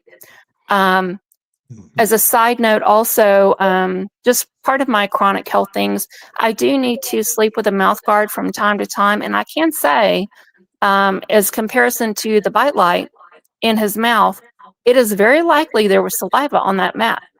So I can tell y'all that having something in your mouth when it's not used to having something in there, you will naturally salivate more often. So I'm really curious about that. So, but back to the blood spatter. So would it be possible to take the camera view from the porch guy night? Because you can see the front third of the mat, because the blood droplets were shown in broad daylight to go down from the porch area to the walkway. Can it somehow be enhanced to see if there are actually blood droplets? Because I have tried to look, and I'm not saying it's fact, just my own weaknesses. I tried to look. I didn't see any blood droplets when he approached the porch. So I think that that would be something that would really be appreciated by people to, answer this question. When did the blood spatter happen? Was it there when the porch guy came on the porch? Or not? So that would be my question. To comment briefly on LOXI 13, yeah, I agree with you. Bite light is nothing like a mouth guard in that regard by the way it fits. But when something is fit between your teeth, per my dentist told me, you will naturally salivate. So I think it's worth a deep dive. It's possible. And he had to take it out of his mouth at some point, right? So he could have spread saliva on anything he touched after that point. So is it possible to see if there's blood spots to enhance the lighting or the filters, however it comes, and then compare it to the video that Brian Enton showed with, broad daylight, showing it on the porch and down the walkway, and determine, was the blood there or was it not? And that's it. So through the photography, so you'd have to write, what you're asking is a reverse engineering. Can you see? Yeah. Yeah. There has got to be a way to do that. And okay, just like we just saw the negative, reverse negative engine, where you're starting to see the suspect's eyes and where they were focused. I mean, that's pretty intriguing, right? To your point. I think there's only one time you would see some type of anomaly in that video, and that's when he turns to the right away from the camera and he bends over the very first time on the porch, not before he even makes it to the brush where he picks up the brush. So almost immediately from when he turns from the, putting his funky little hand up by the camera, and then he turns right, he turns to the right, and then you would have to freeze frame it right there because that's where the blood anomaly would be. Okay. And then of course you'd have to go in there and hit that with some type of, negative filters, et cetera, to see if they can, you're not going to be able to tell if it's blood, but you're going to be able to tell if there's some type of liquid anomaly in there. And that's, I think, what you're saying, correct? Yes, sir. Yes. Okay. And then, so that would be the only way in my opinion. Anybody have any other thoughts on that, John, or anybody? No. Yeah. Okay. And then the next so I have a question for you. Have you listened to Ella Langley? I didn't hear the name. Could you repeat that, please? Ella Langley? No, sir. I've never heard of that person. Okay. You have to go and listen to her song called Choosing Texas. Oh yeah. Okay. She's the new girl, right? Yeah, she's Ella Langley. Holly's going to go listen and choose and I check. will. All right. Yes. Well, hook 'em horns. Thank you so much for the call. And we'll see you in a little bit. Awesome. Thanks, guys. You bet. Thank you. Aloha. Bye. Bye. Isabelle McFadden. Great name. My mother was an Isabelle. Oh, thank you. Whoop. What in the heck did I just do? Oh, no. Isabelle, I am so sorry. I hit the wrong button. When you pop back up, I will get you right back up here because you've been holding, and I was just a doofus. It was not your fault. It was He my goes to fault. lunch and you got to retrain him. I am so sorry. I meant to put her back up and I hit the wrong button. Yikes. Forgive me. I'm so sorry. Man, oh man. Okay, Isabelle, come back. Cindy, welcome to the call. Hi, I'm Cindy. I'm from Southern Tier, New York. Can you hear me? Yes, welcome. Hi, this may be crazy. I've been thinking about this for a while. But some of the behaviors of the supposed perpetrators of this crime remind me of episodes of the Three Stooges. That's the only way that it makes sense to me, because of and there could be people that worked for her, and one of the knuckleheads got the idea, oh, we could just, kidnap her for a day and get some money or whatever. But it just seems like a comedy of errors. And for them saying it, I heard a long time ago that there was somebody that worked for her that couldn't stand these certain kind of weeds around her house, and they were always yanking them out, and they were really angry about it.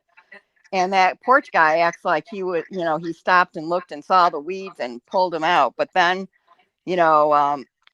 offering Bitcoin, options like that, and going to TMZ, and also saying, the apology letter saying that we're sorry she died. And I don't know, it seems to pull all those crazy things together. So maybe I'm just off the mark, or maybe it's late at night and I'm, throwing out all this crazy stuff. But I've watched a lot of Three Stooges in my life, and it just seems like the perpetrators could have been just somebody got a brainy idea, and then they all, oh yeah, we'll get in on all this. And it just was like one bad decision after the other. But I don't know. Well, let's just say that if there is a mastermind behind it, selecting people that would successfully abduct someone would be of no practical importance, because it's just to create the show of doing it anyway. Do you understand? No, what are you saying? Do you guys know what I'm saying? John and Chris and Josh? Do you understand? If you're pretending to kidnap somebody to give a air of something else going on, it is of no practical importance that they be any good at it. Yeah. At all. They just need to fulfill a role. They just have to fill a role. Exactly. If you really want to kidnap somebody who is worth potentially millions of dollars, they would be precious cargo. You wouldn't get the Three Stooges to move the Matisse. You see what I'm saying? It doesn't make sense. I mean, that happens in some episodes, that they're moving art around and breaking its head off and busting the frame, and that's the whole comedy of it. But with a human being that's worth millions of dollars, no. What? No, I'm not saying that somebody hired them to do that. I'm saying that some knucklehead who worked for her got it in his head that he could had a scheme and got other people involved in it, that they're not very smart, and they just like screwed it up from the get-go. Right, it's possible, but what I'm trying to say is that one could make the argument that if there's a chef right behind the script, on the other side of the wall, then these people, or this person, they were of no importance. Their job was just to give an impression of an abduction attempt.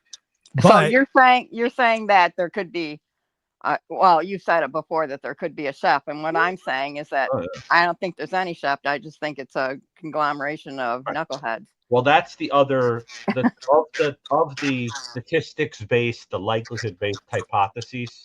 the only two that seem, that's really funny. I hear what sounds like a duck. You mentioned It's Three just Stooges, feedback. It's just feedback. right? And I was going to say why a duck? You know, like the Marx Brothers. But I think the only two theories that seem to kind of hold water, are, you know, to not go off into the bizarre, are an abduction attempt that goes south and then you try to collect money anyway, or a homicide that is staged to look like an abduction. And then within that, the two hypotheses are you do that because you want money associated with the person's death.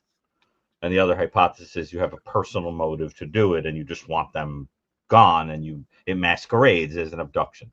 So it's one of those stories, and I really think so. So the idea of a bunch of incompetence, you know, the gang who couldn't shoot straight kind of thing, I mean, it's possible, but I mean, what do you guys think? I just don't buy it that it's as simple as that. Well, I mean, and actually, when she says Three Stooges, one of the actual definitions of stooges is somebody being used as a cat's paw. Oh, that they are stooges, and so I'm inclined to agree with you, Gary, that there had to have been somebody behind this, because the idea that you're going to abduct this woman, even if we are talking about people with like room temperature IQs, they had to have something in place to, you know, get the ransom. And really, if you're talking about, you know, we'll say somebody that knew her, how do you talk two other people into it? My experience has been, when I've dealt with murder suspects of this variety, they talk about this stuff. They're not Sphinx like. They're not silent. They would be telling people that, oh, and by the way, you know, or they'd brag about it, or they'd be plagued by guilt. Because we're not looking at people that are motivated by, and I believe this is an elimination situation. Yes. So, yeah. I think so too. But isn't it funny how in any group of criminals, there's always someone that's sort of the ringleader.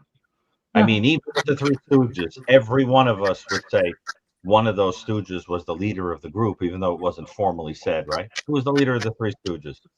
And Mo, Curly, and Larry. And as being the stooge on this one, let's get to the next caller. Cindy, thank you so much. And I'll give you one of these. Yuck, yuck, yuck, yuck. Yeah, one of those. Okay.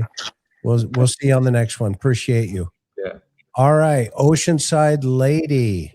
Hello. Welcome to the show. Can you hear me?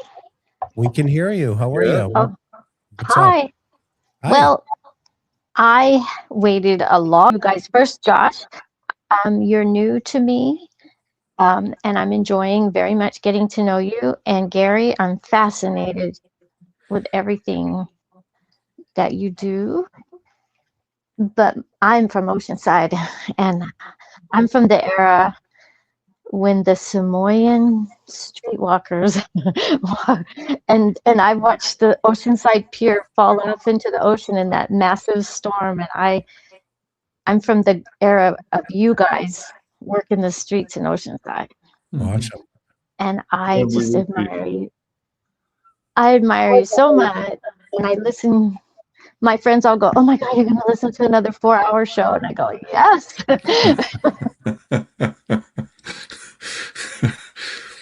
Welcome. So my take on this thing is that Nanos is doing such a terrible job that I wouldn't be surprised if somebody he knows is involved in it. Just that's how bad it is. And I feel that there's a big shame somewhere in this case, and that's why it seems so much darker of a public case. but I just wanted to tell you guys that, and your wife too, Chris. I just wanted to say I admire you guys so much, and I know what Oceanside has been through from the very beginning, and you guys did a phenomenal job. And I'm involved with my neighborhood watch, so I get to meet a lot of cops, and I tell all of them about you guys. Thank you so much. We appreciate that. Thank They're you just so young much. pups. Yeah. Anyway, so have a wonderful night. You too. Thanks. Thank you so Thank much. you. Love your cat too, by the way. Thank you. Okay. Aloha. The K You Dub. guys did a phenomenal job, and K-Dub. I'm involved with my neighborhood watch, so I get to meet a lot of cops, and I tell all of them about you guys. I've heard this show before. They're Hey, just Dub. young pups. You have to turn off your feedback. Anyway, so have All right. Shauna, welcome to the program. Shauna. Hi. Oh my Hi. goodness. Sorry. I've been waiting. I didn't think I'd get in. Hi, can you hear me? Uh-oh, that's not me talking. No, we got you. Oh, okay. Yes, Shauna, welcome to the program. Okay, thank you. Because I have done some studying on how to do this right. And I was like, I got everything muted, but You're fine. okay. Anyway, hey, I just want to say what an honor and a privilege to get on here and have a few minutes with you guys. Mr. McDonough, I have been following you, and I found you through the Summer Wells case. And through that, I have found these other gentlemen. And I just want to say it's amazing to be on here with some actual professionals. I say that with all due respect and no hate or disregard for others covering this case, but it's way different when you're dealing with prior law enforcement and whatnot. So I hope that doesn't come across rude. Thank you for your to kindness. others. So, okay, hold on. Let me get my thoughts together. I had them all together. So I live in Nashville, Tennessee, and I am affiliated with law enforcement in many different ways, professionally and also family.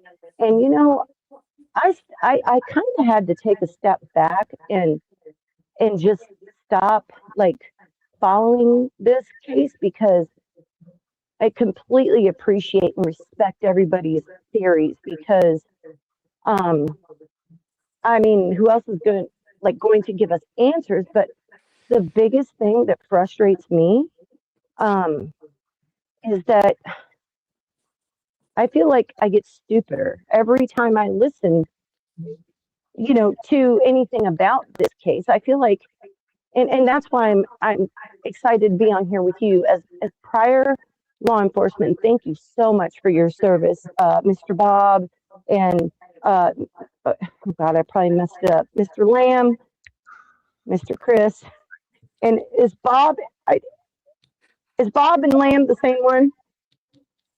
No, they're I two. can't see. Okay, I apologize. Okay, you got me. That's I'm okay. sorry. Separated them both. Oh, okay, Yeah. John. I okay. John Jesus, I messed. who you're thinking. Thank you.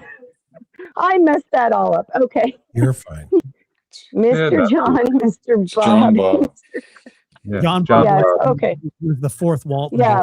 Yeah, there we go.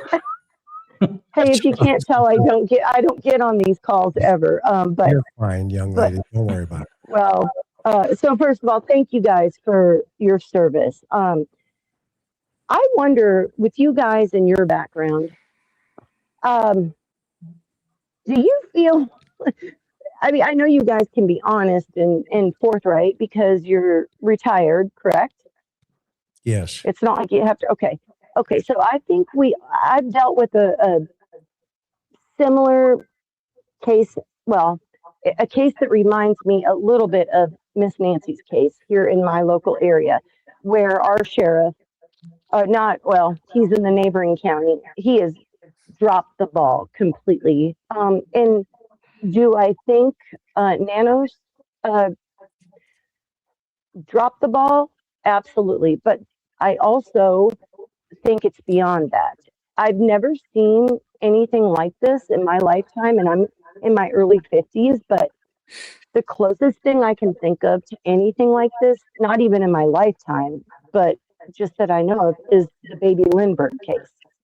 And I don't think it's got anything, I don't think it's got anything to do with ransom. I don't know. My question is this, and I'll stop. Okay, sorry, quick. And I don't mean to be ignorant, but I've stepped away from social media quite a bit. But when we, and you guys, everybody's probably going to beat me up, and that's okay.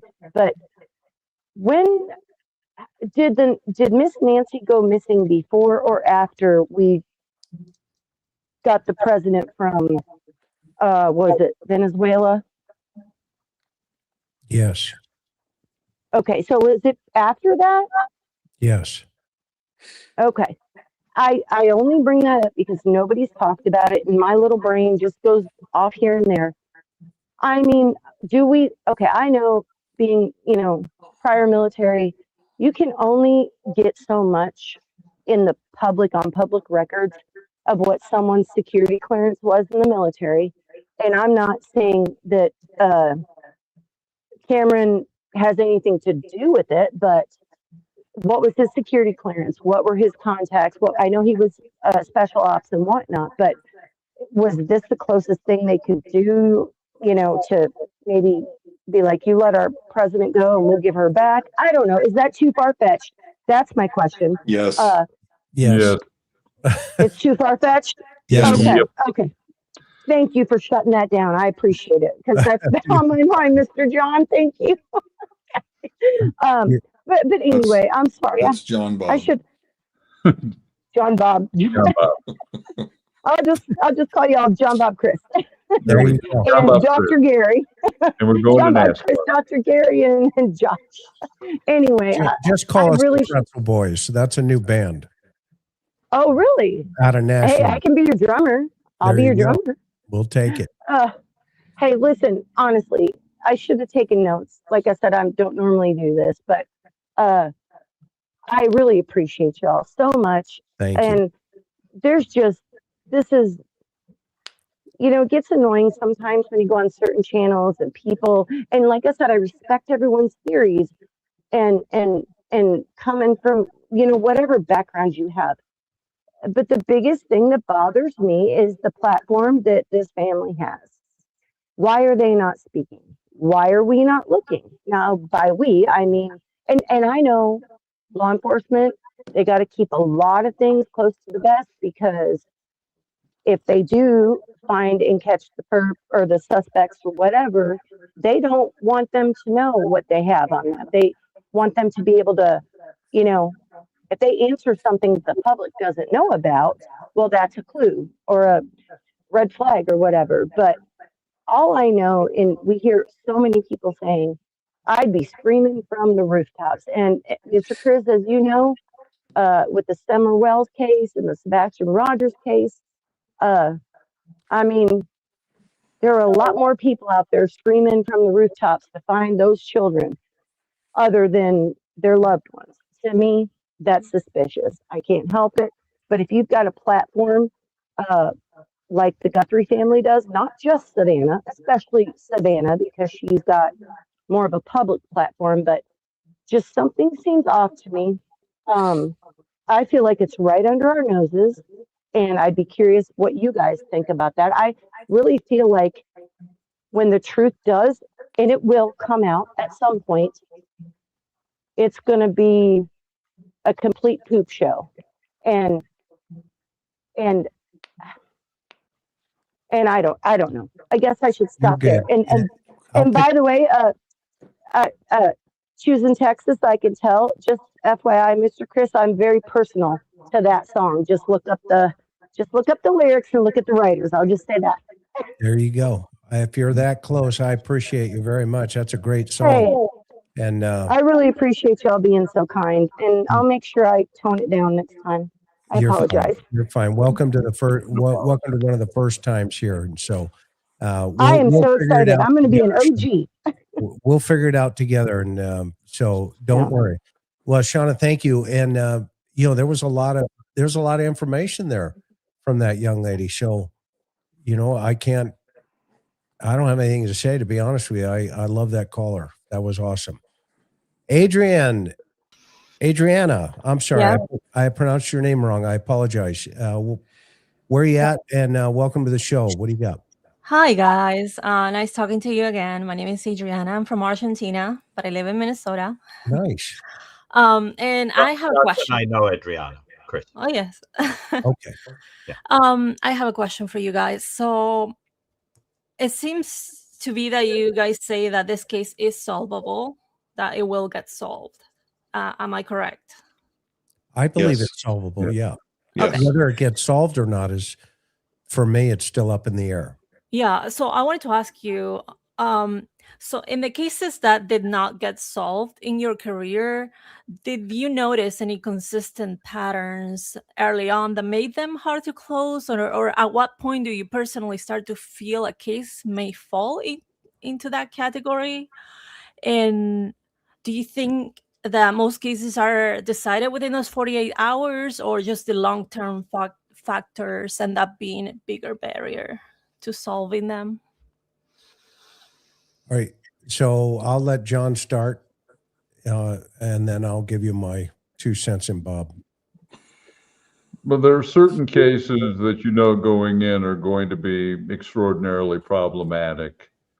There are cases where we've uncovered the body and it's been buried, or there's been all of the evidence has been corrupted. There are certain cases that are simply not going to be solved, but this isn't one of them. The situation here is not in any way where we have a situation where we don't know when this happened or the circumstances. So, yeah, there are certain cases you can look at and go, yeah, this is going to be tough. But I wouldn't think that this would be one of them. Thank you. I appreciate it, John. Well, with respect to knowing or having some, an intuition or knowledge of when a case is starting to go south or go cold, each case is different. And so it's very difficult to say, but sometimes you get to a case, whether it's a homicide or not, whether, it's a robbery series or something, and you think that you are getting closer and closer, and you've got some great leads, and you're pretty confident you're going to solve it, and then something unexpected happens, and you get steered in a totally different direction. And so it's difficult to say, because every case is so unique that we have really no idea. The first 48, as you know, we've talked about that a million times. I mean, there's a couple of different true crime shows that are named after the first 48. That's crucial in a murder case. And but a lot of murder cases are solved well after the first 48, as John mentioned, and all the others here have mentioned. So hopefully that answers your question. Yeah, thank you. Thank you for your insight. Yeah, and then the first officer on the scene actually is the most critical person in any of these cases, because that individual has to make hundreds of decisions rapidly to shut the scene down, secure it, making sure that evidence is preserved so that the case can be solved. If that individual makes mistakes, then it's the old carpenter's rule, right? Measure twice, cut once. But if you're a quarter inch down at the bottom, you're going to be a half inch at the top by the time you put the roof on, if not more. And so in my experience, I've always spent my time talking to all the patrol guys and letting them know that they're the most important, valuable person whenever they pull up on a crime scene. if they're smart enough, quickly enough, fast enough to separate all the witnesses, get them into independent, environments, handing them a piece of paper and letting them start writing their statements, and then shutting the crime scene down by, directing officers that are responding not to walk into the scene as they're responding, but rather give them an assignment as they're responding, then the case will be solved. Because, a lot of times they're not as sophisticated as this. And if you think about the totality of this whole situation, that first guy that showed up that had everybody telling him what had taken place, the decisions that person made was a volcano of decision-making process. And it was the shaking and the rattling of that volcano determined whether or not the lava came out of it. Yeah, you're balancing the human factor and the technical factor. Correct. If in fact those decisions aren't made correctly, then the house is going to fall, and it doesn't matter how good the investigator is at all, because the public will solve it with help. But if again, a carpenter gets a foreman's card, or gets a journeyman's card because they've paid attention to how the plan looks and they've built it to the plan. And every law enforcement officer in this country, the most important person on a scene is that first guy through the door. If they get it wrong, everything else falls completely. And while Gary and Josh are talking to each other here on text messages, okay, this is, I think your call, Adriana, is a really important call. Because that gives us the opportunity maybe to teach something as well as not just to opine into opinions. Yeah, absolutely. So thank you for your call. I'm going to jump into the next one. Have a good night. All right. Good night. Thank you. Gary wasn't texting me. I was checking the Giants score. They won 3-0. Yeah, okay, sure. Dom C, thank you. He wasn't. Great to Adriana see you. works in our field, by the way. Great to see you. Welcome to the call. Yes, thanks for having me. Where are you at? I'm in Southwest Washington State. Awesome. Thank you so much for being here. Out by Walla Walla State Prison. Where are you? No, I'm near Vancouver. Okay. Washington, not BC, but I've been to I'm Washington. sorry. That's beautiful up there. Yeah, Vancouver's beautiful. We have a new waterfront down here too. You'd love it. Oh, nice. I only had two questions, and it was mainly about the FBI. So if the person was thinking that they were in a parasocial relationship, could that be why the FBI is telling the Guthries not to go on media, so it doesn't feed that person's need to be with Savannah or near Savannah? And also maybe that will draw him out, getting frustrated that why aren't they paying attention to me? Well, so you're asking if that's an investigative strategy for... Yes, for the FBI to tell the family to stay off social media. Well, it kind of defeated the purpose, right? By having Savannah set up an entire presentation on the Today Show and come out and just kind of welcome to the world. Right, but it was so limited because a lot of people are complaining, why aren't they on every day? Why aren't they out searching? Why aren't they advertising? Why aren't, they've done little bits, but not like they did with Nancy Woodrum. I mean, her daughter and the whole town was out every single day with flyers and searchers. And I mean, I watched that case and those people were on it all the time, like 24/7. Yeah, no, it's a great thought, but I think the FBI wants as much publicity as they could probably get into this thing. Okay. And then the other thing was with the FBI is the mat. Do you think that maybe they didn't take the mat in the front door because it was so contaminated that it'd get thrown out in the case? That's a possibility, but that contamination, by not picking it up, you could have Mm. missed something that you may have been able to correlate to something else that you already had, and that wouldn't have Okay. gotten tossed. So yeah, great questions. Great questions, Yeah, Tom. everybody else had all the same sentiments I did. I have no idea who did this, and it makes me sick. I've been a nurse for 17 years, and Oh, and wow. I've been with many people who have passed, and I can't even visualize an 84-year-old woman going through what Nancy Guthrie went through. It just breaks my heart. I think that's why I'm so attached to this case, because of all the people that I've been with, and I've held their hands and been with their families to say goodbye. It's just heartbreaking. Well, God bless you, and thank you so much for your service. Thank We you. really Thank you. appreciate it. And I love the show, and I love everyone on the show. Thank you guys so much. Bye-bye. Thanks Thank a you. lot. All right, Karen from Missouri, you're up. Hi, can you hear me? We can. Thank you so Oh, much. it's so exciting. I want to say I love your show. I'm living about maybe 30 minutes from St. Louis in Missouri. Welcome. I'm a transplant from New Orleans. I miss it, but this is where we are. I enjoy the show. I wish I had time to watch every minute of it, but I work full time. I'm 72, still working full time doing legal transcription.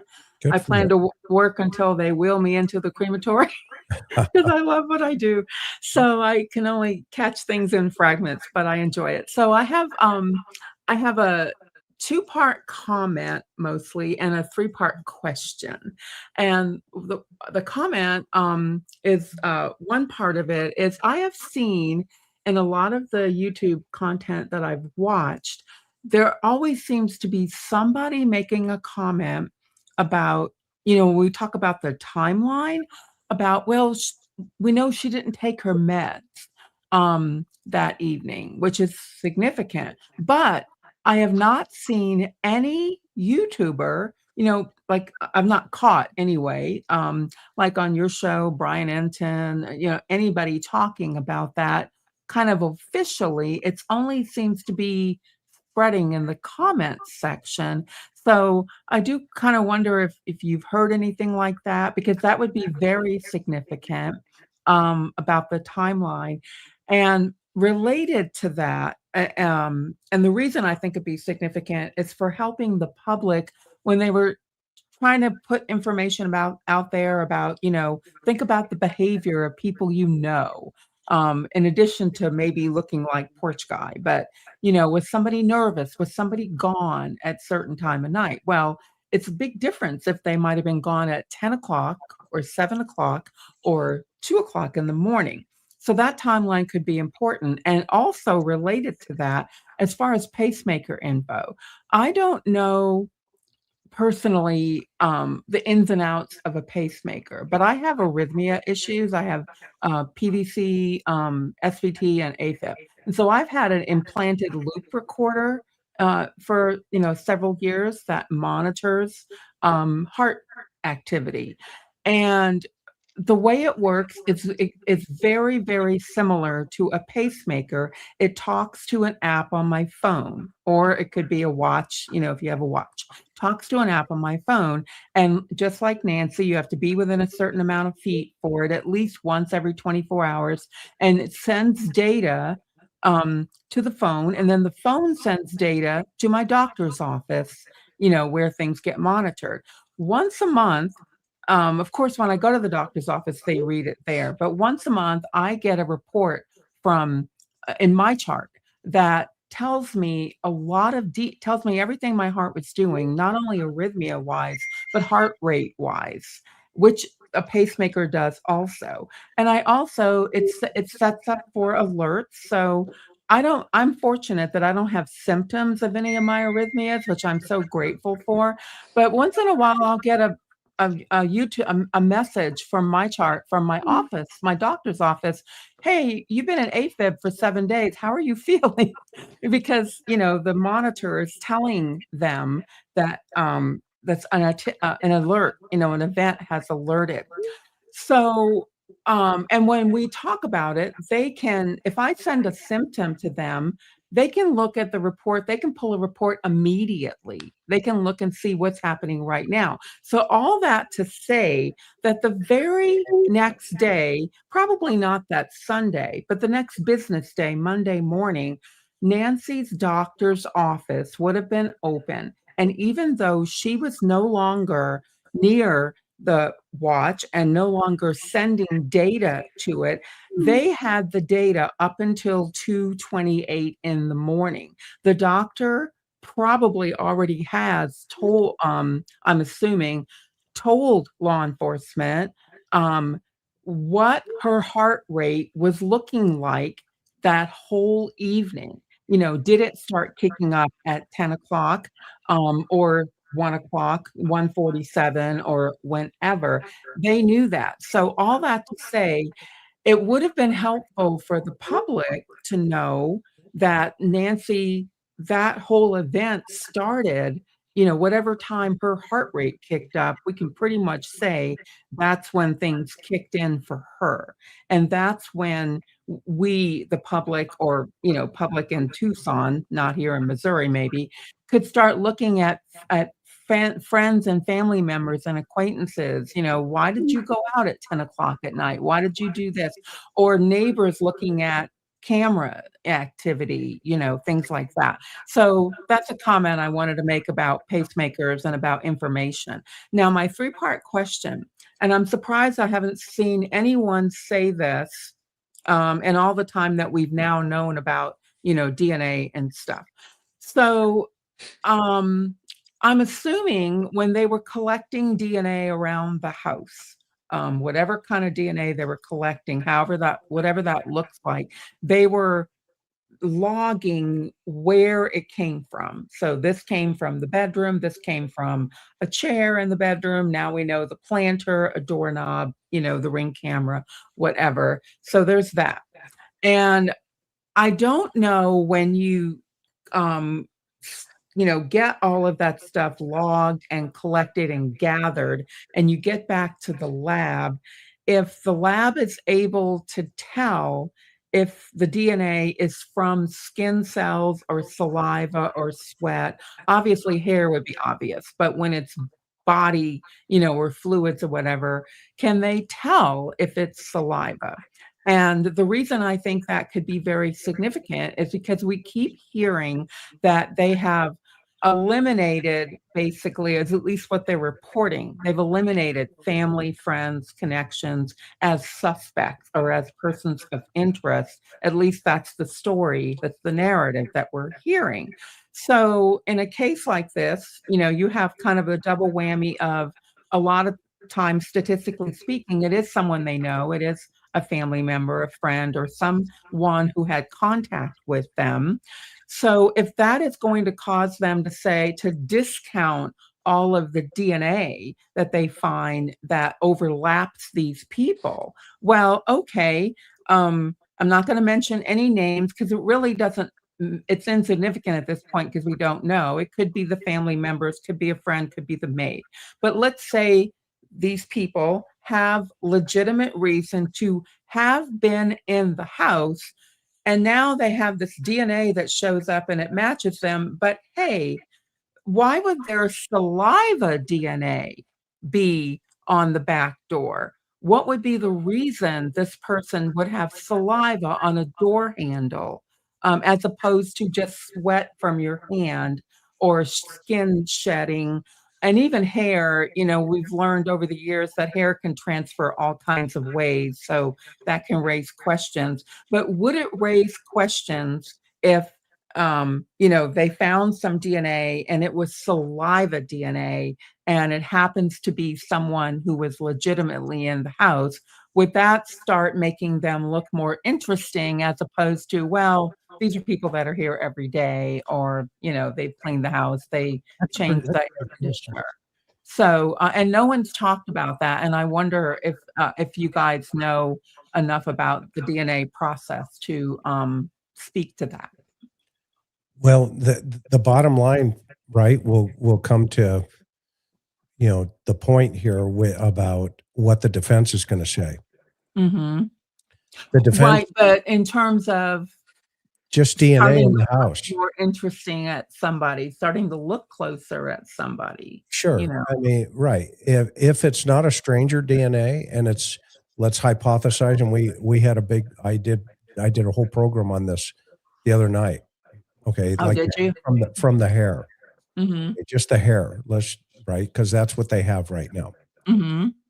The first thing the detective is going to do is when he's sworn in, or she, whoever it's going to be, is up on the stand, is the defense is going to ask a couple of questions. And the first one's going to be, did you find DNA? Yes. And who did it come back to? Well, it came back to so-and-so, such and such, family member. Mm-hmm. Okay. No further questions. Because even if it's saliva on the front porch. Well, how are you going to connect it to the guy with the flashlight in his mouth? There's got to be a connection. Just because there's saliva out there, and let's say it's a family member. Let's play out to what Karen is talking about here. Mm-hmm. Let's play a defense attorney. Okay. Detective, isn't it so that my client, okay, lives at is connected to Miss Guthrie? Yes. By family, right? Yeah. Isn't it true that my client has been over at that house 400 times? Yes. Isn't it true my client's had wine at that house in a glass? Yes. Isn't it true my client could have spit on this porch? Yes. Isn't it true? And is just going to go down to this. Isn't it true he could have sneezed? Isn't it true? You're right. The question's going to be yes, yes, yes, yes, and yes. Okay. And then they're going to ask the question, well, is he the killer? Mm-hmm. And the answer is going to be, well, I don't know. I can't answer that. Well, but if you look at it in a bigger, broader picture of, there's so many layers to this case, because there's looking at evidence, there's such a horrible start to this from the start, because the whole scene was messed up for defense purposes, for purposes of prosecuting the case, because they released the house too soon. And Right. No matter what you find, there's always going to be a question. But then there's the layer of, at least it might narrow down who you need to look at, which I know that's a risk, because sometimes it can send you down the wrong road, but it can narrow down who you need to look at, and you can look at them more intensely and maybe find other evidence. And then there's the other part of it, the parallel part, is it may help find Nancy, which is its own story. That's important, independent of justice, that's even though they're both equally important. Right. I agree. The 30,000, flyover view. Yeah. But your point is exactly well made. You need to have corroborating evidence other than just the DNA in that house. Yes, not just that one spot. If it comes back to the family, oh well. I had a case one time. It was a shaken baby case. It's actually the only case I ever lost in court. Mm-hmm. And it was a father who had just rattled this kid. It was a medical case, as you know how those things go. We had the doc on the stand. We had 3 doctors on the stand. They all testified. There is no question that this child, et cetera, et cetera, et cetera, passed away because. You know what the defense said? This was their defense. The baby was crying and he went to burp him. Not guilty. Mm-hmm. It's the only case I've ever lost. Wow. Sounds like you got a rotten jury. Yeah. It sounded like they had a smart attorney. They have a smart attorney, yes. Always remember that the prosecution needs 12. The defense needs 1. Yeah. Look at stuff. Look at right now what just happened in one of the most horrific with Gannon. This is why it's always important to take the 5,000 foot view and rather than the 30,000 foot view. And then you've got to get the 5 foot view and then the 1 foot view and then the 1 inch view. Right. And I know there are so many cases where they do kind of know who it is, but it takes years to get to trial, Right. and they get prosecuted, but at 10, 15, 20, even 30 years, sometimes it's crazy. Yeah. But at least it can maybe narrow down who you need to look at, because then you can look at these people a little closer if that would be the case. Yeah, but you're looking through the lens. You're looking through the lens of typically those kind of cases, as you and I probably both understand, right, Karen? Mhm. That the lens of somebody, you know, essaying a woman and leaving that type of DNA evidence behind, Mhm. that's almost a slam dunk 30 years later. Yes, yes. I mean, we're solving those all day Right. long at the Yeah. Copeland Foundation. okay? Right, right. But let's use Michael Vaughn for a moment. The Mhm. 5-year-old little boy in Idaho. You know what Mhm. the cops did? Idaho State Police? Hmm. They told the family he's a walk away. We're out of it. What? Yeah. That's what happened. Wow. And they reached out to the Cold Case Foundation. Actually, they reached out to this guy sitting over here who reached out to us, and I made connection with the family. And guess what? They just bound Stacy over for murder, first degree. This is the point. That's the point. Okay. That this, you know, you get down this scope of things, and it's like it's the very small little tiny details when somebody says, yeah, there were pots in the back door. Mhm. What? Mhm. Yeah, I called my sister and she said, you know, or I told her, yeah, mom's gone. Yeah. Eh, I've replayed that conversation in my head so many times. Does that make The sense choice to of you? words, the Right? You're a timeline, no, juror. not at Does it all. make sense to you? No, not at all. Okay. No. Yeah. And not then you- waiting hours too. right. You know. You stack them up. This has been a great call. I don't mean to cut you off, but I got to keep moving. We've got That's about okay. I appreciate 9 it. others It was coming worth the behind. wait. I feel honored and I'm You're just awesome. excited. You made my day. What a great call. And we're going to do this again. I'm still learning here tonight. And so please forgive me for those who No waiting. worries. Thank you all so much. And thank you for Okay. your service. Have a Thank good you. night. Okay, great. Bye-bye. All right. I think Elizabeth is back. I'm trying to get her up here. Okay. True Crime. Whoops. True Crime Uncensored. Welcome. Hey, Hey. I'm Sarah from Georgia. Well, welcome. Thank you. So, first of all, I just wanted to say to Josh that I am currently a Giants fan. I've been coaching 5-year-olds, and the team is the Giants. Anyway, so We won tonight. We won. We beat the Dodgers. I Another wanted to traitor. Hey, you should be happy. We beat the Dodgers I 2 have to games in a row. So there's a screenshot going around from the Pima County Sheriff's Department's website.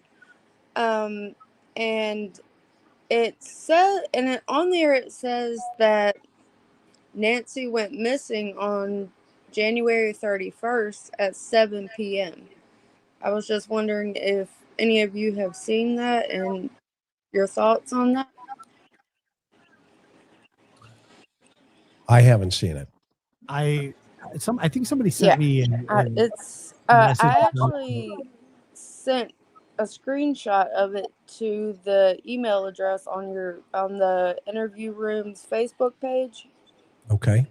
So maybe you can look at it Is it and possible they're let us dating it know from the what point you with the think Uber about driver? it the next time you come on Yeah, here. John made a good point. Did you hear that, I didn't. John? Is it possible that they are dating the appearance from the time that she was last seen by the Uber driver? That's the time when we know that there was somebody that we can actually document it, because I guess they have video. Yeah. So Yeah. that would occur to me how they've come up with that 7 p.m. time element. Did that help? And by the way, do you have a YouTube channel? I see True Crime Uncensored. I have one, but it's not. It's small, and I haven't even uploaded anything on it in a while. Well, that's okay. Go ahead. Also, I wanted a caller earlier mentioned that maybe Nancy's caregivers were, frustrated or whatnot. And I have caught a bunch of flack for even mentioning this channel on certain platforms. People just don't agree with the thought process, but I read today something interesting that Tomato, it was wanting to move back to Italy. So I thought that was something that and when the caller mentioned about getting frustrated, the caregivers getting frustrated, it reminded me of that, and it got me thinking more into that. Well, that's an interesting thought for sure. And it would be one we'd want to keep an eye on, right?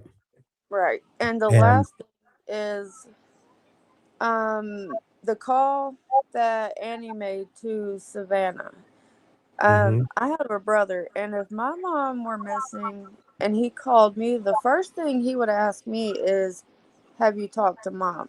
Not "Mom's missing."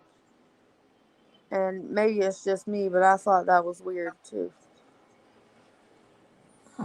Well, great feelings, great thoughts, and thank you for sharing them. And drive safe, would you? Thank you. Yes, ma'am. Talk to you in a bit. Okay, Rhonda, you're up. Rhonda. How are Guys, you? I'm great. How are you guys? Doing well. Where you at? And what do you got? I'm in Florida, and I actually have two things I would like to try to address real quick. But first, thank you guys all for your time, Thank you. your insights, and your education that I get every time I watch. So I appreciate that so much. Recently, Savannah came out and said that her mother was begging and pleading for her life. Do you guys recall this? Yes. Yeah. Okay, so my question is, we know that the camera was not a subscription, but yet they were able to obtain the videos. Do we know for a fact that her mother was maybe caught on video begging and pleading for her life, or is this something that maybe Savannah's just doing on her own? What's your guys' feelings regarding this? Anybody? Gary? I don't really know the details of that to comment on that. Can you explain a little bit further what you're referring to? She was talking about how her mother was begging and pleading when she was being taken or being hurt in the house. You're talking about And when she made Savannah did the interview with Hoda? Yes. I'm not certain which interview, but possibly. That's what it was. I think that's the one. Well, I Okay, mean, yes. again, this is very similar to the whole she didn't have her shoes on. I think that what that is somebody envisioning what happened. Okay, that's what I was going to ask. Or I was going to ask if you guys thought there was actual video or audio. And if so, why would they not release this man's voice? Right. No. I really honestly think that, no, I How is don't. that I how is really that think the it's same? just, what'd you say, Josh? How is that the same as somebody? I mean, if her shoes are right by the bed, how's that the No, same? I don't mean that. I mean, it's just that I somebody's got buried in the presenting comments. a narrative. Yeah. What'd you say?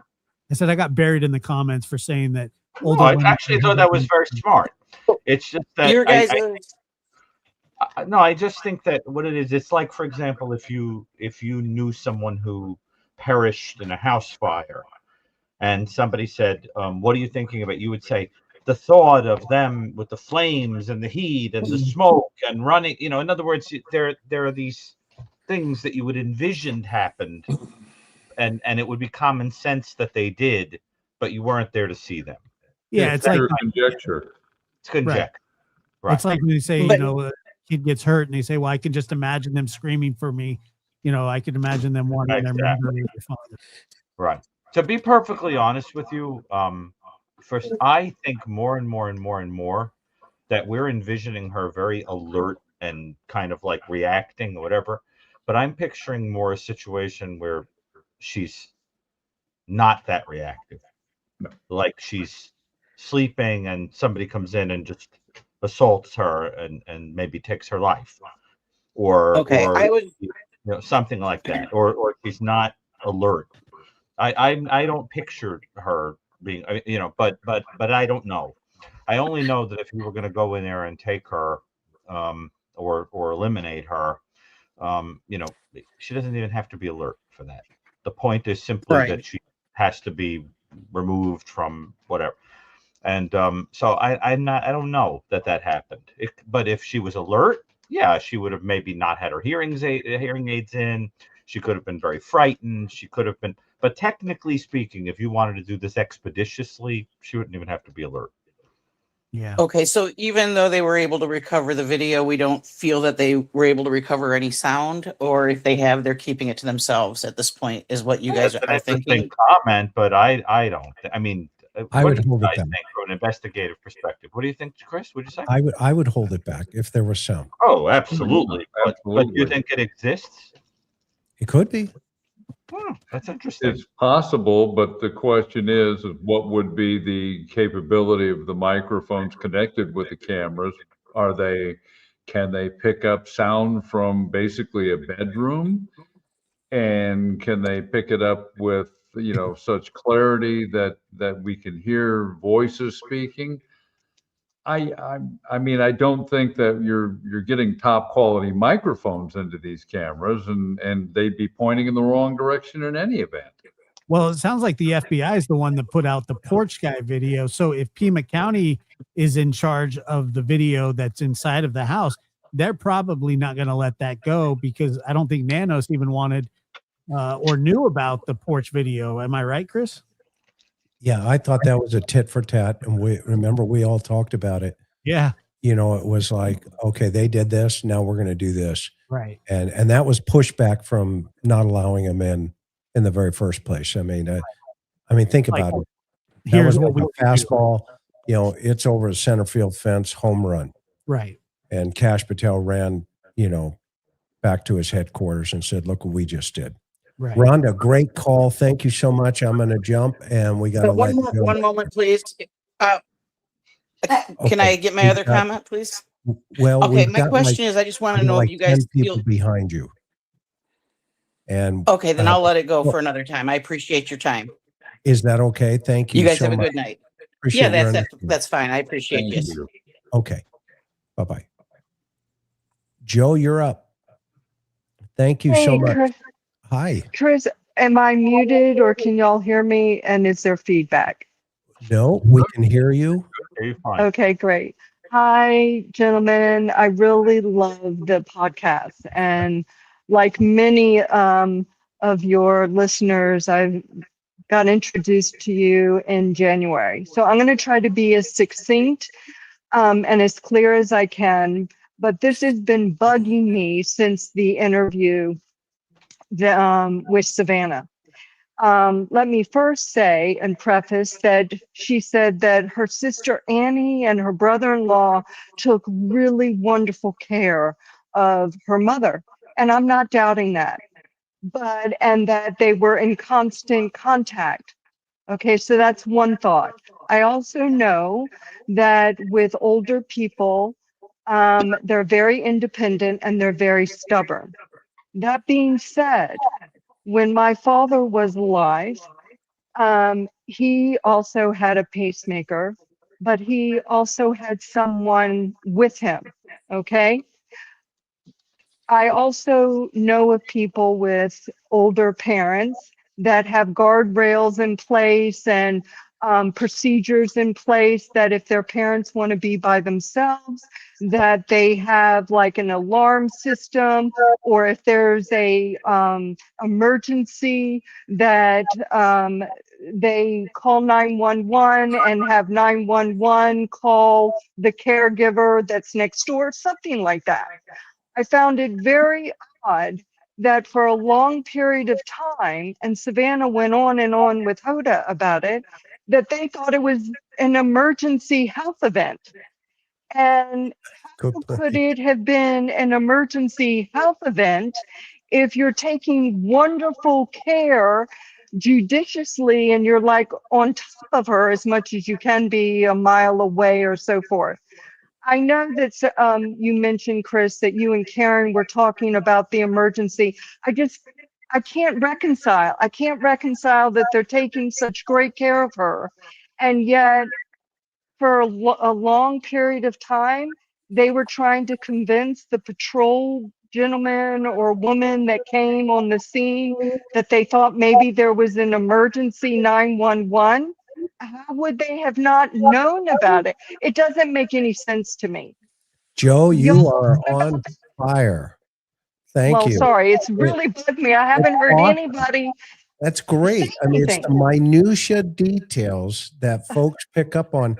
This is such a solid comment, and because think about. You're so kind, because Well, I thought I was out in left field, and I was the only one thinking this. This is what takes place in a jury room.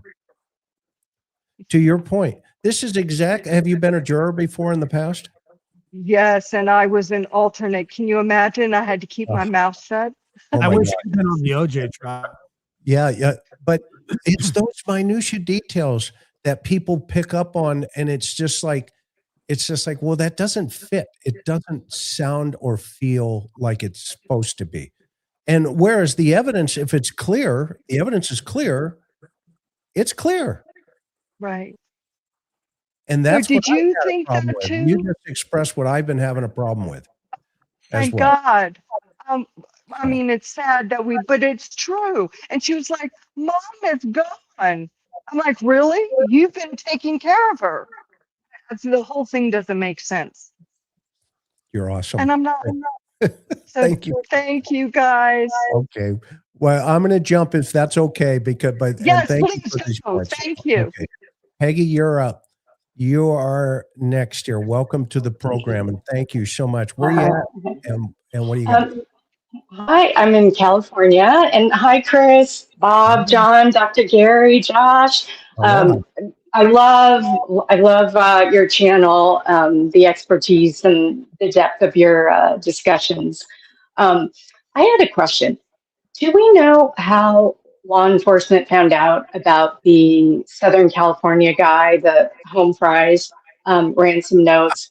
Did the family tell the police, or did the police, were they in possession of their phones then? Well, yeah, I mean, he's just kind of surfaced, didn't he? Yeah. But how did the police find out about those texts? Did the family go to the police and say, hey, we just received these, or did the police already have their phones and saw them come through?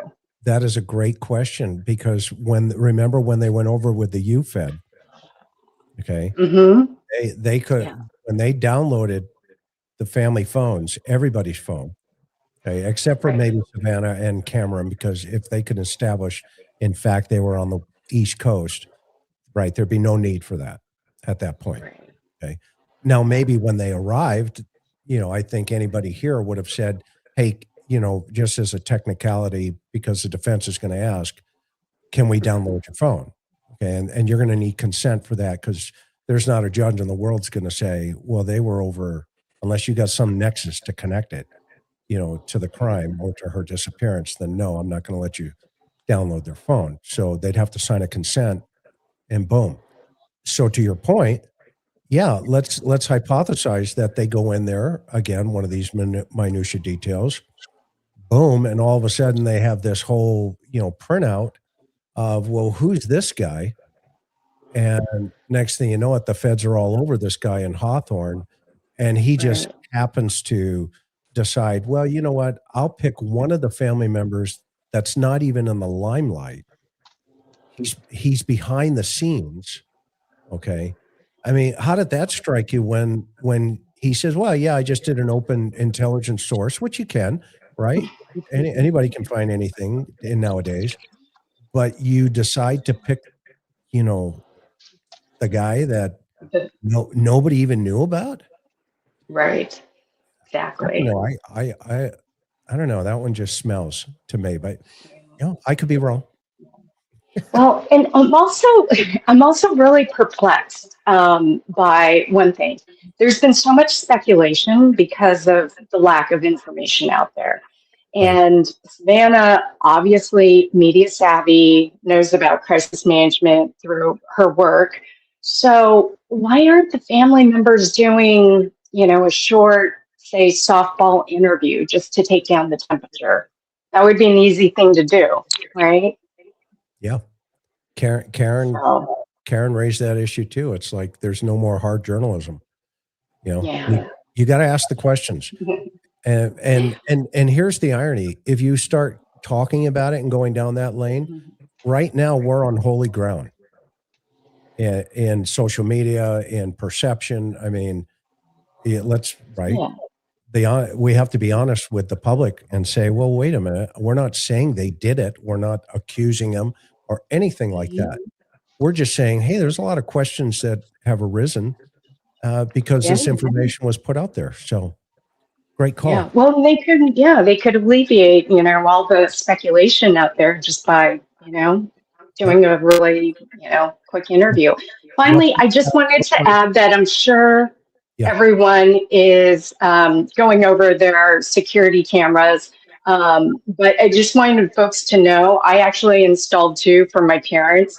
And you can go onto Amazon, and there's security cameras out there that you don't need a subscription. It'll save the videos, save the photos, and it's under $40.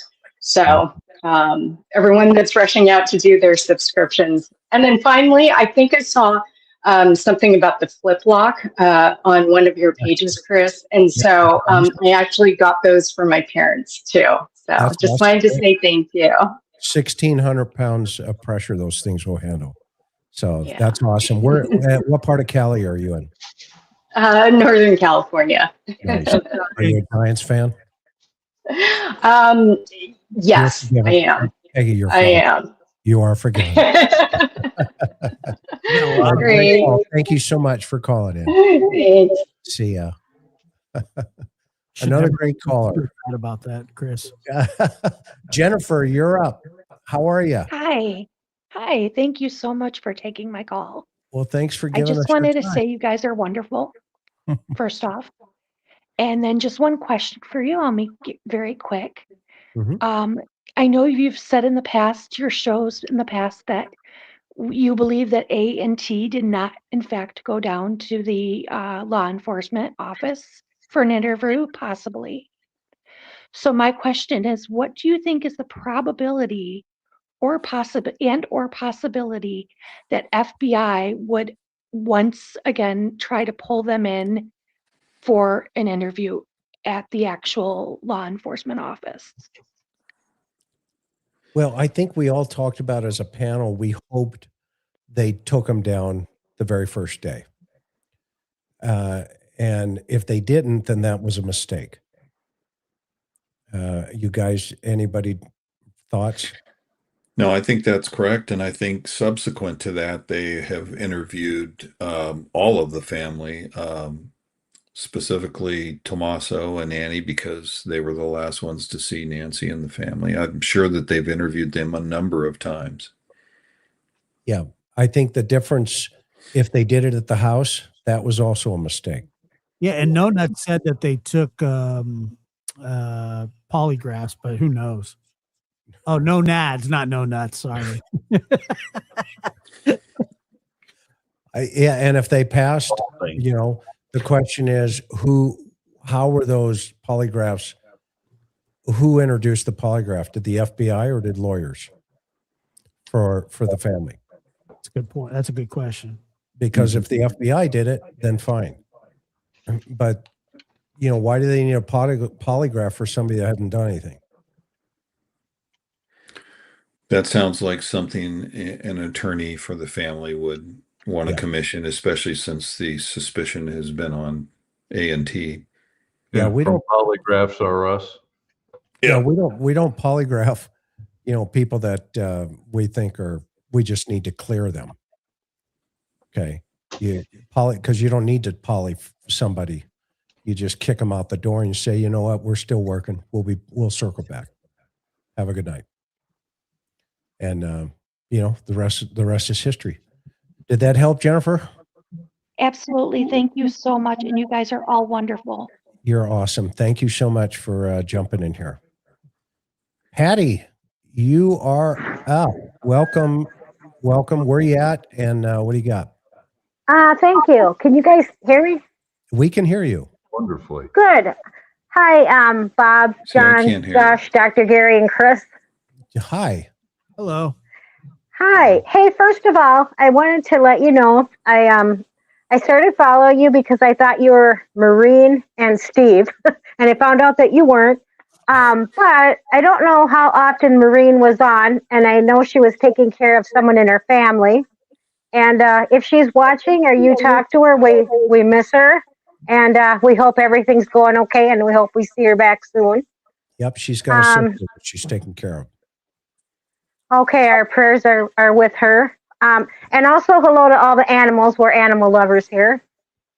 My question has to do with the timeline. And this is something that's been bothering me. I won't say who, but one of the, I'll give you her initials, NG. In the timeline, she reported that at 2 o'clock in the morning, Nancy's pacemaker, it sped up. And that's the only place I've ever heard that. And I'm just wondering, did anyone else ever hear that at 2 o'clock in the morning it spiked? I've heard that, but I don't. I've heard it, but I don't know if it's true or not. We've heard it, but there's no official confirmation. It's yet again unvetted information so far as we know. Okay, there was that, and then a lot of talk about how this person was in her house for 40 minutes. But if the man was on the front porch at like 1:47, I seem to remember the sheriff saying that something, possibly even an animal, was picked up on a camera at 2:12. Perhaps they didn't even get into the house until after 2:12, because I think it's highly unlikely the camera would have picked up an animal outside. That's a great point. Yeah, no, that's one of those minutia discrepancies, right? Yeah, well, I think somebody floated the idea of could it have been an animal, and then he's like, yeah, it could have been an animal, or could have been a cotton candy vendor, or I mean, he just went with yeah, it could have been. Yeah, it just seemed flippant. Yeah, I mean, the coyote's in the house, right? Right. Exactly. Right. Yeah, it doesn't make sense. Well, that's just something I've been thinking about this whole time, and I just wanted to run it past because I didn't recall you guys talking about that. So it's possible that, I mean, they went in there and they got her up and she really wasn't fully aware of things as they took her out. And so that made more sense to me, and I just wanted to ask you about it. Okay. Yeah, I hope that helps. And we're going to play a quick game, Patty. It's called Guess Your Accent. Okay. I'm going to go with close to Wisconsin and or the Canadian border. I say Michigan. Really? Michigan. How about you, John? Minnesota. Bob? Yeah, I'll take Wisconsin. Gary? I would have gone with something like Minnesota. Okay, and the winner is? Two of you are right. I'm a Vikings fan. There you go. I got that here. Boom. All right. We still got That's it. great. Lady. Have a great day. And I'm sorry about Ben Parkington. He passed away a long time ago. Thank you, guys. Thank you all. Thanks for all your good breakdown and all your brain power here. Thank you. Yep. Take care. Do you have a Vikings helmet? Pardon? Do you have the horns out of the helmet? Oh, I don't, unfortunately. Darn it. Okay. Well, you're going to get one. One of these Thank days. you so much. All right. Oh, that was a fun call. Let's see, Jordan. You're up. Hi, where are you at? And what do you got? I'm in Tennessee. Okay. This is a great panel, by the way. You guys are awesome. Yeah, they are, aren't they? They don't say very much, but they're awesome.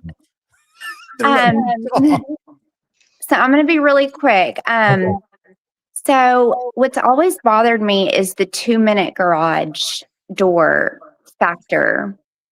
My garage door is my garage in general is very similar to Nancy's, and it does not take anyone, including my 91-year-old grandmother, to get from my door from the garage outside. It takes her like 30 seconds. 2 minutes is an extremely long time. Yes. So what are your thoughts about that? Well, did you hear the lady that reconstructed it for us not that long ago?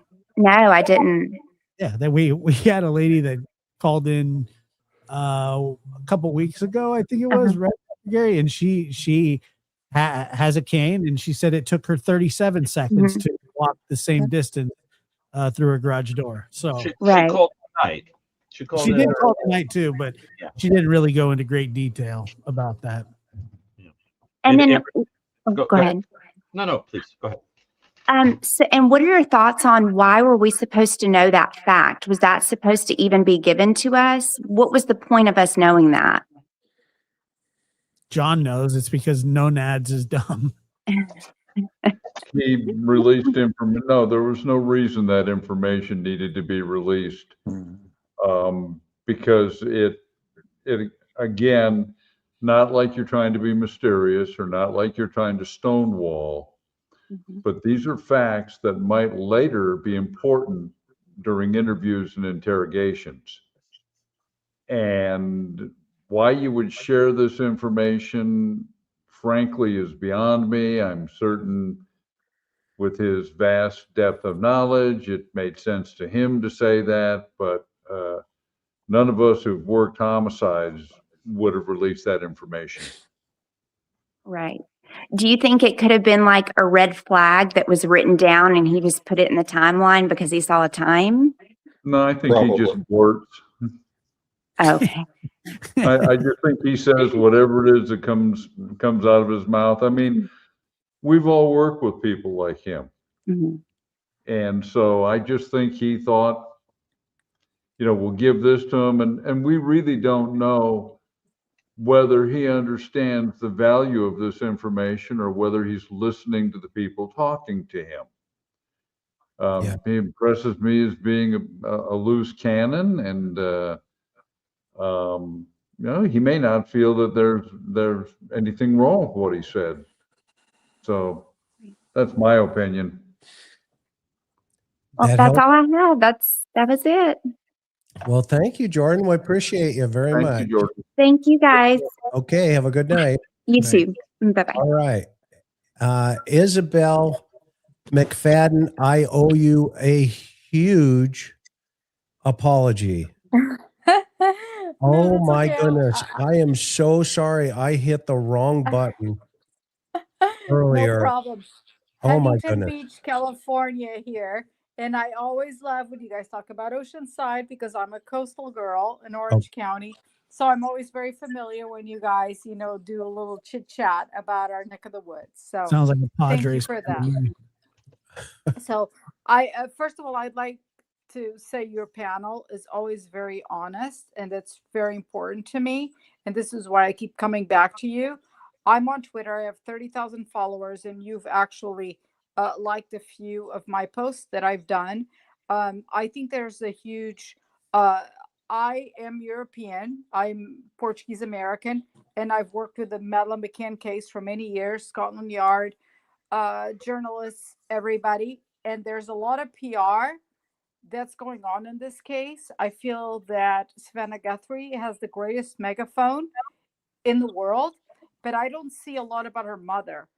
When she did her interview, I found that her interview, if I could quote the late Peter Hyatt, he was a profiler, and he would always say, listen closely to what people are telling you, but she's not telling us much about her mom. She's basically gave us a resume of her family, her brother being this great fighter pilot, and her sister being a poet, with all due respect to Miss Guthrie. And, I feel horrible what has happened to her family, but I don't need her family's resume. I want to know what has happened to her mom. What was her mom like? What were her finances? Was she on top of her finances? Dr. Bocado, I love your statistics. I'm all over your statistics. And I feel like the reason why I feel your panel is very honest is because you are going by the rules, all the things we've learned over the years, what is most likely. And I feel like a lot of people have become a lot of even retired FBI that are on X and YouTube, whatever, they do what's popular, that it won't hurt their popularity. You know, they don't want to go against the grain and actually go with what we know. Another thing I want to run by you, I feel like I'm the only person. Everybody thinks that the perp was trying to hide the camera. I don't think he was trying to hide the camera. I actually, when he grabbed the weeds, I think he was alerting the person inside, like, I'm here, I'm ready. I also feel that when he first showed up on camera, we think that this was maybe days before. I think this was a test run, and whoever, to see what he looked like on camera and how much you could see, not you, but whoever had access to the house. I also think that the person in the house that had access to the house and was running the show knew that there was no subscription. Another point I'd like to make is the Uber. Savannah told us that her mother was so ill she could hardly walk to the mailbox. However, this poor woman that could not walk to the mailbox could actually get into an Uber and feel very comfortable. I would never do that to my mother. My mother lives in Indian Wells, California. She is a very somebody who pays attention to detail.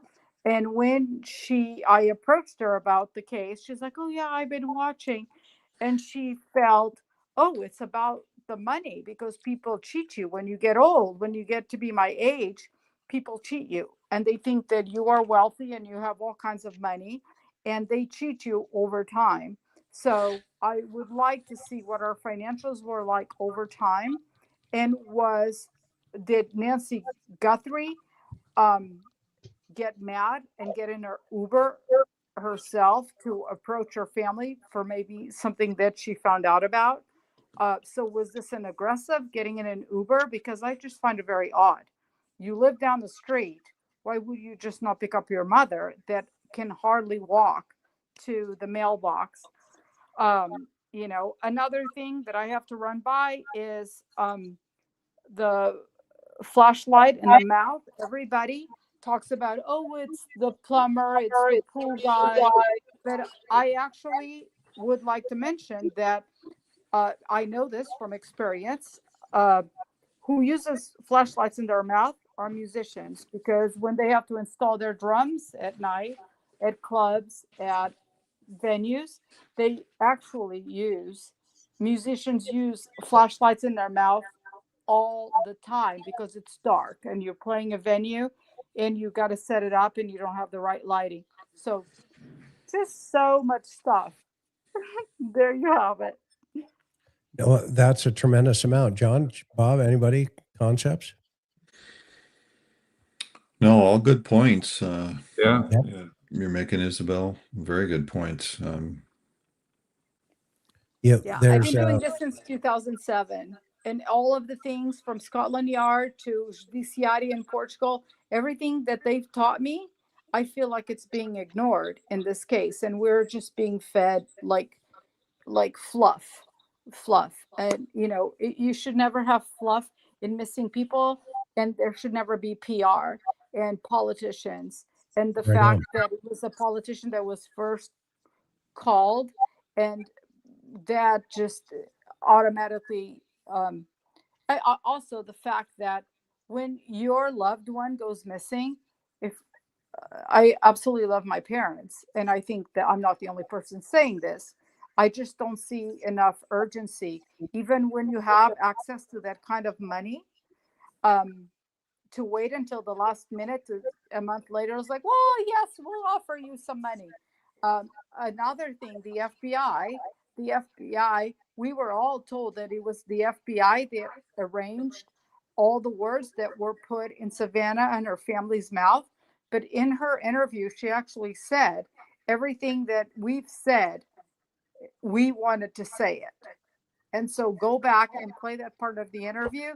Yep. And I was literally like, why are we being fed like fake information? There should not be fake information when your loved one is missing. When your loved one is missing, it all should be true.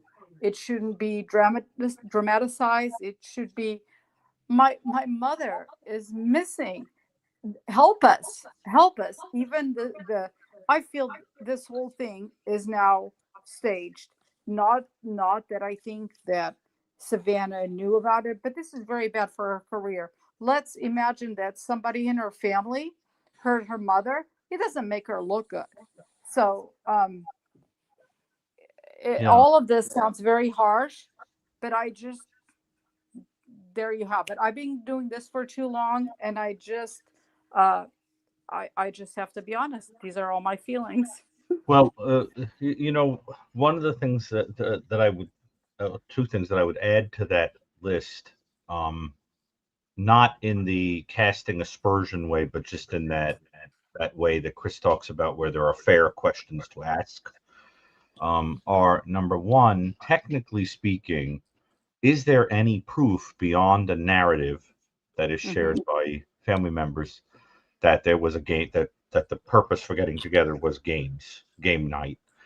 And the second thing is, how typical was it for Nancy to take an Uber there? And the reason I think that's an important question is, and again, not casting aspersions, but there are cases I am aware of elimination, homicide, elimination, murder, so forth, where as part of the process of creating a narrative, you intentionally use something that's going to have an electronic trail, like an Uber or something like that, because it, beyond a shadow of a doubt, places a person where you want them to be. And so, again, I'm not saying that because, I want to point to the family, but I just think that's interesting. For example, Chris and Josh talk often about the Summer Wells case. In the Summer Wells case, I always thought that it was fascinating that there was an upload to social media, like a little film of her or something. And I always wondered, was that done so that there'd be a timestamp and to give an impression that the child is alive at the time you're uploading it, when it's really a film that was made at another time? Again, not casting aspersion, but I just think it's interesting, and one of those things that demands a response. And as part of this new evil that I talk about all the time, I'm always thinking about how technology can be used in new ways to commit offenses. Well, in this world that we're living in, one of the things that I think homicide detectives and law enforcement have to think about is that this stuff creates trails, and that can be used to the advantage of offenders to throw people off the track, right? Intentionally driving past a place where your phone's going to ping, intentionally, uploading something at a very specific time for a timestamp, etc. So another thing I would add is the question of how common was it for her to take Ubers? And Chris, John, John, what do you think about that point? Is it silly or? Yeah, that's the pattern of life. And that's why the garage was so significant. That's another great example. Yeah. And the front doors. There's four locks, to dovetail on what Isabelle's saying, the four locks, which we pointed out. I want to know, and still want to know, what the family told law enforcement or what law enforcement observed. Because if they saw that exterior grated door locked with the deadbolt, we got problems in River City. Yeah. But do you guys think I'm crazy? What No. I'm telling you, when he grabbed the weeds, that No, he was not at actually, all. it's glass. I think Josh is crazy. Attention, like, hey, bro, I'm out here. No, Isabel, I think Josh is crazy okay, because he's a Giants fan, but we don't hold that against him. So great call, great comment, great points. John, did you want to say something? No. Oh, thank you so much for being patient with me and for forgiving me. And I'm so sorry again that I hit the wrong button. Okay.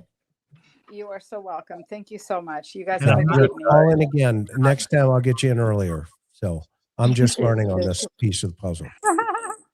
You got it. Thank you. Good night. All right, Rome, you are up, and you are the second to the last caller. We're almost done here. Welcome to the show. What do you got? Well, can you hear me? Yes, ma'am. I just kind of want to go back. I feel like I'm backtracking. When everybody talks about why did they go out the front door when they had the doors in the back propped open, I was thinking about the neighbor across the way behind Nancy's house. And now that neighbor said his dog woke him up, and so he let him out. But he never said the dog barked. He just said the dog kept looking out there. So I'm wondering, could that that dog owner, turn on a light in the back for the dog? And if so, if this perpetrator is in there and he looks out and sees there's a light, they can see me. Maybe that's why they went to plan B and went out the front. Could be. Certainly possible. Yeah. You never know. That's just the only reason I would think that. If I'm going out there and there's a light on, I don't want to be seen. Right. Take the door.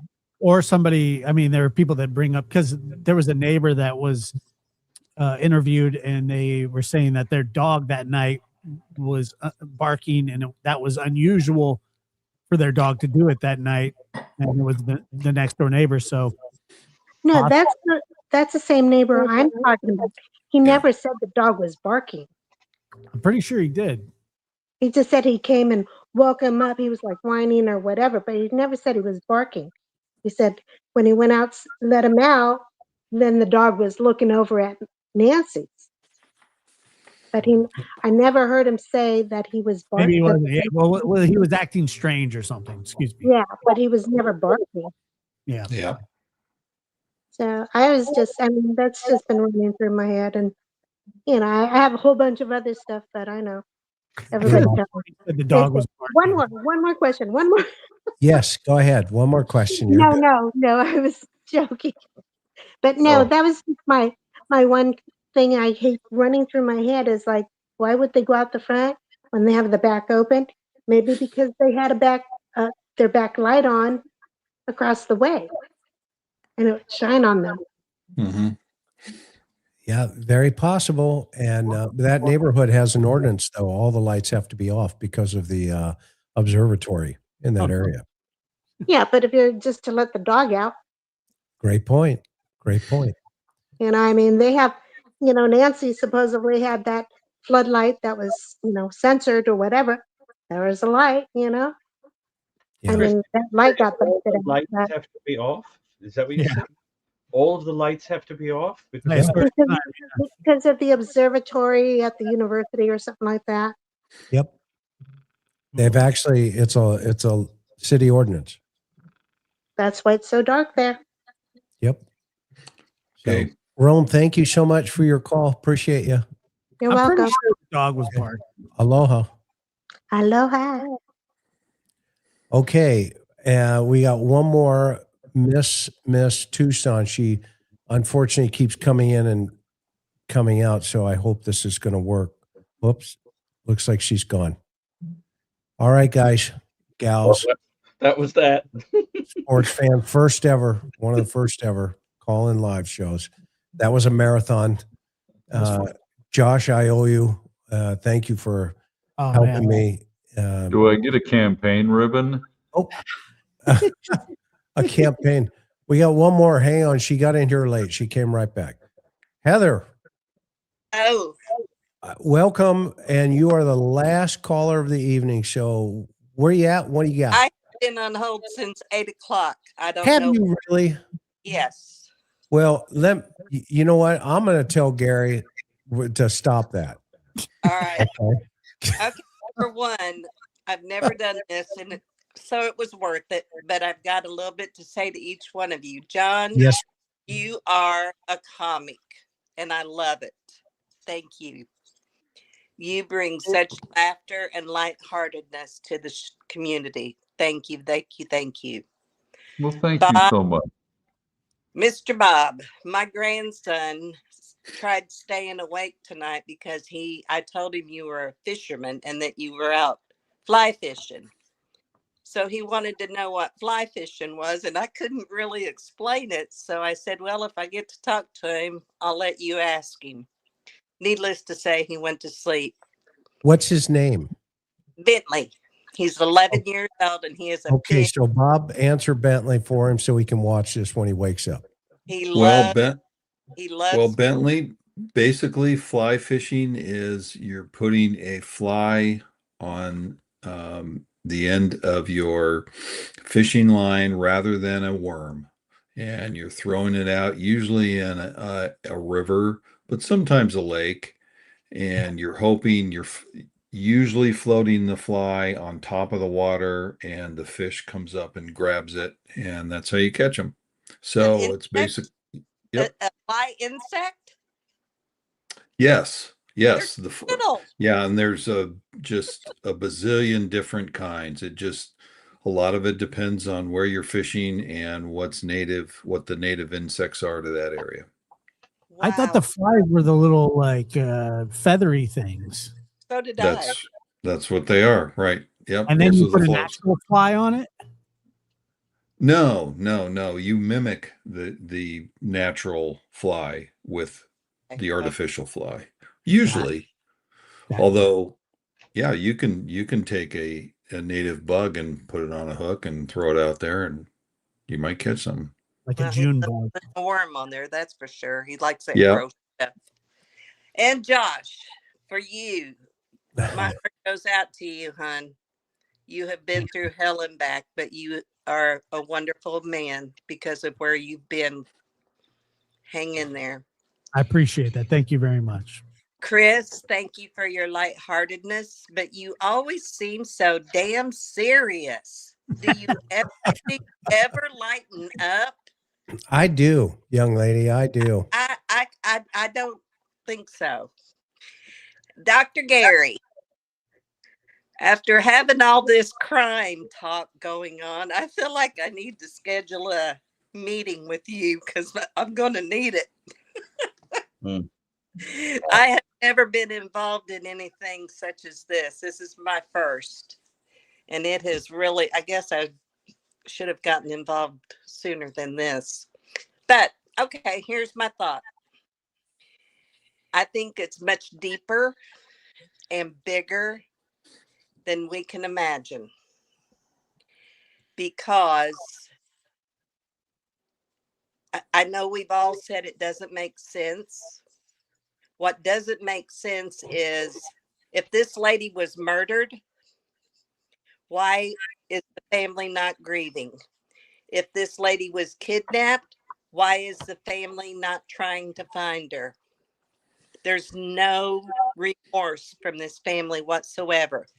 Not even a thank you to the YouTubers, to the searchers, to that Mr. Jim that uses his own money to come in from California and he rides on his motorcycle in the desert looking for her. And then the police had the nerve to pull him over 2 days ago because he lost his license plate off the back of his bike and they gave him a warning. They are treating them so bad. But anyway, there's more to this than we could ever imagine. There's got to be. There just has to be, because anybody that goes missing, you look for them somehow, some way. This family has went back to their life. I mean, to look at Savannah, you wouldn't know that her mother's gone. And she used to talk about their family was always close and loving and did everything together. That's the kind of family I raised. And you don't just wash them off. wash them from the face of the earth and expect everybody to forget it. We're human. We can't forget it. All right. That was my soapbox. I know you're all tired. No, you're good, Miss Heather. We appreciate you very much. And thank you for the counsel and the direction. And thank you for the kindness and the thoughts that you shared from your heart. We appreciate you. You guys are good. Thank you very much for doing this for us. Yes, ma'am. Have a great night. And Chris isn't so serious when he's harassing me about corn dogs and taking selfies next to corn dog trucks and sending them to me. And baseball, right? And baseball. That's right. Oh, Yes, ma'am. Remember TJ, I don't know if she's listening or not, but she asked a question about Cameron. Cameron was there.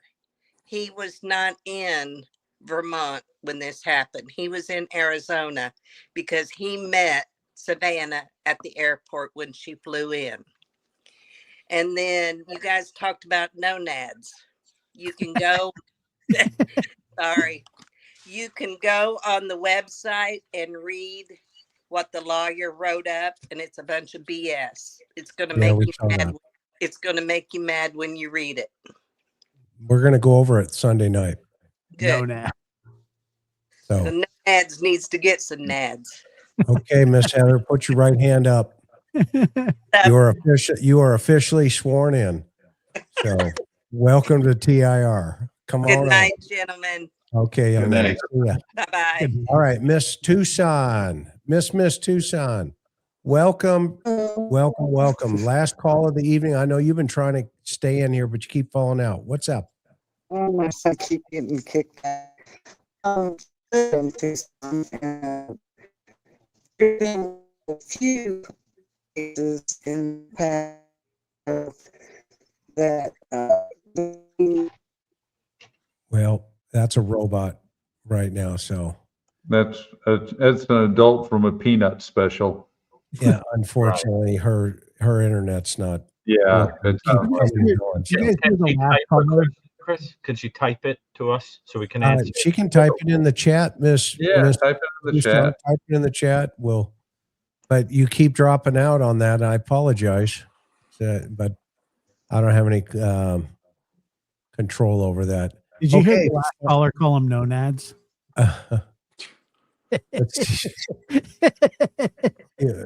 Flash it, help my mom with the TV remote. Exactly. You know, there were a lot of good comments here, but I think as the show went on, the comments were answered pretty much by the majority of these. I love the panel. Can't sign off without my favorite girl, Maureen. I adore her, miss her. Yeah, and by the way, she has her own YouTube channel, so hopefully she'll do a live over there, and then we can all go over there and support her 1,000%. But we agree. I'm back. Yeah, well, you're back. You keep falling out, young lady.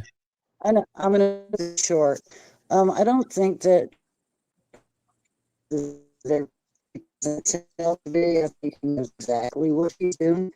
It's been my experience with someone like him that they love to play a guy or thing. It really bothered me that he got sitting in a patrol car. It bothered me, and just the things in the way. And as far as porch guy goes, have you ever camping and on an extra thing you could normally do, but with all those extra gloves on, can't? It looked like to me when he was going for the death camera that he couldn't manipulate it because he had too many gloves on. You know, it looked very awkward. And, no. Go ahead.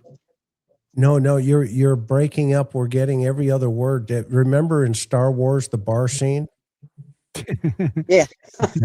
Unfortunately, that's what it just sounded like. So, we got every other word. The guy on the front porch. I think what you said is with those big gloves on. You know, I think we got a couple of those words in Miss Tucson. He was having trouble manipulating the camera because of totally. Yeah, that's totally. Right. Yeah. So That's a good point. I think all of that's, I mean, Oh, she just dropped off. But I think we got the gist of what Yeah, she we did. We did. So, all right. You guys are awesome. Thank you so much for putting up with me tonight. The panel, my friends. John, tell them where they can get your books. My books are available on Amazon. There are links below. Service with a Snare, Beach Blanket Bedlam. I'm thinking next month, Bring Out Your Dead will be coming out. That'll cover my time working robbery homicide. And I thank everybody who's bought the books and has enjoyed them. So, Chris, it's a delight to be here. Great mods and great calls tonight. It was a delight to be here. Yeah, it was a lot of fun for sure. Yeah. Let's see here. Josh, tell them about your channel. Everybody get over to the lab and subscribe. Yeah, you can find me over on the lab, and we have Dr. Gary's frequent over there, Chris also, John as well, and we're gonna get Bob over there. And Bob, I'm telling you, we don't do 5-hour shows over there, so I think you'll love it. Thank God for that. But Chris, thank you. And look, this was the first call in. We'll buff, we'll buff it out. And I'm learning. Yeah, absolutely. And it's, people are very critical of call-ins because they go, next caller. You just take the calls at your pace and talk to the people, Yeah. Like Gary said, sometimes our calls go on forever and people get pissed, but it's how the show works. So it is what it is. Yes, most definitely. And Dr. Gary, tell them about who you is and where they can get your book. Well, I mean, I've written a few books, but the book that most people read is The New Evil. You can get that at Barnes & Noble or on Amazon or pretty much anywhere, barnesandnoble.com, wherever. There's a follow-up book in the works because of the success of that book. I decided I think it's time to do follow-up. Unfortunately, Michael Stone isn't here to see it, but I think it's definitely time, and I'm sure all of these guys will be in it somehow. So thank you, and but I think just on a final note, we should say that our hearts go out to the family, and I mean, don't you think? I mean, it's always important, I think, to rededicate everything to the victims of crime, and of course, our thoughts continue to be with Nancy, wherever she is. And anything we want to say to the offender who may be watching yet again? Yeah, they're coming.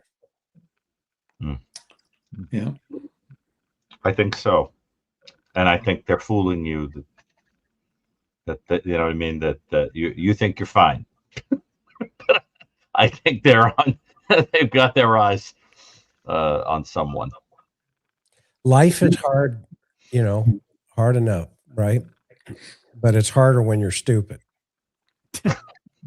And think you're smarter than everyone else. Yeah. It is what it is. I mean, I think John and I and Bob and all of us, we can tell you how many times we sat in the interview room. And then as the dust would settle after 5 minutes of silence, and you just lean over and say, can I ask you a quick question? Yeah. Do you see stupid anywhere on my forehead? Yeah. You see neon lights flashing here? Mm-hmm. Oh, I didn't think so. Well, so let's talk about this again. I love when you tell that story, Chris. I think you even had a business card or something. But I had a business card. Yeah. That said my card. I love it. That said my card. Yeah, on one side it was blank, and on the other, and I'd walk up to him and say, hey, when you change your mind, here's my card. It says my card. And they flip it over and it says my card.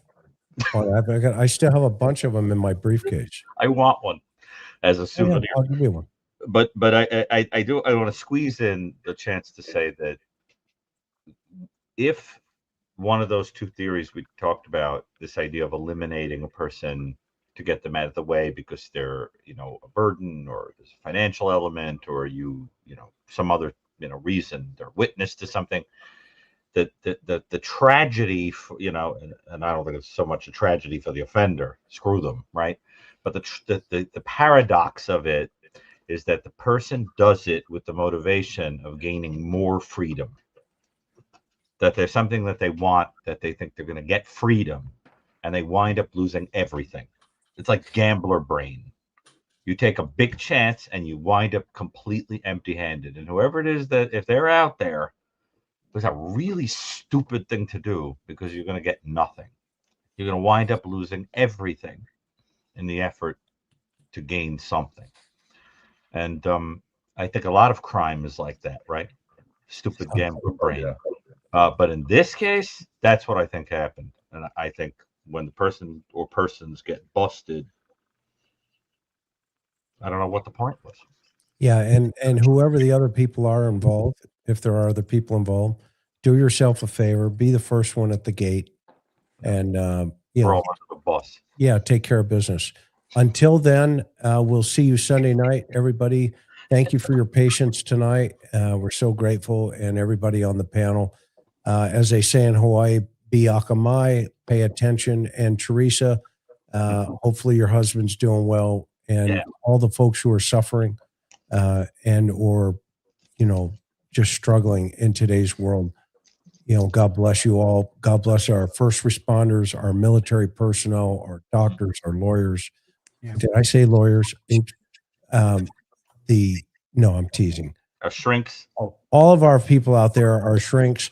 Thank you all for being with the TIR family, and take care of each other. We'll see you on the next one. Aloha.